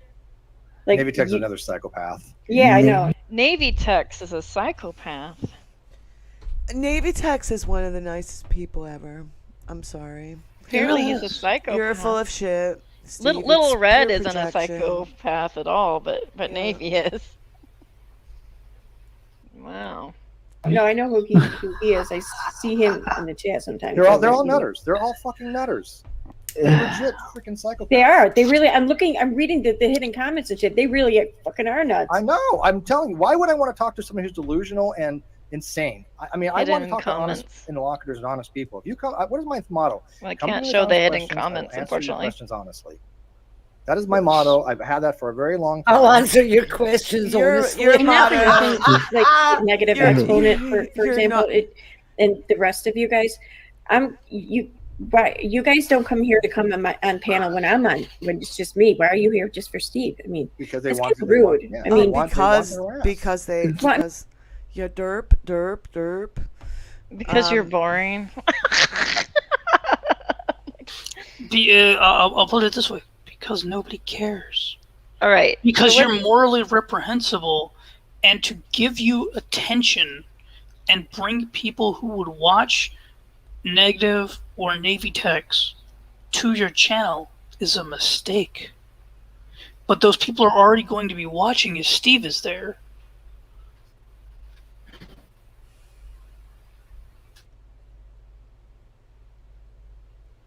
Oh, look, Menace is in the chat. I'm going to show you how Steve lied. No, there's Menace. And And there's Lono. Yeah. Lono always has great takes too. Well, I mean, for one, your channel says people suck. That's not an incredibly inviting channel name. Like, we could talk about that. Maybe that would, help with people's willingness to engage with you. I mean, but why don't they just want to harass me though? It's the thing. Why is it when I'm here alone they don't want to harass She me? wants it. She's And it's asking just for it. How is engaging with you and pressing against the narrative harassing anybody? Yeah, nobody's trying to harass you. That's the thing. People aren't there to harass Steve. People are there to call Steve out on his bullshit because they can't do it on his channel because he has them blocked because he's a bitch. Give it consent. Bitch. Come on. Pizzagate. This is such a strange question. Yeah, why does Steve Wow. McRae link to I have conspiracy no theorists and idea. also Pizzagate believers? It's been recorded. No, that, What? It has. That's delusion. Okay, Damn. he links to Defango. Who else? He has also been recently linking to Phoenix Uprising or something. What do you mean like linking? that. What does that mean? He cites crazy conspiracy theorists Yeah. just because they hate Unirock. Oh, okay. And he uses those as citations. And also he's had close affiliations with Defango, who is another nutjob conspiracy theorist who's perpetrated the Seth Rich conspiracy theory leading up to the 2016 election against Hillary Clinton. Yep. I mean, these are the types of people he'll hang out with anybody. Yeah. Religious nutters. Yeah. And if anybody thinks that Excel's overstating that, Defango was contracted by a financier called Ed Butowski. to supposedly repair his online reputation, because Butowski had been pushing the Seth Ritchie conspiracy theory, and it transpired that at the same time, after the 2016 election, and while they were doing all this nonsense, Butowski was actually reporting directly to staffers in the White House about how this Seth Ritchie thing was going. And that's the person that was paying DeFango. And now this new guy, Roadhog. This is his new friend. Roadhog is, well, I'm afraid he's gonna flag me if I say it, but he's a weird one. Well, you can take a look at Roadhog. Go to his channel. Don't say anything. Just back away slowly. Just Use binoculars. Yeah. Make sure you wear gloves. Don't touch him though. He's Put on your hazmat suit. Yeah, you don't want all that toxicity, but he's the man that wants to, read like story time people's rape reports. He thinks that's cool. So does EKC People Suck. She's the one that she's did the it. one that recorded it. She's the one that requested it. She's the one that made the FOIA request that got Katie's. Aaron, you are publicly invited to come talk to either myself or Exiled one-on-one. Good. I challenged her on Twitter as well, by the way. But I'd also like to say that I would love to have EKC People Suck come on this show. Bet she won't do it. Bet she won't. Yeah, I would also like to say that by Cheshire's logic, since Manya has stated publicly that she's an abuse survivor, we should totally be getting her reports and reading them now, because she wants to be scrutinized for that. Yeah, obviously not. We're not evil motherfuckers. Well, I mean, I'm being completely facetious. I know. If I were Cheshire, like, that's something I would do, because apparently that's what you do when somebody says, "Hey, I was a victim," is you go and get the police report and scrutinize What they were doing. it. I guess that's what they were doing with all of the sexual assault stories that they were collecting off these women in these teen mom and beauty communities. Yeah, they were collecting Ilya them was collecting. Ilya Moon was collecting them. I guess they're going to go through, obtain their police reports, and read them all on EKC People Sucks channel, I guess. That just makes me want to vomit. Now that Ilya's not here. Yeah. That's their new thing is, going through police reports of rape victims. Protected information. Sick. I'm not going to say it. Sick. Just sick. It makes me sick thinking about it. Imagine though that's what the shit you record. Always bullshit. It's digging deep for You have to actually know the person. You have to actually physically have some relationship to them. You have to know them physically. I've never been in the same state as her. So you want to like fix your shit on your narrative there? Actually, though, I know. It was I guess it was across 50 states you weren't allowed to speak with their stupid shit. It was the reason the Violence Against Women Act was used, the section that was used specifically was regarding the fact that way the restraining order could apply to all 50 states, because otherwise restraining orders are local to the state or county that you take them up in. So the reason then it had to be filed under the Violence Against Women Act, which is 18 USC subsection something or other, I can't remember right off the top of my head, is because of the fact that it needed to be enforceable in the state that Steve lives in, which is California. Mm-hmm. When the party who was being harassed lived in another state, in this case Minnesota. So the reason that people say the Violence Against Women Act was involved is because the section of the Violence Against Women Act that makes it so it can be enforced in all 50 states was the clause that was used in this restraining order. Mm-hmm. I gotcha. So Steve is just trying to argue semantics because he's a douche, and that's what he does. It's like when he argues the definition of atheism. It's another thing that nobody gives a fuck about. Come on in, Murbino. Right, Murbino? You want Murbino to come in? He says he wants to come in. Okay, let's see here. Bash, come in and... I think we're done with this video pretty much, so... Yeah, screw this video. Well, that was, gosh, well, it's good to see who Aaron is. Like, I've heard of Aaron, like, and I was trying to piece who Aaron was, so, like, this has been enlightening. I don't know what to think of her. I think she's either being used, letting herself be used for the views, or she's just a reprehensible person, or maybe all Yes. of the above. I think don't it's a know. yes. She grosses me out. But I think you would be a good person to have a one-on-one chat with her sometime if she has the nerve. Yeah, her own friends have called her out, and she just stammered and stuttered and didn't know what to say. I saw that. She could not defend her actions for that rape report. Oh, Mervino's not talking about right now. I think Mervino's talking about as if ever that she had joined a chat and had a conversation. Oh, yeah, okay. I think that's what that meant.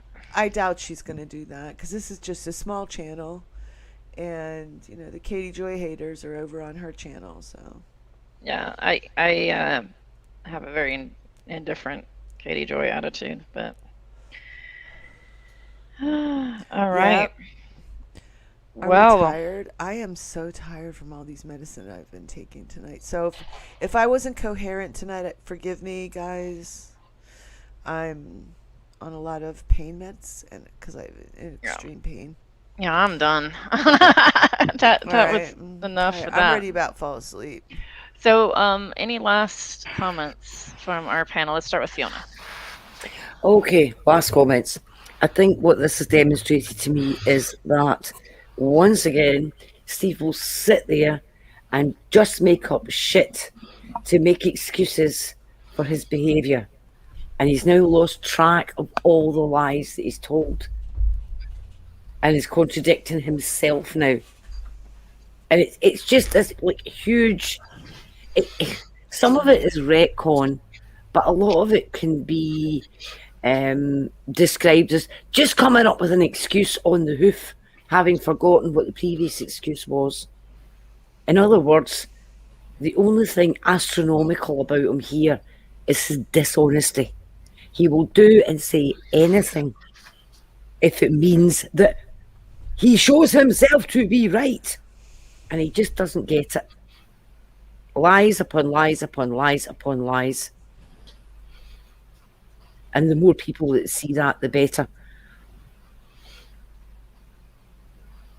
Vi, any last comments? Let's see. I don't have anything on this particular video. I do want to address one thing that was said by Chesh, and that was if someone puts their story out there, they want to scrutinize thing, and I want to say no, they don't. And if somebody is a victim, because Chesh seems to think she's an advocate for victims of sexual assault, sexual abuse. What most of them would tell you if you try to tell their story or tell them what they can say or scrutinize what happened to them is shut the fuck up, it's my story. Well said. Is it my turn? Exiled. Last thoughts?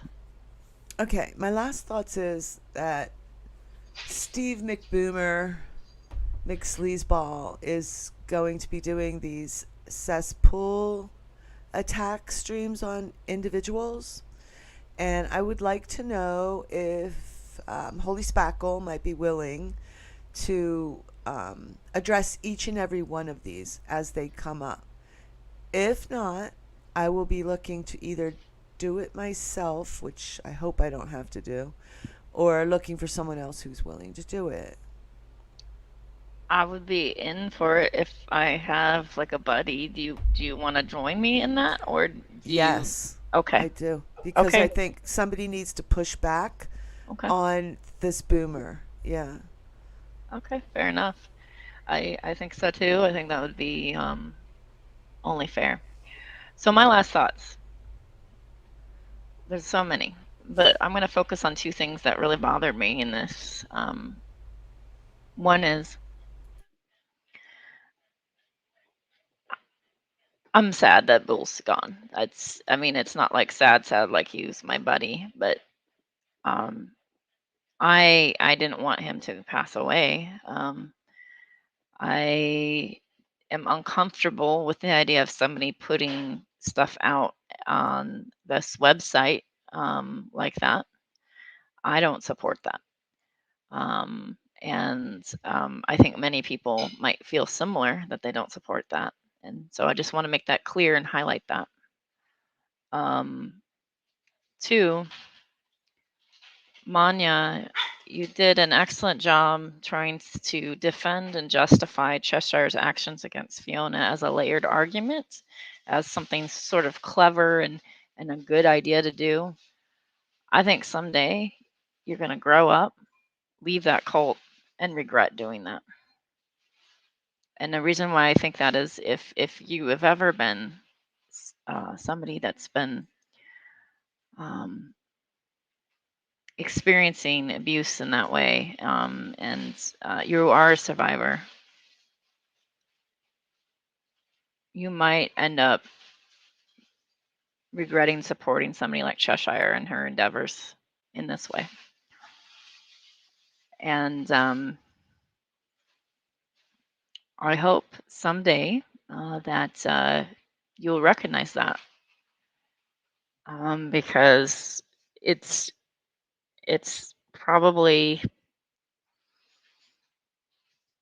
one of the most disturbing things, and it's even more disturbing to see somebody who says they're a survivor say that they support it. It just mind-blowing. Yeah. So unless you're a sociopath, Manya, which I don't think you are, one day you're going to regret that. You're going to, and it's not a threat or anything like that. It's like an emotional regret. I think one day it's going to hit you and you're going to realize what you've been involved in. Yep. Anyway, thanks. Can I say yeah, one more thing? Sure. I'm sorry. August Gem thinks we should call that show where we tackle the cesspit. Tackle with Exiled and Spackle. And I think we should have a place for the targeted person to also come on here and speak. Yeah, like to be an invite. Give them a platform. Yeah, absolutely. Unless they have another one where they can do it. So yeah, because I'm pretty sure that once they run out of content creators, they're going to go after just random people in the audience who may never have a voice otherwise. Yeah. And they can come on here and just talk like we're talking. You don't have to show your face. It's real easy to use this format.